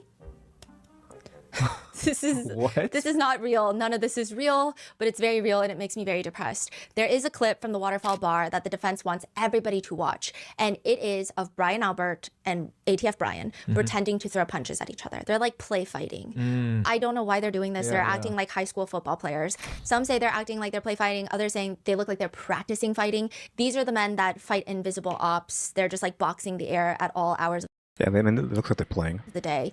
Brian Albert Because if they really wanted to hit each other, they could. seems like the mentor. There is CCTV footage where they're squatting, they're doing like punching stances, they're like air punching. At one point, Brian Albert throws ATF Brian in a bear hug. I mean, without context, it just looks like they're dry humping. But then ATF Brian pretends to push a knee into his stomach. It's just a lot. Brian Albert testifies, we were just fooling around. We were just Sure. pushing each other around, fooling around. Oh, so like, Yeah, drunk bros, but again, like they're so old, but they're doing like this teenage stuff. I mean, I guess people can be doing that. It's not necessarily just teenage behavior, but I don't know if that has anything to do with what this case, though. Where are we Play going with that? I don't think I would call it play fighting. No, I was just No, what do you mean you don't call it play fighting? That's exactly what you're all doing. Practicing fighting techniques. I mean, I guess he doesn't want to be seen as being weird or, I don't know, childish. Maybe he's like trying to like not come off as being less manly. I don't know. That you literally were just playing around. Like, were you ashamed of saying that you're playing around with your friend? oh, so like play fighting? I don't think I would call it play fighting. No, I was just Practicing fighting techniques. I wouldn't call it that. If it's not fighting techniques, how would you describe it? Just joking, being silly, just fooling around. Nicole, Brian's husband, also saw this. And she says, I saw them fooling around with each other. I want to know what kind of setup you're going to be like, okay, let's fool around real quick. No, let me show Yeah, what is the language of like what that's called like matter that much? you how to take a jab. What's the setup? The defense says the setup is, hey, John O'Keefe's coming. What are you going to do to him? Right. Yeah. That's what I'm saying. Because Like, anything else doesn't make sense, yeah, right? tell me, Brian, like what made you guys decide to do this fooling around? If not that, Okay, I mean, we're stretching, I feel like, on the defense there to say like they're doing this to imitate them taking out John. Sure, but I feel like that might be a stretch. then what, right? Yeah. Miss Albert, when your husband drinks, But again, like the defense just like tries to poke to try to get anything out of these guys, which I'm pretty sure it worked because I think Karen is off the hook? Question mark. Can't hold me to that. Take that with a grain of salt. does he often get into sort of these practice sparring, practice fighting stances? Is that common for him? No, I don't think so. So this time Oof. Wife, you needed to be on the same ball as your husband. You can't just say that. the behavior was unusual for him. No, I think they were just fooling around. I don't think there was anything much to it. She's just like, damn it, I should have said that. That's very common. Yeah, she's like immediately like, wait, oops. She just said like, no, he doesn't do that, and it's like, no, they're just fooling around. Like that's normal, right? After just saying they don't do that. He does it every day. To me as well, to everybody. Yeah. My question was, is it unusual for you to see him sort of practice fighting? I wouldn't call that practice fighting. I think they were just fooling around. And yeah, maybe I've seen him do that other times, but it was Okay, now she's saying she does see it. fooling around. They weren't practicing. The defense tries to point out, one, sure, Brian Albert is older now, but he is a highly trained fighter. That's how they phrase it. Nicole Albert highly disagrees. But aside from being a Boston police officer, he's trained in the Marine Corps previously, and he's a trained boxer. But Brian Albert says that this is just joking around. It's just him fooling around. But Brian Albert also states, when he's asked about Brian Higgins, he's like, hey, is ATF Brian your friend? He's like, divine friends. He's like, Define. Yeah, like, oh yeah, we're not that close of friends. You know, we're just in a bar, you know, getting bear hugged from behind, like, you know, men do to each other on like a daily basis. You know, just bear hugging from behind. You know, we all do that, right? In the bar, slapping each other around. Like, men just do that. We don't have to be friends. Though I don't know what they're doing with that though. It's just they just have to be like, oh, I don't recall, I don't know this person that well. Like, you literally have the same name and you're constantly hanging out and seen in pictures together, like hugging and stuff. Literally caught on CCTV, playing around and hugging each other, and you're like, oh, we're not friends. Define friends. I'm friends. We just kind of know each other from work. I don't know if I would call it friends. The defense is like, you've known this man for 15 years. You just took a 4-hour-long road trip with him. He came over to your house. You're fooling around in a bar, and you would not categorize yourself as friends? Yeah, I don't know if he actually said define friends, but that is like a funny statement to hear. Like, define friends. To which he finally is like, we are friends. We are friends. Yeah, we're friends. Yo, this is crazy. They interview people every day. Now the table's flipped. All of a sudden, So bad. so bad. Yeah, you'd think you'd be better at this. I saw one netizen put it way better than I can explain it. It's extra insulting because they're evil and they're dumb and they're getting away with it. So it's like just spitting in the public's face over and over again. Just because, what, you're law enforcement? He says, yeah, we're good friends. We were just fooling around. You just said you weren't friends. Define friends, right? Meanwhile, ATF Brian does not get the memo because he describes Brian Albert as... He's a good friend. He's a coworker. I had been working closely with his unit. I'd say he was a good friend. Oof. They should have, like, yeah, got the memo. Should have said, yeah, don't refer to us as friends. We're not friends. Tell them we're not friends. Netizen's comment, it's like pulling teeth to get regular answers from these people. Nevertheless, the defense states whether or not they were play fighting has importance. And they're like, Brian, you're a fighter, aren't you? He's like, yeah. A side note, there are rumors online that Brian Albert had gotten into a fight with another cop at a Christmas party before. It seems like he has a propensity for fighting. Again, that's just like hearsay, right? That he got into a fight with another cop. It's hearsay that he has the vibe of someone who would turn his camera off and then beat you up and then turn it back on. So we can't really say that's true. As well as this one. Colin Albert. ATF Brian had to let... Colin, though, that's a bit more tangible because he constantly has blown out knuckles. Like over like a stretch of a year, his knuckles are constantly scabbed up, clearly from fighting, with only his right hands. For some really told reason. the feds again that Chief Berkowitz is also scared of Brian Albert. So maybe he is a fighter. But he really tries to downplay this during the trial to the point where Attorney Jackson tries to break it down. What was your job title in January 2022? Sergeant Detective. That means you not only respond to incidents, you actually conduct investigations as a detective, correct? Yes, primarily fugitive investigations. You have additional training in order to hold the title and hold the position as a detective, is that right? Yes. Not just regular patrol officer, you have to have special training to get the rank of detective, is that right? Yes. As a sergeant detective, that's above a regular detective indeed, because you're supervising detectives, is that right? Yes. You're also trained in techniques, obviously any detective would be trained in techniques that culprits might use or suspects might use to cover up crimes to thwart investigations, correct? No. So in all your training, 30 years of a Boston police officer and a sergeant detective, you don't have any training in, I don't know, what techniques criminals might use to cover up their conduct? No, I've never gone to a training for criminals to cover up conduct, no. He also...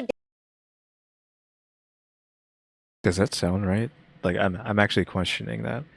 Like you're not just a detective, you're a super detective, right? You're a sergeant detective. But you have no training in dealing with criminals trying to cover their tracks. That's essentially what, like, criminals trying to cover their tracks, right? That's what was just said. You have no training in criminals, like figuring out how like criminals cover up their tracks, essentially. Despite being not just a detective, a super detective, a detective of detectives.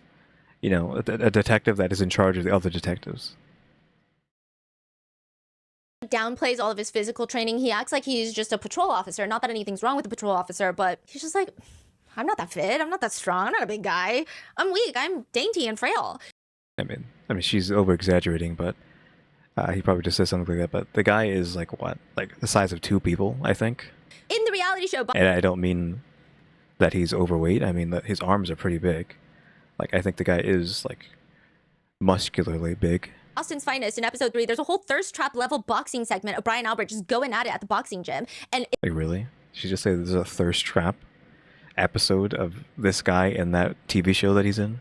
It's a voiceover of him saying, you have to have undercover police officers actually going out, posing as buyers and making drug buys. It's dangerous work. Anything can happen. And he's like double fisting a small punching bag. He clearly knows what he's doing. And again, netizens think, why does he have to be so evasive? You would imagine that a lot of these law enforcement officers are somewhat physically trained. One comment reads, if you look very closely, their noses are growing. Others say, come on, this is so bad. He can't even Pinocchio reference. remember what he talked about an hour ago? Some say Brian Albert is like a slippery snake. Others say Karen Reed should get the max penalty for putting these people through all of this. This is awful. Maybe he knows that being suspicious will not be charged. Yeah. But if he says anything, then he's cooked. Yeah. Yeah, it's better. I guess that does make sense. It's better to be suspicious than to say anything that will make it seem like he actually, or any information that slips that points him as doing it. Because like being suspicious isn't a crime, right? And I do think that it's extra cautious because the feds. Mm. And in the reality show, Brian Albert even says, it's very rewarding when someone commits a crime or they hurt somebody and you're the person that actually catches them. It's probably one of the best things you can do. At the end of the show, Violent felons will do just about anything to get away. Oops, I did not mean to do that. I have to wait there. There we go. Fix that. I full screened by accident. Boston's finest, they end with a voiceover, and it says, the decision to become a police officer is never an easy one. But for these men and women of the Boston Police Department, in the end, it was the only decision they could make. Some joined the force to protect the streets where they grew up. Some say thanks to the new city that welcomed them in. Every day, they take to the streets without fail, carrying with them the love they have for their families, the memories of the friends they've lost, all their hopes, all their fears. They do it. They do it for the city of Boston.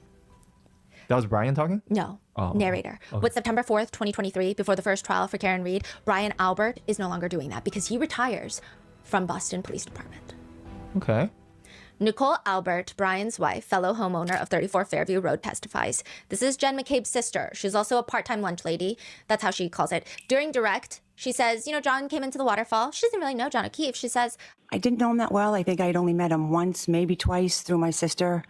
Brief interaction. I think when he first walked in, actually, I didn't recognize him. I think I said to someone, oh, who's that? Because they were kind of walking toward that table.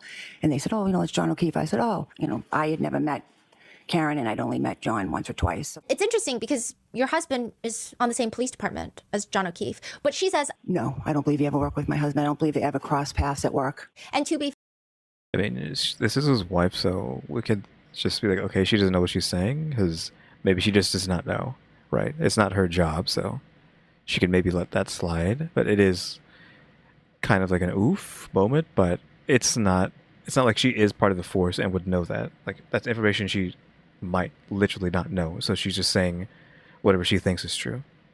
fair, Boston Police Department is about 3,000 officers. Wow. So it does seem feasible if they don't cross paths Yeah. often. Now, Nicole says she doesn't have a single interaction with Karen. She says, I had none. I don't believe we spoke or we were introduced or anything. I don't think we spoke at all. in fact, Nicole states in her testimony she didn't even know that John and Karen were coming over. The rest of the evening, they go home. It's relatively normal. Nicole says that she just started cleaning the kitchen when she got home, and everybody left. She stayed cleaning the kitchen a little more while her husband, Brian Albert, went upstairs to watch TV in bed. And Elizabeth Little is asking her, Miss Albert, what is the first thing you remember waking up to in the morning of January 29th? The little upset face she had there because that wife's doing the dishes, husband's being lazy. She really did not like that. My sister bombing into my bedroom. Did you hear any fire trucks that morning? I did not. Did you hear any ambulances? I did not. You didn't see the flashing lights of emergency vehicles outside your bedroom window? I did not. My blinds were shut and my curtains were closed. I did not see anything. Nicole and Brian Albert will both report that Jen burst into their room hysterical. And it's kind of interesting because if you watch the dash cam footage, if you listen to the 911 call or the testimonies of anyone at the scene that morning, nobody describes Jen as being hysterical except these two. Yeah, So maybe she got hysterical inside the house, but again, that was them saying that when all this was happening, they had no clue. she was so calm. She was like, I know. Yes. Even the 911 call, she was calm. The only person that was not calm was Karen Reed. Yes. Yes, I need someone to come to 34 Fairview Road in Canton, Mass. I think he's dead. You need, you gotta get here ASAP, okay? I'm a transcend line. I'm a transcend again. Okay. I know, honey. I know. Okay, thank you. So they're like, she was hysterical, bursting in through the door. Now, that's weird because they both testify that Chloe slept in the room with them that night. Uh-huh. If I were Jen, I know my sister has a dog, Right. a 70-pound German Shepherd that doesn't like strangers, maybe perhaps is startled easily. I'm not bursting into your room. Also, if my brother-in-law is a cop, I'm not bursting into your room Right. to wake you up from a sleep. And by this point that Jen is bursting into their room, John O'Keefe has already been taken into the ambulance. So it doesn't make sense. The only time that would make sense that for her to be bursting into their room is nobody's there. They need to save John. He's a first responder. Yeah. It's weird. Caitlin Albert, the eldest Albert daughter. Caitlin works for the Massachusetts Attorney General's office in the Medicaid Fraud Division. She is the Hey, we haven't really had anything with the daughter yet.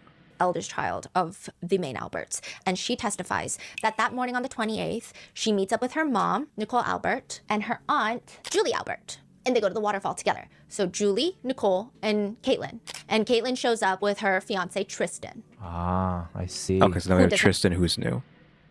Because the white borders here got added this episode. I don't want to be there. Okay. There's a blizzard coming in. He had gotten offered to do some snow plowing. So we were waiting for the snow. I just had to be on call for 3 to 4 in the morning, just have my phone on standby and be ready to go. Just how it always is.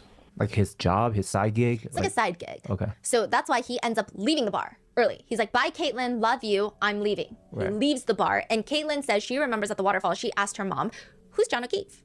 Caitlin says that she does not know who John O'Keefe is, but a man walks into the bar with who now she knows is Karen Reed, and he seemed very friendly with their group of family and friends. Her mom tells her, oh, that's John. Which, I mean, Nicole just said that someone told her that's John, so I don't know if they're playing telephone or what, but her mom tells her it's John, and Caitlin instantly knows it's him because everybody in Canton knows about his niece and nephew being raised by him after his sister passed. But she doesn't really talk to John or Karen at all. Nothing eventful happens at the bar. Caitlin goes home with her parents, and the same things are repeated about the birthday party. Everyone's in the kitchen, everyone can see everyone, just hanging out, good times, everybody leaves one by one. Caitlin doesn't hear anything strange, she doesn't see anything strange. Everyone leaves, and eventually Caitlin is the last to go. So by the end of the night, inside the house are just Brian Albert, Nicole Albert, Brian Albert Jr., and Chloe the dog, and John O'Keefe outside. But Okay, so the sister's not even there, but I don't remember him being there. So now we know that Son is there now as well, along these three. Caitlin leaves. What and time? Like at the very end, like when no one, like when everyone's going to sleep, like he's still there when they're supposedly asleep. Around 2. Her boyfriend Tristan comes to pick her up, which netizens think that's so weird because Tristan just left the waterfall because he has to wake up overnight to go plow the roads, but then he leaves the waterfall, leaves Caitlin there, and then Caitlin goes back home to 34 Fairview for like an hour and a half and then gets picked up. Mm-hmm.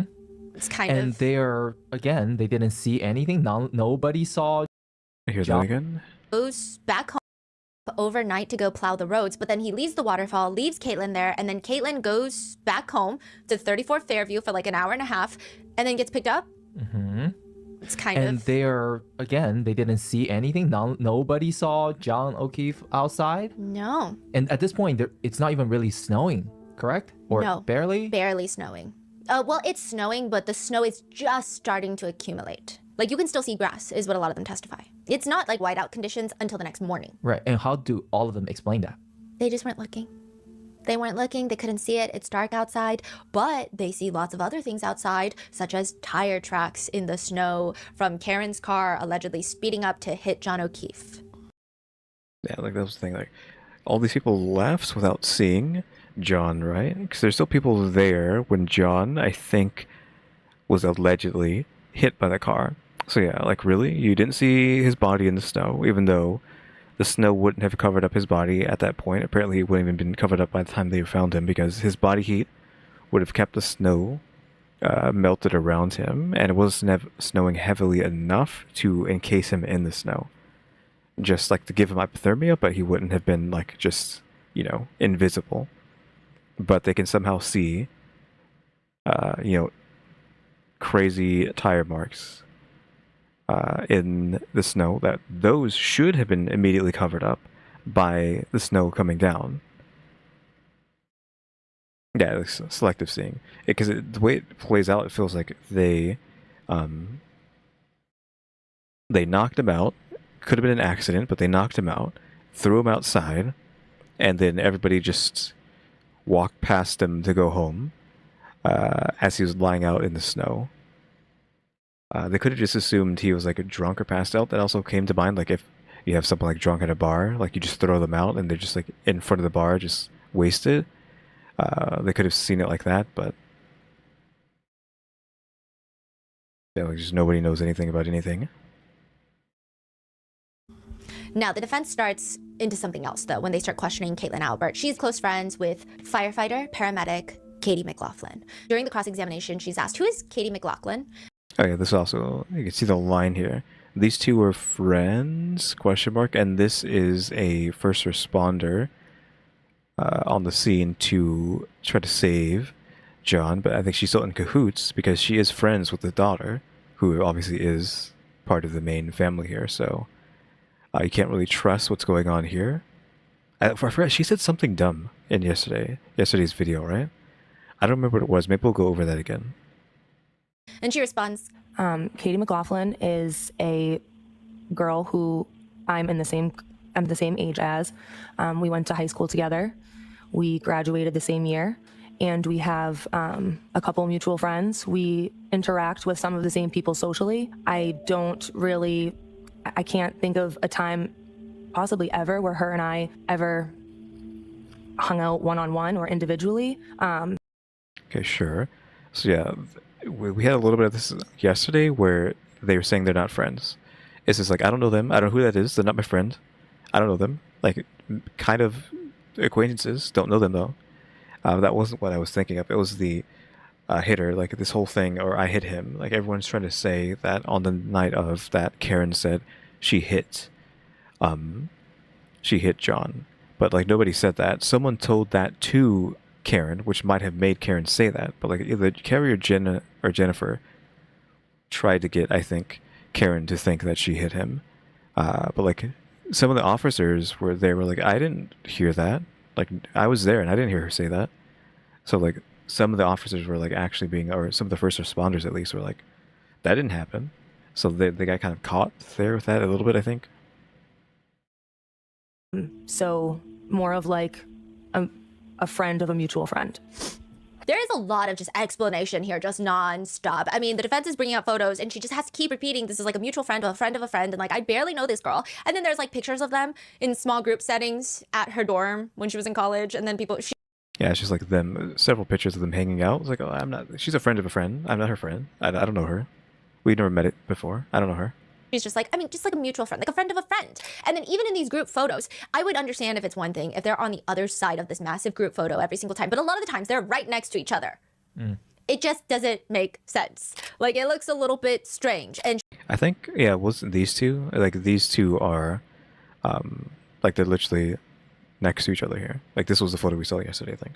she keeps over-explaining that they just have mutual friends, which is fine if that's the only connection that she has. But Colin Albert is also pretty close with Michael Proctor's wife.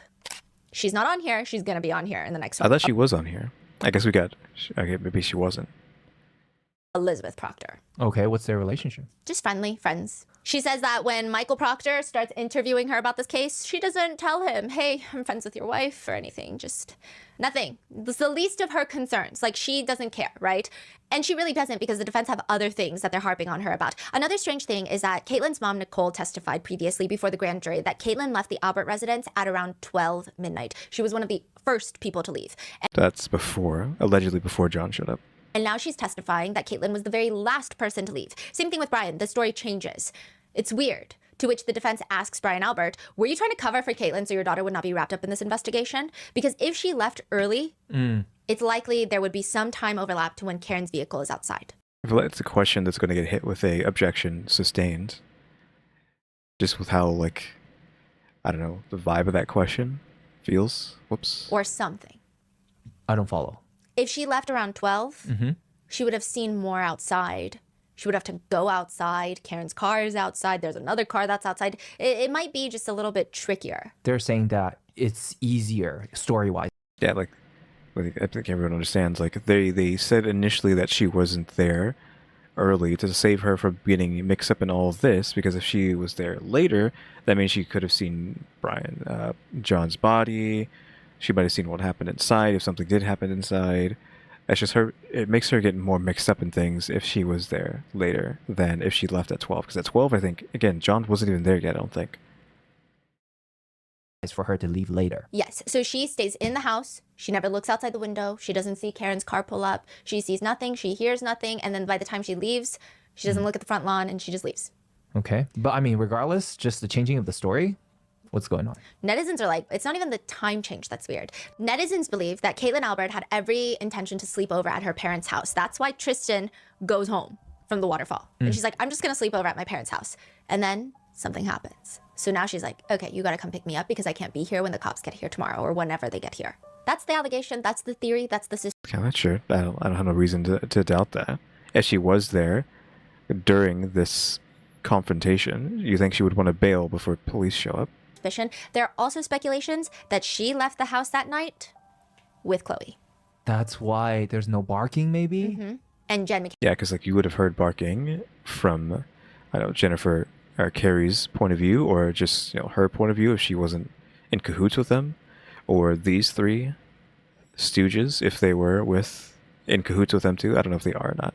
Some of these might actually be good guys. I don't know, but we haven't really seen like a hero out of any of these people yet, so I don't know about that. But like these three, I think were first responders along with Katie here. McCabe says she didn't see Chloe. That's true. You can easily hear a dog barking in the house. Easily. So where did Chloe go? Oh my God. And why would they not want Chloe there? Right. It doesn't make sense that Tristan Morris would just come pick her up. So he is also brought to the stand. And Okay, don't forget that we were told that pig DNA was found on John's arm, not dog DNA. By the way, I haven't forgotten that. Don't forget that tidbit. he is bizarrely hostile during the cross-examination. The defense attorney is just trying to ask him, were you at 34 Fairview Road in Canton at 1:45 in the morning on January 29th, 2022? I think he's possibly being hostile just because he's not really a part of whatever the heck is going on here, and he's gotten just mixed up in his girlfriend's like drama that his family is like in because they're just like the head of the city, so he has to get mixed up in it. I could feel that. We'll see if that's actually what's going to happen though. Kim, were you at 34 Fairview Road in Canton at 1:45 in the morning on January 29th, 2022? I don't remember the time. Was it wildly different than 1:45 in the morning, or was it somewhere close to that? I'm not going to make up a time. I don't remember. Was it? I'm not going to make up a time. That sounds pretty rude. Yeah, it could be the dog treats with pork. I was saying earlier that it could be like a knife, a fork, or something that had that was being used to cook pork, or any stuff like that. That's that's like my first thing. But I was thinking like maybe the dog also like ate something pork related, had it on its hands as well. But my first instinct was like maybe it was like a knife that had just been like grabbed and had still had like pork stuff on it. Was it 9 p.m. on the 28th? I don't remember times. So if I asked you if you were there to pick up Caitlin on 9 p.m. on January 28th, you couldn't say if that's true or false. No, because I'm not making up a time. Yeah, it is very combative because it's like he's not even saying I don't recall, I don't know. He's saying I'm not going to make up a time, which saying it like that vilifies the person asking the question, because he's not. I don't think the defense is asking you to make up a time, right? He's wording it in a way that paints the questionnaire as bad. And like if there's like a jury here, I don't know if there's a jury or not, but that could influence them. That you could argue that's manipulation on like a very small level. What time were you at the waterfall? I don't remember. Were you at the waterfall? Yes, I was. What time did you leave the waterfall? I don't remember. Would you leave at 5 p.m.? I don't remember. Could it have been 5 in the morning? Could have been 5 in the morning. I don't know. I feel like he has a relatively easy testimony. Like in the eyes of the jurors. Yeah, like I feel like he has nothing to do with the case, right? He barely has nothing to do with it, yet he's just so aggressive, or like so, I don't know. Maybe that's just his personality. I don't think anyone really cares about this guy. All you did is pick up your girlfriend. Just tell us if there's a dog in the car. Tell us why you picked up your girlfriend. That's it. And get out of here. But he, That he looks angry. He's getting very defensive. He doesn't remember anything at all. He doesn't want to put himself at the time if there was something going on outside or not. Yeah. He will respond. I don't remember before the question is done being asked. I didn't say anything. I don't remember a time. No, I understand. So I'm not going to make up a time. Hold on. Yeah, he stopped saying I'm not going to make up a time. Like he didn't even ask anything at that point. Only one person can speak at a time. And there were no obstructions between you and the front lawn blocking your view, correct? I wouldn't be staring at her grass, so no. I wouldn't be staring at her grass. It might just be his personality. He's just like very, I don't know, toxic's not a good word. I don't think. He just has a very rough personality, possibly. I didn't ask you where you were staring. I was just asking if there were any obstructions. Okay, yeah. And the answer to that question is? No. Later during redirect, Tristan is asked why he went back to get Caitlin if it wasn't part of the plan. Caitlin told him that she doesn't want to get snowed in at her parents' house. But this blizzard is not new information to anyone in the town of Canton. Yes. So it's weird. Tristan just responds to that. Well, she's high maintenance. I didn't really want to have to deal with it. Oh, she's high maintenance. Yeah, it might just be his, like, it's just his personality. It might be like, kind of jerk-ish. He's just a jerk naturally. And now they're married. They got married after all of this. Really? Brian Albert Jr., birthday Brian. He sits down on the witness stand. Netizens do point out that he has very distinctive facial hair, but that is neither here nor there. He joined his father Yeah, he has a 70s stash, right? in wearing the defendant attire to the witness stand, collared shirt, sweater. But this biggest part about his testimony that's alarming is that the very first time that birthday Brian, despite being in the house that night and all morning while John's body is found outside in the front lawn, the first time law enforcement officers talk to him, interview him, is 18 months after John's death. A whole new calendar year. It's in 2023, and that is done by Proctor. And birthday Brian has a lawyer present, and the interview is actually done at birthday Brian's family attorney's office. 18 months later. Yes. What is going on? And it's not like people were trying to hide his existence there. Everybody knew he was there. Yeah.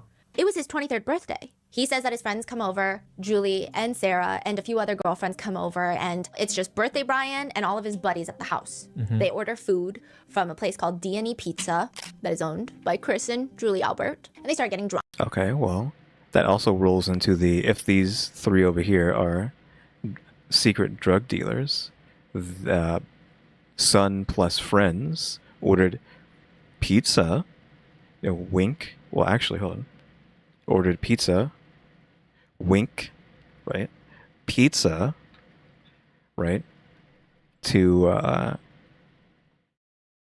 party, right? Drunk. Everybody's primary drink of choice is White Claws. Now by 11 p.m., most of his friends are gone. So he says it's just me, Colin, Julie, and Sarah. That's who's over when the Albert parents and Caitlin get home. So these three are the first people to get home. As they're coming. So if we're saying, if we're going back on the drug stuff, like if these three are doing, like being drug dealers, Colin could have been on drugs while at this house. That could have done things too. I didn't even like think about the drug angle with, these three being alleged drug dealers. But that could have played a part here as well, especially with them, like these three ordering, pizza.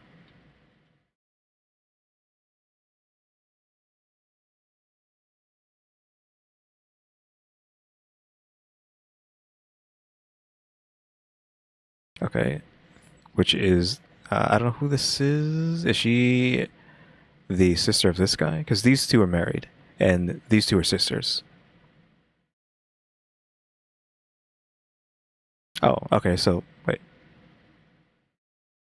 These two have a daughter? I feel like they're not old enough to have a daughter who looks this old.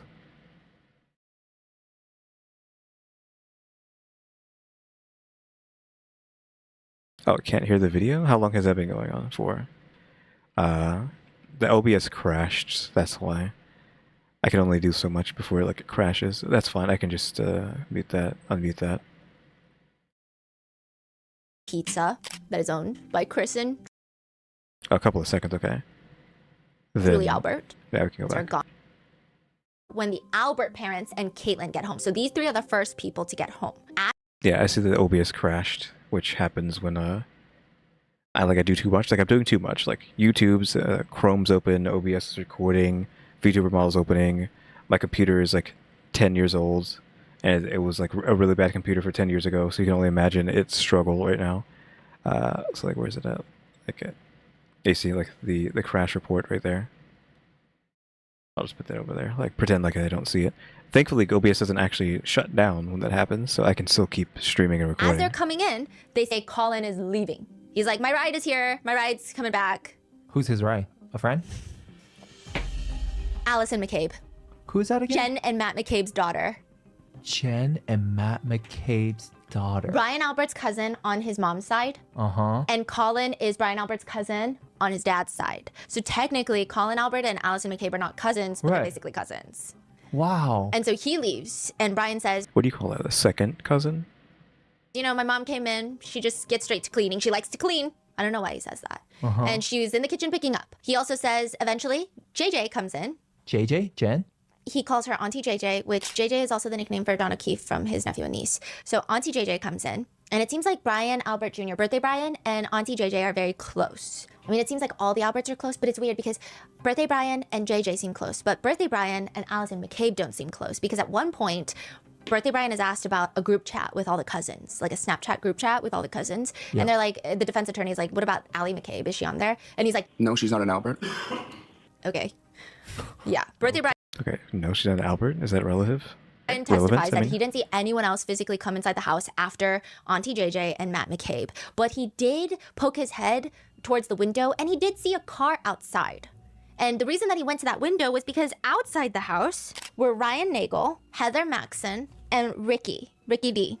Is this a 3D rendition of the house? Why couldn't you just give us the actual house? With credit from Microdots. I mean, I'm guessing Microdots is whoever made this 3D rendering of this house. We have pictures of the actual house. Why do we need a 3D render? That's weird. Yeah, they apparently have a light post here. Of course, the lights on the house as well. This is what I was saying. Why did they allegedly drop John off here instead of, any of this section here where he's supposed to be dropped off? Like, why way over here? Ryan is Julie's brother. Okay, so that's why we're bringing this guy up. She mentioned yesterday that this guy is tangentially part of the story, like so little that he might not even make an appearance, but I guess he's making an appearance now. And he's here to pick up Julie. And so Julie goes outside. Yeah. And Brian Albert looks out the window, and he sees Ryan's car, but he also sees another dark-colored SUV, who everyone presumes to be Karen Reed And John O'Keefe. Birthday Brian says he looks out the window twice, sees the dark SUV pull up, and eventually keeps pulling up towards the flagpole, which is on the very right side of the property. He doesn't see... There we go. So this is at least a decent 3D render, right? Because we're rendering out the events. This makes sense. But again, like over here, I mean, it's not that far away, but still, like over here is just as far, but you have like a light that you could go to. And first off, this is the driveway. You think you would want to walk to the driveway. I guess maybe you couldn't see it because of the snow. That's why like the snow is here, but that might just be they didn't feel like 3D modeling a driveway and a walkway. So that way we don't know if that's why this is all just snow or if it was just laziness, right? But I still don't know why this... Could you even see this pole in the dark when the lights are over here?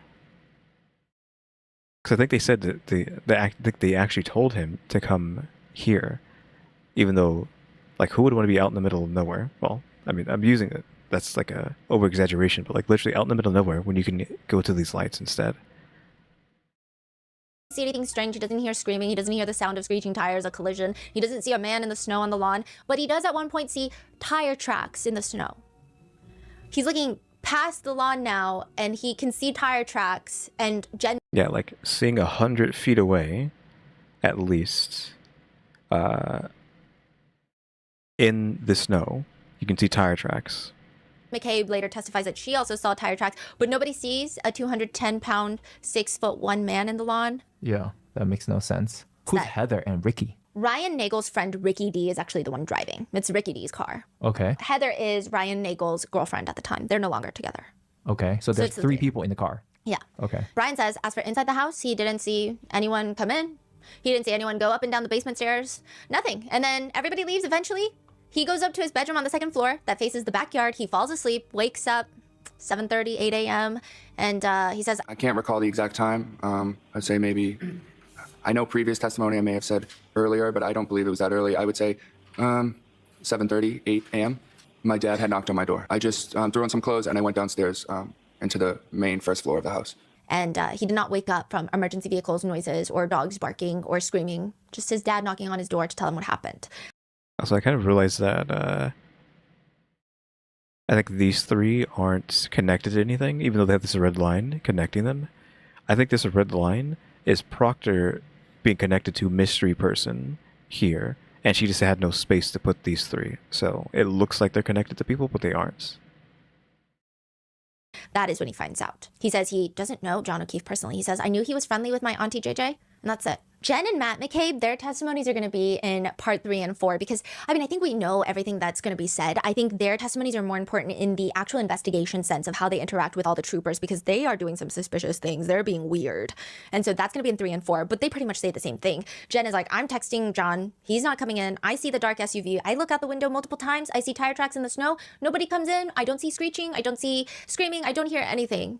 And I thought they left. Same with Matt McCabe. The other two that are in the house, Birthday Brian's two friends, Julie Nagel and Sarah Levinson. Julie says that they order pizza. They're having a good time, but she's been there for like 6 hours at this point. So at 12:15 a.m., she texts her brother, hey, can you come pick me up?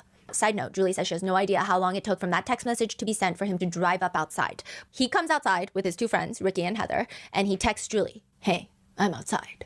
Now, instead of announcing to the group that her brother is outside and she will be going home now and retiring for the night, instead of that, she's like, wait, my brother's outside. I kind of don't want to leave all of a sudden. Jen and Matt McCabe are like, we'll drive you home. So she goes out into the snow. And I guess with no intention of leaving, she walks up to the pickup truck. She asks her brother and his friends, do you guys want to come inside? We're drinking and having fun. Brother is like, no, I absolutely do not. I want to go home. Do you want to go or not? She's like, no, I'm going to catch a ride with the McCabes instead. So she goes back inside the house. And this whole thing is so confusing because on one hand, she says that the McCabes offered her a ride. On the other hand, she's like, well, when I went out there to talk to my brother, I didn't know that I was going to get a ride from the McCabes. It's just confusing. But a big part of her testimony is Julie states that she sees a dark colored SUV outside the house, potentially Karen's car. But she states that she doesn't notice that car when she goes outside to talk to her brother. She thinks that the car pulled up near the end of her conversation with her brother. Okay. And then when she gets back inside, she looks out the window and that's when she notices, hey, there's a car out there. But she doesn't mention anything. She just takes a note of it. And later when she looks outside the window, it's pulled up near the flagpole. And she's asked, when it was pulling up, Miss Nagel, it wasn't going like 50 miles per hour, correct? I mean, I didn't have a radar gun on me, but no. Right. Okay, I mean, everyone has to have a little bit of sass. It's just part of the friends, right? Because this guy was like sassing really bad. I mean, they're not the same thing, but like this guy is his... No, she is his... No, he is her boyfriend. These two, and then these two are his friends, but they're kind of like their friends. But like, of course, she's just given sass, just like this guy was given like extreme sass for no reason. Ian Nagel then testifies. And this is during the first trial. He says that he was at a restaurant called The Hillside.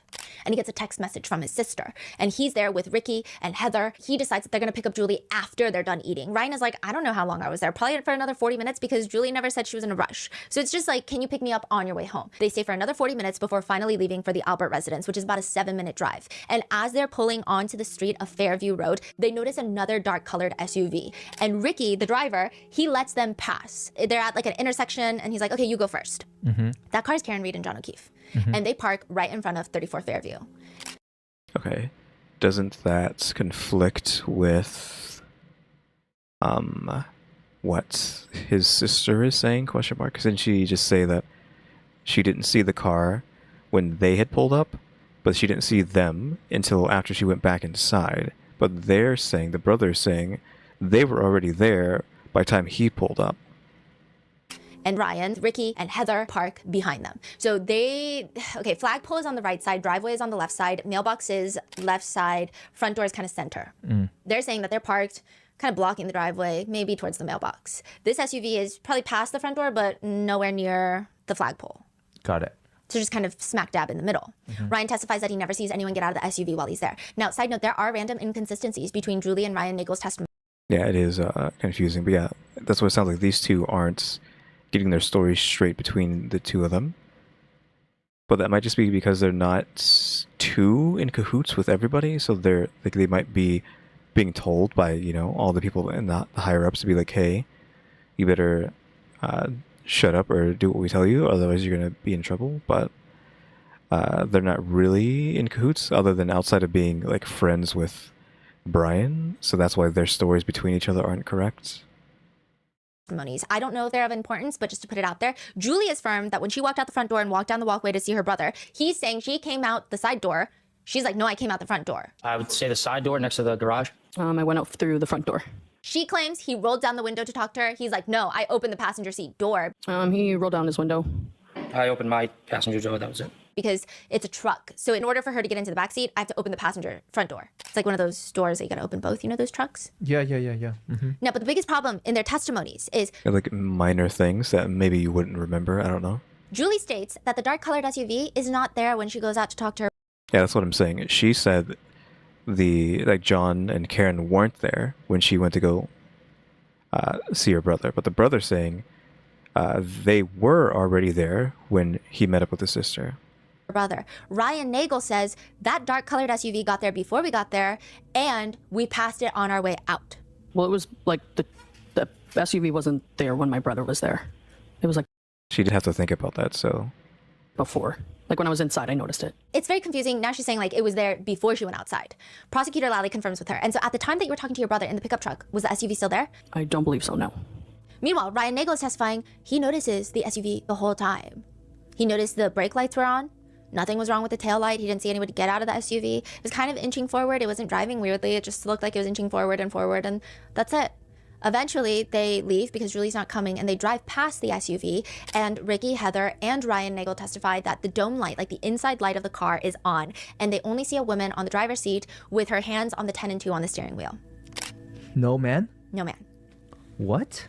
So are you saying that that's the moment they feel like John O'Keefe already left the car? The defense tries to infer that John O'Keefe probably already went inside, and these three were just not really focusing on the SUV. You know, they mentioned multiple times, it's not like they didn't really care about who was in the SUV. Yeah. They're on their phones, they're talking to each other, they're talking to Julie.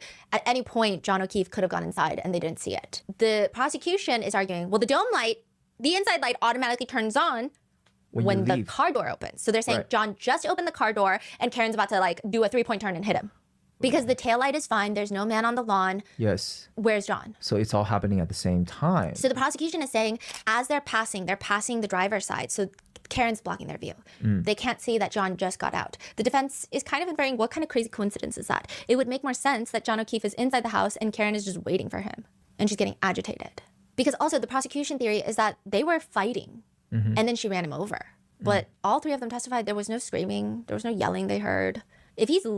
Yeah, like they're there at the same time. So if any crazy fighting is happening, which that's stuff we got into in the first episode over like this one. I don't know if we talked too much about the fighting, but yeah, that is kind of like a story that they're trying to spin, is that she ran him over because she's so angry at him, and maybe she's drunk.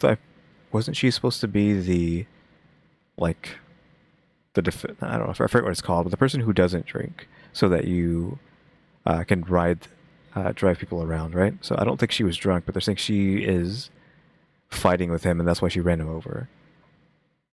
Which it doesn't add up too much, but especially if like even the people that they have here trying to cover up for them are saying, yeah, we didn't see the guy, we didn't see any fighting, we didn't hear any fighting. When you have like multiple people outside in different time periods of this, not hearing any of that, you can't say, yeah, they got into a scuffle and then she ran him over because of it. Leaving as they're fighting, I would imagine that she's screaming. So based on the fact that they don't see a broken taillight, they don't see anybody on the front lawn, and they don't see John inside the car, it's either he is right outside the car or he is inside the house. Those are really the only two options. But the biggest question that never gets answered is Julie Nagel wanted to go home at 12:15 a.m. She has been there since 6 p.m. for over 6 hours now. She's ready to go home. Her brother's almost here. All of a sudden, she changes her mind and decides that she's going to stay 2 more hours with Jen McCabe. And it almost seems like Jen McCabe and Matt McCabe want them to stay. There's almost a little bit of convincing of like, oh my gosh, well, it just passed midnight. It's now Brian's birthday. It wasn't yesterday. It's Brian's birthday now. Why don't you get your brother to come in? Now, this is a crazy, risky theory that netizens I mean, it's just speculation, but it's not implausible. Have. But some netizens theorize that all the senior Alberts needed them here because they're the best alibi. Otherwise, it's just a bunch of family members. Sure, speculation, but plausible.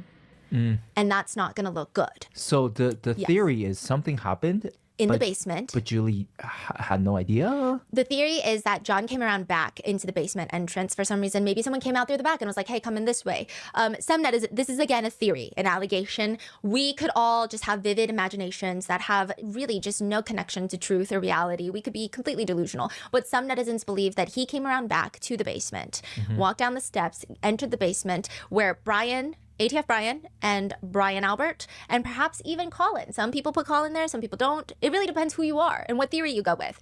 I kind of wish we got more info on Colin. Like this thumbnail for this video, and even like the, tagline, the title of the video have to do with Colin. And yet, we didn't really get much on Colin. Other than him having the, the busted knuckles, and then constantly having busted knuckles. Maybe it'd be for the rest of the video, but there's only 30 minutes left. Which essentially could be close to an hour, depending on how much I talk. We still have like an hour left, if I talk for half an hour on top of that. But yeah, there's only 30 minutes left. A little over 30 minutes. They're in the basement.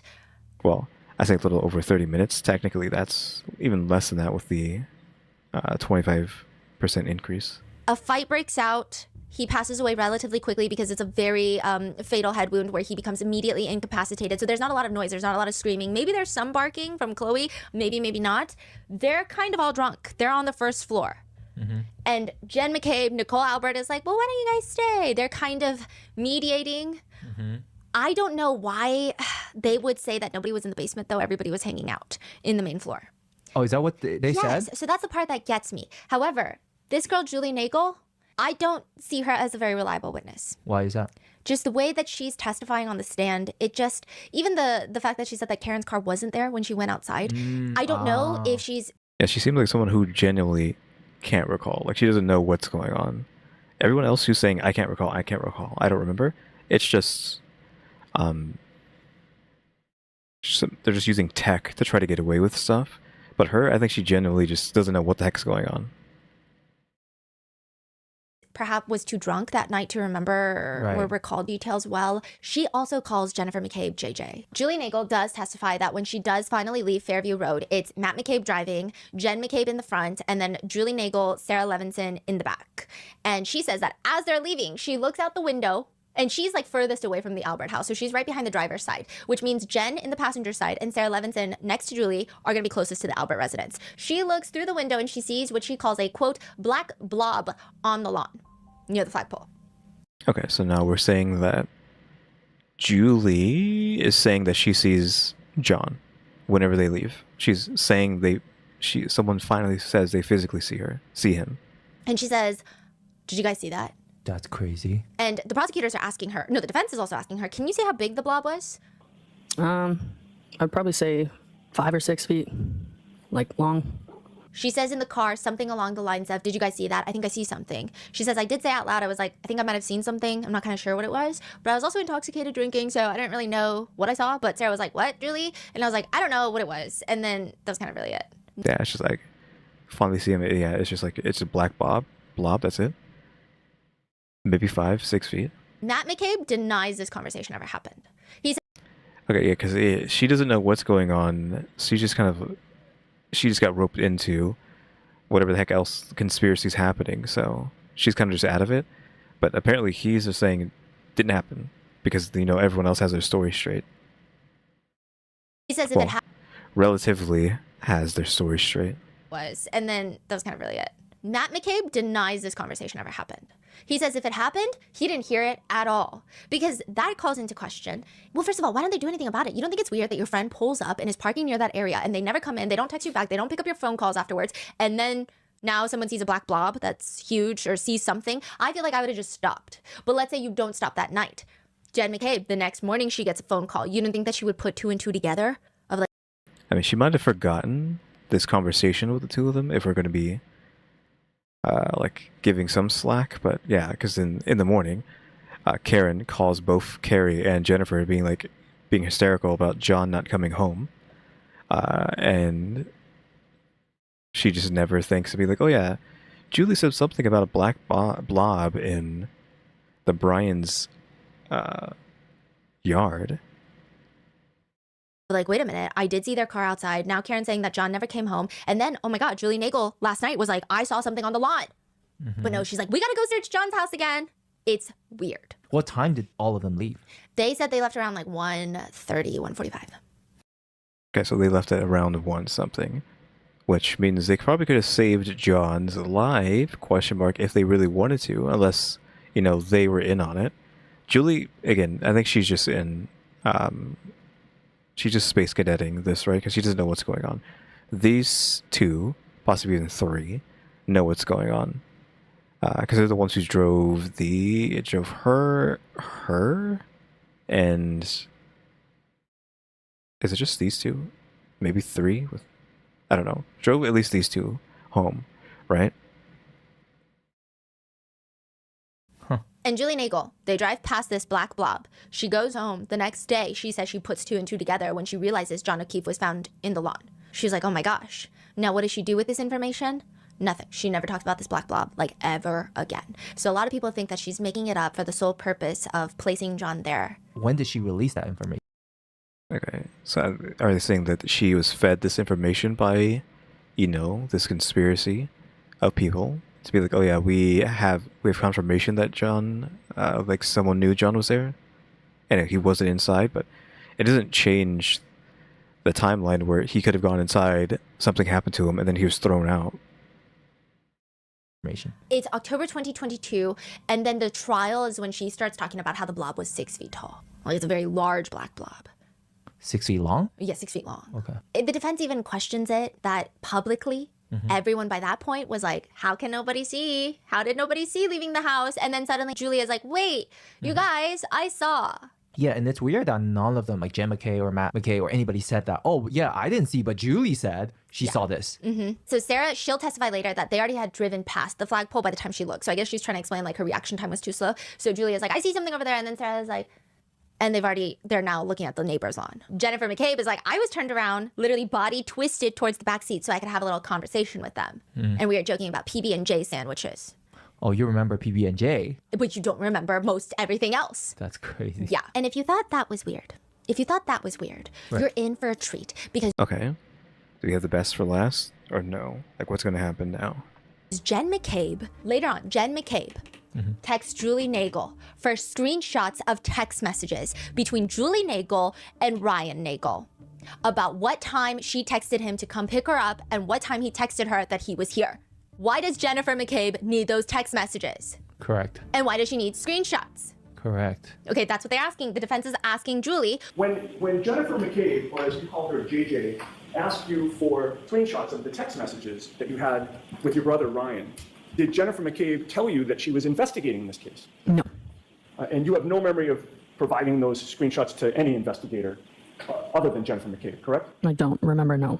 Why would she need those? Why would Jen McCabe need those? Now, do we know when did Jen McKay ask for that information? Yes, that's going to be in part 3. Okay. Because there's so much. I have to group Jen McCabe's all of her stuff together because she's got so much weird stuff that she does. And I feel like each one by one, it's so small. But then collectively, it's a mountain. Yeah. And then Just constantly, next time. Sarah Levinson, she has known Birthday Brian for the past 10 years. She's also in that car. She states that she never saw anybody go near the basement. She never saw anybody on the front lawn. She was so focused on getting to the car without slipping that she didn't even look at the lawn. She was looking at her feet. Nobody saw anything on the lawn. That's it. And then by the time that Julie says, did you guys see that? It was past the neighbor's house. Now, a few interesting things come out of Sarah's testimony. She says that at one point, Matt McCabe forgot his coat inside, so he has to leave the car, go back into the house to get his coat. Matt McCabe is like, that never happened. So it's weird. I don't know if that's a huge discrepancy. Oh, and side note. Yeah, these are little things that people are saying happened, didn't happen. She is asked another detail, and she says at the time they were the last ones to leave. You believed that Brian Higgins and Caitlin Albert had left before you, correct? I believe so. So remember Caitlin Albert, why did her timeline change? We don't know. But Sarah's like, I'm pretty sure we left after her. But Caitlin says she left the latest. None of this That's is making crazy. sense. It's just like everyone's just saying random story. It almost invalidates everyone's story. Yeah. Is it frustrating to hear these like story? And you were telling me like even their first and second trial, their stories so many different. Yeah, like Ryan Nagel has some slight changes in his story. I like to think that he's more of an innocent witness of maybe it's time, maybe it's memory, maybe it's just bias that creeps in during that time period. Sarah, on the other hand, I have some questions about her discrepancies. I'm going to go more deep into this in part 3 because we're going to do a whole deep dive on Chloe as well. But in trial 1, Sarah's like, yeah, of course I met Chloe. I've been BFFs with Brian Albert Jr. for the past 10 years. Of course I've met Chloe. And then the second trial, the defense is like, you've never met Chloe, right? And she's like, no. What? Have you met Chloe? Have you not met Chloe? It's not that hard of a question. I mean, you would vividly remember if you met one of your best friend's dogs in the decade that you've known them. I mean, I don't know if that's an innocent mistake. I was trying to wrap my head around how it could be innocent because I try to give the benefit of the doubt, but it was just very weird. Yeah. It was weird. Yeah, like it's just none of it makes sense at all. Now, all of them say that Colin Albert left at 12:10 a.m. Brian. Okay, so they're saying that Colin Albert. Yeah, this is that part where they're saying he left before John even was there. But I think eventually we're going to say, like, no, he didn't leave that early. And Albert Jr. says, well, my cousin Colin arrived at the house at some point. I don't recall how he knew I was at my house, but at some point he did call me and said, oh, are you still at your house? I said, yes. He said, do you mind if I come? And I said, no, of course, you're welcome to come by. So he stops by at around 10:45 to 11 p.m. But when the Albert parents get home, Colin gets up and says that he's getting picked up. He states by the time Jen and Matt McCabe walk in, he's already gone. He doesn't even see them. Julie Nagel is also saying that Colin left around sometime around 11:30, 11:45 before midnight, which is not matching what they're saying, but that could be a drunk discrepancy. I don't know. However, in her testimony, she states Colin left and was not there when any of the adults get back. So it's just weird. During the first trial, Colin Albert does testify, and he does state he was 17, turning 18 at the time of John's death. He was a senior in high school. He was 4 months away from graduation, and he's 20 now that he's testifying. He says that Friday night, he went to a guy named Mike's house, his buddy named Mike. Who was there? I do not remember who was there. What did you do at Mike's house? I do not remember. How did you get to Mike's house? No, I do not remember. I mean, he is like 3 years older, so there's that. How much did you drink at Mike's house? I do not remember. Side note, this is the prosecution questioning him. He's supposed to be in friendly territory right now. I mean, he very well is, and these are his responses. But after this mysterious Mike's house, Colin testifies. It was my cousin Brian's birthday, so I went over to celebrate for a little bit with him. Do you know how old your cousin Brian Albert Jr. was turning on that night? I do not know. Here's something he does know, though, which is he got a ride to 34 Fairview from Allie McCabe. So he's saying Allie McCabe, Jen McCabe's daughter, Brian Albert's cousin from his mom's side. No. Yeah, these are like second generation cousins. I don't know how like this works when you're like cousins on different sides of the family, so you're not technically related, right? Just say second cousin, like these second cousins. Familial blood relation to Colin Albert, but like cousins, right? Yeah. Allie McCabe drives to mysterious Mike's house, picks up Colin Albert, and then they drive to the Albert residence. This is where it gets weird. So first of all, he's asked about his connection with Allie McCabe, and he just says, it's my cousin's cousin. So technically not my cousin, but we're close, and we do family events and stuff like that together. They've known each other since they were born. Colin testifies Allie McCabe gives him a ride. He ends up at the Albert residence at around 10:30, 11 p.m., which is not the most time-efficient thing because Colin claims he has a midnight curfew. Okay. So he's got to go home. And again, he's not driving. He doesn't have a car. So he's got no plan, just vibes, and his curfew is coming up in like an hour. He's in the kitchen. He says he's chugging Bud Light. Okay, chugging is an exaggeration on my part. He's drinking Bud Light. He's having many alcoholic beverages, but he says that he wasn't intoxicated. Nobody at the party was. Colin says he's about there for maybe an hour and decides to go back home at 10 a.m. Colin says Allie McCabe was going to drive him home. He waits for her to send him a text that says, I'm here. This is what's weird to me. Allie has no intention of coming inside the Albert residence. That doesn't make sense because it's not like Allie and Colin's relationship. If anything, Allie is also Brian Albert Jr.'s direct cousin. Yeah. So she's not even going to pop in for 2 seconds to say happy birthday? Yeah. Weird. So then Colin says he gets that text message right as Brian and Nicole Albert are walking in the house. He's walking out to see Allie McCabe. And we are to assume that Allie McCabe picks Colin Albert up and misses her own mom by like 2 seconds. So he rushes into the car. That's all. Okay, I thought these were like these three were there together, but I guess not. She just went to go pick up Colin. All he remembers. He doesn't remember which side of the driveway Allie parked the car, whether there was someone else in the car or not, whether there was anybody else in the car after she dropped him off, what side of the car he got into. He doesn't remember anything at all. I do not remember. That I do not remember. I do not remember that. I do not remember that either. I get it. Sometimes these memories mean nothing because like, let's say 2 years down the road, I say, hey, what did you do 2 years ago on this random cousin's birthday? You're not going to remember. Yeah. But if the next day something very eventful happens, you're going to hindsight and memorize everything. So if it's your cousin's birthday and the next day a traumatic incident happens, you're going to replay all the events of yesterday and it's going to be singed into your memory forever. Colin says he gets dropped off, walks into the bedroom, tells his parents that he loves them, good night. That's kind of what he's expected to do at around 12:30 now, 12:15-ish. And Doesn't he pass his curfew though? Because he didn't want to leave until after 12. He says he has a midnight curfew. Yet he's leaving / getting home after curfew. then he goes to his room and he falls asleep. That's it. While he was at 34 Fairview, he didn't witness anything strange, abnormal, nothing. I mean, he really only saw everyone hanging out. That was it. He didn't run into anybody else. Nothing of importance comes out of this. But why did everyone forgot to mention your name then? Exactly. That is how annoying he is during the direct examination. It's time for his cross, where he forgets just about everything, minus his name. When he is asked about how he prepared for the trial with anyone, he says nobody. Then he later is like, oh yeah, with the prosecutor. And he's asked, so why did you say with nobody? Remember my first question, very first question this morning? I said, have you spoken to anybody in order to prepare for your testimony? And you said no. Yeah. So that's not true. Okay. Yes. It's not okay. It's yes or no. Yes. I mean, it's to be expected that you prep. Why did you say no? He's like, well, I don't even remember what we talked about in that session, even though it was 1 month prior to the testimony. He doesn't remember what questions he practiced with Ali. He doesn't remember the questions he gave Ali, nothing. And there is this unhinged moment where defense attorney Jackson is like, obviously, you've been thinking about this case quite a bit, haven't you? Yeah. Over the last 2.5 years. No. How long have you been thinking about this? Since people started writing about me on the internet. how about since people started writing about me on the internet? What? Since when has that been happening? Also, he's saying that he hasn't cared about what happened until people started talking about him on the internet. Because that's basically what he just said. He's like, I don't care that this guy died on my father's brother's lawn. I mean, sure. Like, the lawn the same day I was there, I guess. He didn't care about it until people started potentially talking trash about him online. Or not even talking trash, just talking about him. you were at a house where an individual ended up dead on the lawn the next morning, did that prompt you to start thinking about this? No. Not so much, huh? Nope. You watched any coverage on this case online? Nope. No social media? No, I don't have social media. Lie. Also, literally just this entire thing has to do with your family. You don't care about this thing. You're just in La La Land. Don't care about anything that's happening to the rest of your family. Also, he just got caught in a lie, I think is what she's about to say. Because he just said that he didn't care about this until people started talking about him online. If they're talking about him online, how do you know people are talking about you online if you don't have social media? Online? Nope. No social media? No, I don't have social media. Lie. Okay, literally a lie. He's on Snapchat. No news coverage?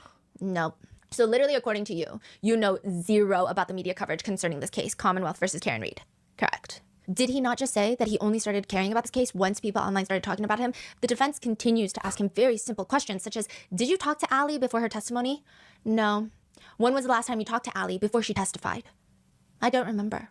Give me an idea. She's one of your best friends a week ago, a day ago, a month ago. I don't remember. Could it have been a year ago? I do not remember. Could it have been 5 years ago? No. Okay, so it was more recently than 5 years ago that you spoke to Ali McCabe. I don't remember. So you have no independent recollection as you sit here the last time you talked to one of your best friends and your cousin about any subject. No, I don't remember. Were you ever told in preparation for your testimony, if you start to get stumped or nervous, just say, I don't remember? Nope. Nobody ever told you that? Mm-mm. No. No, sorry. So nobody ever informed you that you might get nervous on the witness stand, there might be tough questions, easiest way to get out of them is just say, yeah, I don't recall? No. So you just don't recall because your memory is that bad. Your testimony is you were not instructed to say, I don't remember. You literally just don't remember. Correct. It's an issue with your memory, not an instruction that you received. Correct. Right. But you do remember. I mean, of course, they could have just been like, yeah, and if anyone asked you about the fact that you're saying you don't remember, say, no one told you to say that. 2.5 years ago, you left 34 Fairview at 12:10 a.m., correct? Down to a minute. Correct. Got it. Yeah. Don't remember anything. I think she might have mentioned this in the first episode. Colin remembers literally nothing except that he left that house at exactly 2:10 on the dot. Can't remember anything. Can't even remember the last time he talked to his second cousin, best friend. Can't remember that. But he can remember that he left that house at 2:10 a.m. Like 3 years later, he can remember the exact time he left that house. I need someone to check this one for a brain tumor for early onset dementia because the amount of I don't remembers that he utters in his testimony, it got so bad that the defense straight up asks him, do you remember anything about this case? No. And there is something he remembers, like how he slipped on the driveway and landed straight on his knuckles. I was at a party, my house party my senior year, and I remember it being icy out, and it was kind of like Is this sped up? Like, we have like double sped up so he sounds funny. a steep hill of a driveway, and I was walking up the driveway, and I slipped down the driveway, and I tried to catch myself, but I had something in my left hand, so I tried to brace myself with my right hand, and I ended up sliding a little bit down the driveway. Oh, that's He right. does remember that. That's right. He remembers that very well. Ali McCabe also testifies the same day. And Yeah, that was the other thing about like him is that the reason his hand is supposed to be busted up is because he slipped on the driveway and tried to catch himself with his fist, not the palm of his hand, with his fist. and it just somehow scratches up his knuckles. Yeah, this was earlier in the video about what happened with on the driveway there. But yeah, just the knuckles, not like the in between of your fingers, not the like lower knuckles, not your palm, or not the palm, like the back of your hand, like just your knuckles. Just those knuckles got caught the ground as you were trying to catch yourself. You know, didn't even think to like open your hand, just like closed fists straight into the ground, and make sure like none of your fists is touching the ground except for those knuckles. And she testifies the night before that she ever drops Colin off at 34 Fairview and picks him up. She's hanging out with friends from school. And then she just starts driving around. At one point, she sees a dog on the side of the road, and they knew that a snowstorm was coming. So they pick up the dog, brought it to the police station, and then drove the dog back to the owner's house once they found out who the owner of the dog was. Now, this is a huge point of contention. Ali describes the small dog as being a small white dog. Not sure what type. This is contentious in the fact that people online have been saying, how can you spot a tiny dog in a blizzard? I was like, what was it? Why does the dog matter even to begin with? But yeah, white dog and snow. But you don't spot a full-grown adult on your front lawn. To be fair, I will argue that there was no snow accumulating on the ground. However, it likely was pretty dark. And if you can spot a small dog, feel like you could probably spot a person. It's weird. She states that she gets a text message from Colin to pick her up and drive him to 34 Fairview. Within an hour, she gets another text message from Colin asking her to pick him up from 34 Fairview and drop him off at his house. She's a free Uber driver at this point, but she goes to pick him up. She states he gets inside the car, and right after dropping him off at his house, back to his house, this is 12:10, now it's probably like 12:15, she goes straight home. The defense attorney is asking, do you know about what time it was that you got home?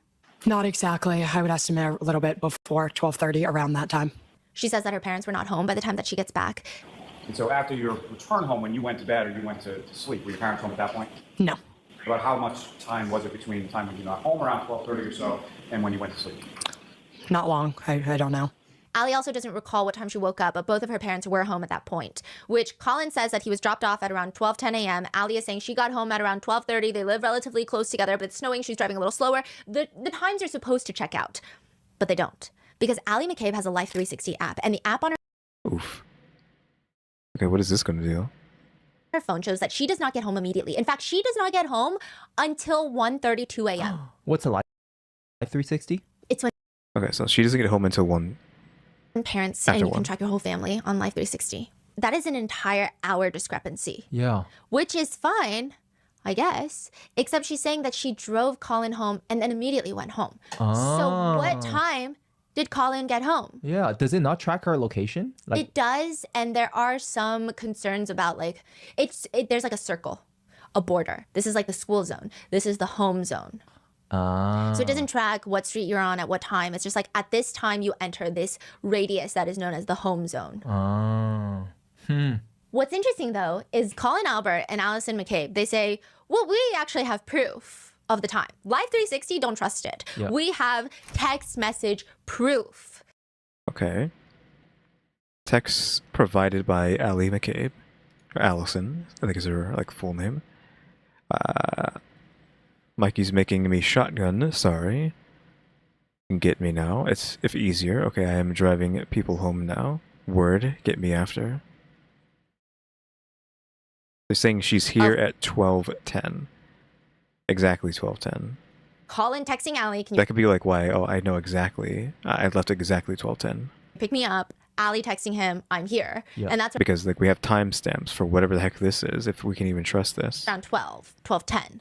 And she gives these screenshots over to the investigators. Mhm. And they're entered into evidence. I mean, this wasn't entered into evidence for a really long time. And she's asked by the defense, why didn't you turn this in immediately? And she says, No, it wouldn't have been relevant at that time, I believe. Didn't know it would be relevant at the time, so that means they could have just made these texts up then. Because Colin was not at the house and wasn't introduced as being there until later. Okay. Wow. then she says, it's also not relevant because Colin wasn't there when John was there. Does that mean when John was in the car at 12:30 a.m.? Or is that when John was in the house? Right. A lot of netizens have pointed out that right after this line of questioning where she has these two little slip-ups where people thought, ooh, that's not good, she immediately starts, she is asked about how she's been harassed There's a whole side story of witness tampering and harassment of witnesses, mainly the McAlberts, of people believing that they're guilty and harassing them in person, calling them cop killers. And she does start crying about it, and she talks about how people have been calling her school. Half the netizens think that this is a very genuine response of a young girl who probably didn't want to be involved in any of this, and it seems like she's roped into it through her mom, Jen McCabe. If there's anything to even be roped into, these are all theories, these are all conspiracies. The other half of netizens think that she is crying not because of the harassment, but because this comes right after the line of questioning where she slips up twice. Okay, I want to hear the slip. I don't want to hear her crying, but I would like to hear the slip up. I'm simply reading it both, though. Now, did she explain why her app showing that she got home at 1:30? She's like, well, that's not accurate. Okay. Eventually, Colin hands over the thread of text messages between Allie and Colin, and that shows Allie texting him that she's here to pick him up. He's responding. Okay, so the date at the top, it says January 28th, 2022. Yeah, 11:54 p.m. Again, it has been who knows how much amount of time since this all happens, and they could have easily created these at a later date, since this might have not even been the first trial, I think. They might not even brought up Colin in trial 1, which means this could be trial 2, which means years. I mean, it is years later, right? Because it's like 3 years later, if he's 20 now. So this might be trial 2, so they had nothing but time to make fake stuff for this. 11:54 p.m. The date looks a little weird. It's January 28th. Why does it look weird? January 28th, 2022, 11:54 p.m. We got double commas, I guess. I don't know if she's turning this. It might just be because it's a picture, but can I use straight lines? No. You have to pay to make straight lines. But it does feel... Oops. It does feel like... I won't be able to show you what I'm talking about. It does feel like this isn't like... I can't get a straight line. I don't think. It looks like slightly diagonal, like that, like down this way. I don't know if that's anything or not.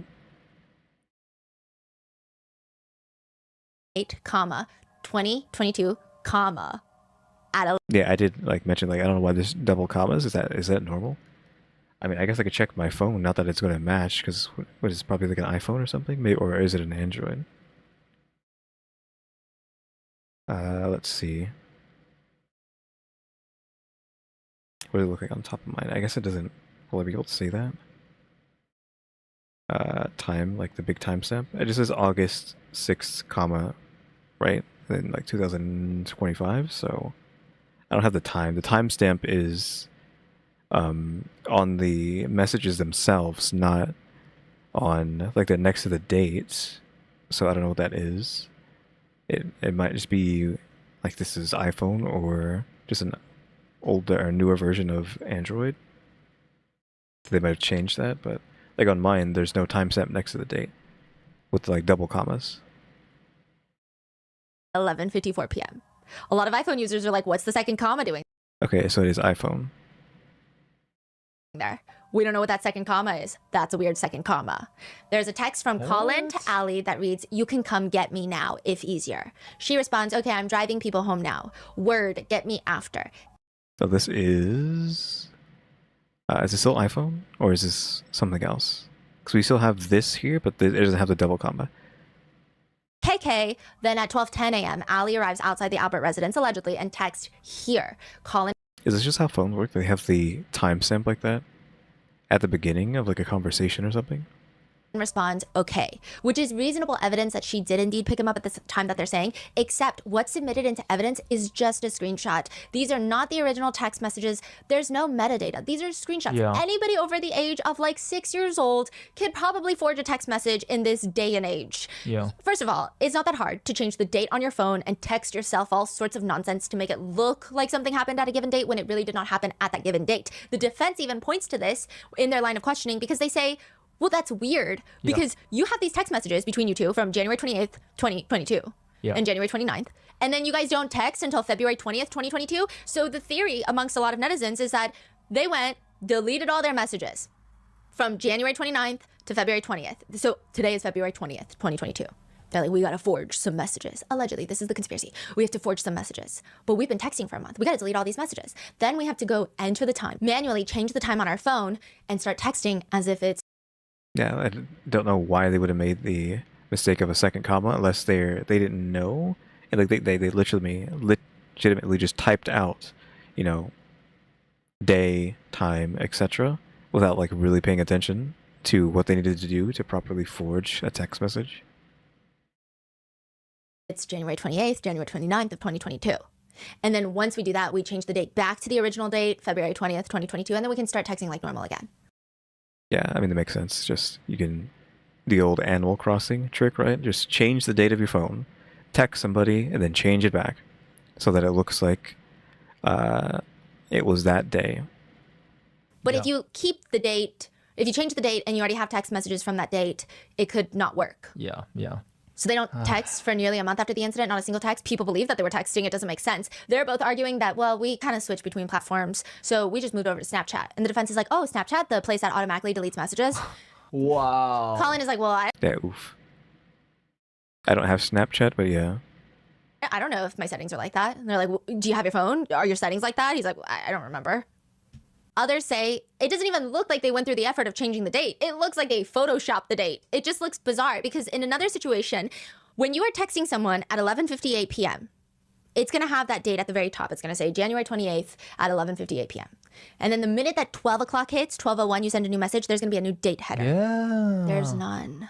Is that really what happens? Immediately the next day? That's what everyone says? On Reddit. And I was like, I should try this. And I suddenly morphed into a 70-year-old. And I was like, I don't know how to manually set the date. That seems crazy. Maybe I will tonight. Wow. Some people also think that this is not even, it's misrepresenting the truth. Some people think that Ali McCabe picked up Colin Albert from his buddy Mike's house at 12:10. And Yes, because she went to go pick him up before all this, right? And then dropped him off. I mean, I don't know if she went and dropped him off, but like she went to go pick him up, drop him off at Brian's place, and then came back even later to go pick him up. Yeah, because we forgot about that information, that he was at someone else's place before being taken to Brian's place and only sticking around for like an hour or so. Like he was allegedly like what? Somewhere else for like until like Mark, whatever the heck his name is, for like until 11 ? And then went to their place for an hour, then went home, even though he's already past his curfew at that point, alleged curfew.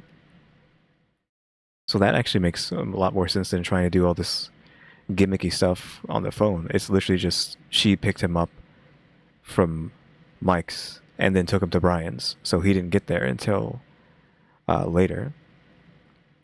then together they went to the Albert residence. That would make sense because his birthday is past 12. Both of them are cousins. And previously, the text message before January 28th at 11:50 something p.m., the one right above it said something along the lines of Colin texting Ali McCabe, "Mikey is making me do shotguns now. Ha ha ha ha ha." Oh, isn't that just clear proof?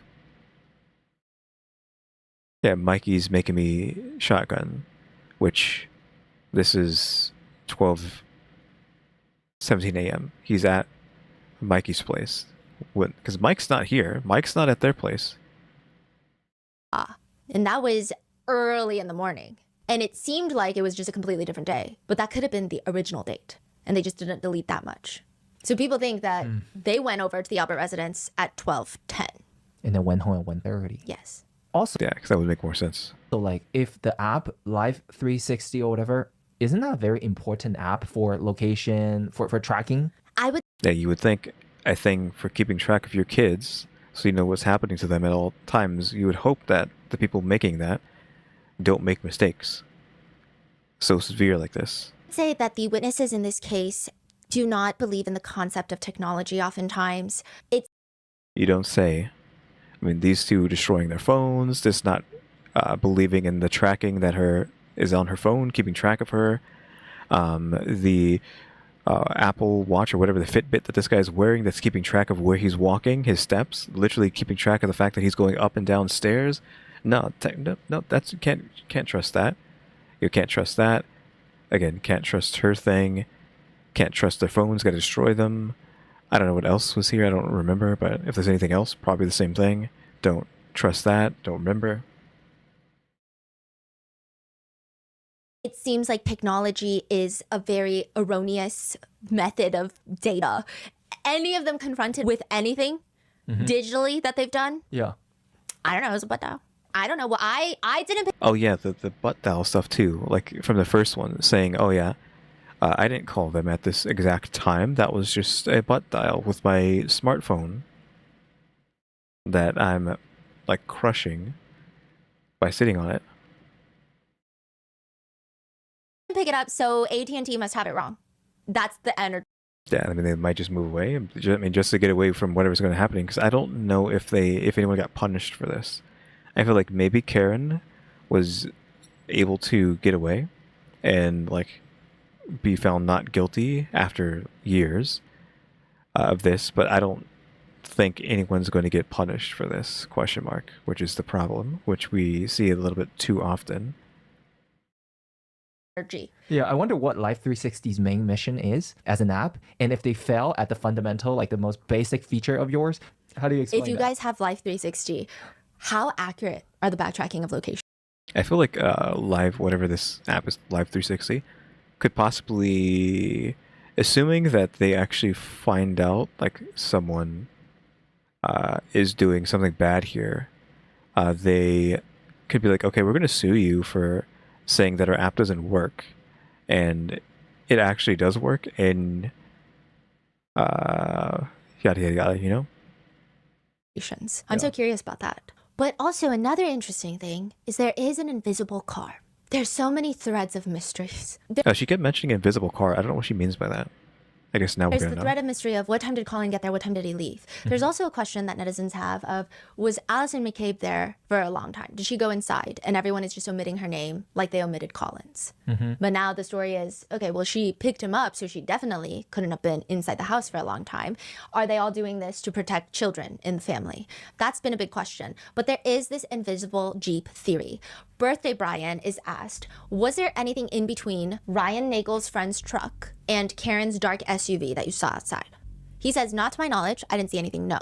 Only the older people seem to be able to see a Jeep with a giant snowplow attached to the front, parked right in front of the mailbox. Oh yeah, wasn't there, I forgot, there's some sort of plow story in the first one, right? I don't remember what happened. Was it Karen talking about the plow? I don't know. Ryan Nagel and his friends state that they parked perpendicular to the driveway, right behind the mailbox. And they can see Karen's SUV in front of them. They don't see a Jeep with a giant snowplow attached to it, Is this actually the Jeep with plow? parked right in front of the mailbox. Only the adults see it. Brian Albert, Brian Higgins, Nicole Albert, Jen McCabe, and Matt McCabe. Brian Higgins' Jeep was in the driveway. There was a Jeep in front of the mailbox. And I took a left into the driveway and there was a Jeep there. I believe it was a Jeep. All the young people do not see a Jeep. Whose Jeep would that be? That's so random. Didn't he just say Brian Higgins? It's Brian Higgins, so Brian number 2's Jeep. Brian Higgins' Jeep. Oh. Nobody sees the Jeep. Yeah, but he's there. He's supposed to be there, though. We all know that he's there, because he's asking John to come to Brian's house. What? Julie Nagel walks outside to talk to her brother in the pickup truck that's supposedly, according to these older McAlberts, right behind the Jeep. She doesn't see a Jeep, but she also doesn't see Karen's car, so I don't know. Are we saying that Brian wasn't there, but he was still trying to lure John in to their house? Misremembering collectively about a Jeep? Or is it an intentional lie about the Jeep? And if it is, why are they lying about the Jeep? This Jeep also has a giant snow plow in front of it. It's like an attachment, and it just makes it longer, and it looks like a giant shovel. And you can lift it up. It's got lights on it. Some people think that John O'Keefe was actually hit by the snowplow on the Jeep and not Karen's car. I don't know how the physics of that would work, but there are lots of questions of, is Brian Higgins the killer? That's what a lot of people think. However, the only thing that doesn't make sense with that theory, if you just don't even count in like forensic evidence, is the fact that the McAlberts are way too involved. And if it was ATF Brian, someone that is not part of the family, they would throw him under the bus so quickly. People are commenting, I don't think the McAlberts would be going through all these hoops just for Brian Higgins. Colin was involved some way. Some people think Allison McCabe was there for a lot longer. She was inside the house is what some people are assuming. I don't know. I think Colin is very suspicious. I feel very sympathetic towards Allison McCabe in the sense of If she is not telling the truth, it seems like a lot of people believe she's stuck in a position where if you believe in the conspiracy, she's forced to say these things. A lot of people say there is no way that the McAlberts are going through all of this for Brian Higgins, which means Colin must have been involved in some way, shape, or form. One netizen says, I think the insistence that it wasn't Colin has been the main factor in convincing everyone that it was Colin. So why would it be Colin? Does it have anything to do with the fact that there are allegations, there are conspiracy theories that this part of the Albert family, Chris, Julie, and Colin, own D&E Pizza Shop that might be a drug front? Yeah, like I want to know what's going on with that, if we're actually going to get into that. But yeah, need to have to plow to make sure you can see it, right? But yeah, are we going to find out that they actually were doing drug stuff? I doubt it. I feel like there's going to be no resolution at the end of the story. Like, we're going to watch, what, 2, 5, 8, 10 hours of footage just to be like, yeah, I mean, Karen didn't get in trouble, but nobody else did either. So, like, guy died for no reason and nobody got in trouble. Like, I feel like that's what's going to be the end. It's going to be, like, anticlimactic. Again, a conspiracy. But it is interesting when you think about the fact that at the Waterfall bar, Karen kept asking to go to D&E instead of 34 Fairview. Really? Why? She said she wanted to go after hours to make a pizza because sometimes they do that. They kept saying no. What's also interesting is that Chris Albert, who was at the Waterfall, was the one that invited John O'Keefe out that night. Yeah, which is... Again, I think if we remember, like, Chris and John have never, like, communicated like that. He didn't even have John's number the night of his death, but then somehow magically got his number and called him and invited him to the Waterfall, I think. Strange, correct? Yes, and you know what's also strange? John O'Keefe, before he went on these, like, night outings, he went with his nephew to D&E Pizza that day. Okay, so the same day that we were at another bar, then the Waterfall, then Albert's house. Earlier in the day, he was at the pizza front for lunch. The pizza laundering place. And also, don't forget that he was investigating drugs in the area, and he had mentioned the drugs, which again might be a reason why he got this happened to him to begin with, because he was getting too close to these three doing drug stuff, and they were trying to show him a lesson, but went too far, possibly. That day. That he died. Yes. Huh. And he told his superiors, and he told members of Canton Police Department that he did notice drug activity in the neighborhood. Yeah, that's what I was just saying. Who was also his neighbor? Huh. And that is the conspiracy that we will be covering in part 3. We still haven't seen these two. I guess they're not going to show up until part 3 or 4, who these mystery people are. I mean, this is his sibling, so is it just Paul? Like, why do we need to cover Paul's face, or whatever his name is, right? We already seen Paul and his brother. He only has the one brother, right? His other sister passed away, and that's why John was taking care of his sister's kids, because they had nowhere else to go, and Paul didn't want to do it because he already had kids and was like overdoing that.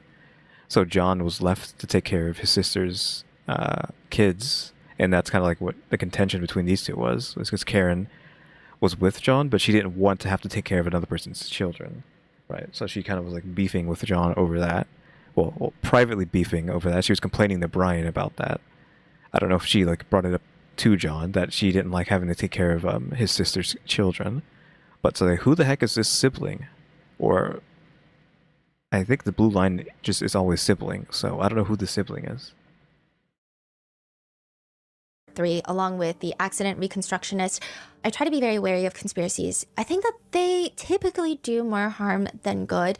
I think in this case, in this situation, a lot of these conspiracies I can't even judge. I think had this been any other case, a lot of the far-fetched conspiracies, we could probably try to disprove it, probably even try to say, guys, we should maybe go outside and get some fresh air. Yeah, but the law enforcement on this case is like, I don't know. I think every single witness is not doing themselves a favor. I think conspiracies are born when people act and behave so suspiciously. I think this is also a really strong representation of how a lot of people feel about law enforcement officers at this point in time. I mean, there's just no trust between law enforcement officers and the communities these days. And I think this is a direct reflection of that as well, on top of these guys are just weird. What are your thoughts? Whoa, my And- brain is fried. What That is is going on? Where I leave you with part 2. We will be back for part 3 and part 4. And if you can believe it, it gets worse. With that being said, stay safe, and I will see you in the next one. I don't know how it get worse than that, right? I'm still ads again. Like really? It's gonna get worse even in like part 3 and part 4. I mean, of course it is, but so if she's framed for murder, and then what was the other one? Carrie said she was framed for murder. Yep, no one believes her. I don't know what the other one is. And nobody knows anything because that's just all this. Like, I don't recall. I don't remember. Nobody knows who did it. Everyone, well, most of the people are blaming Karen. Again, it's kind of, assuming she didn't do it, which I don't, obviously she didn't. It kind of sucks because everyone's blaming her, and even like the guy's family hates her and is blaming her for it, even though it's from an outside perspective, it's literally everybody dogpiling on her, trying to like cover their tracks or whatever, right? But yeah. We will be back eventually at some point for part 3, another 3 hours, sped down to like what 2.5, putting us to 5 hours. The stream is nearly 5.5 hours, so oof on that. So the next part probably going to be the same thing, another 5+ hour video going over this case and whatever length the last one is. I don't know how long the last one is. Oh, I guess here it is. Both of these are the last, like part 3 or 4. I don't know which one's 3 and 4, but say almost another 3-hour video on top of the other 3-hour video. So we have a lot of time to have to watch this stuff. Probably like a few days we'll get to whichever one of these is the third video. Yeah, I mean, crazy. Again, I'm worried that we are never going to see a resolution to this. Like, it's just like Karen is like able to get, like, she doesn't go to jail, right? She's found not guilty, but even if she's found not guilty, no one is found guilty, which is the problem. We won't really know, I guess, until we get to the other 2 videos, which of course will be a while from now. I think that's all I have to say. I mean, I've been here for 5.5 hours already. Again, talking for literally double the length of the video, so well, double the length because, again, I speed these videos up, right? So that they don't take as long. Because this is a 3.5 hour video, but it is sped up, so we don't have to sit here for that long. Yeah, I don't know when the deconstructors are going to come in. I don't know if it's going to be episode 3 or 4 for those.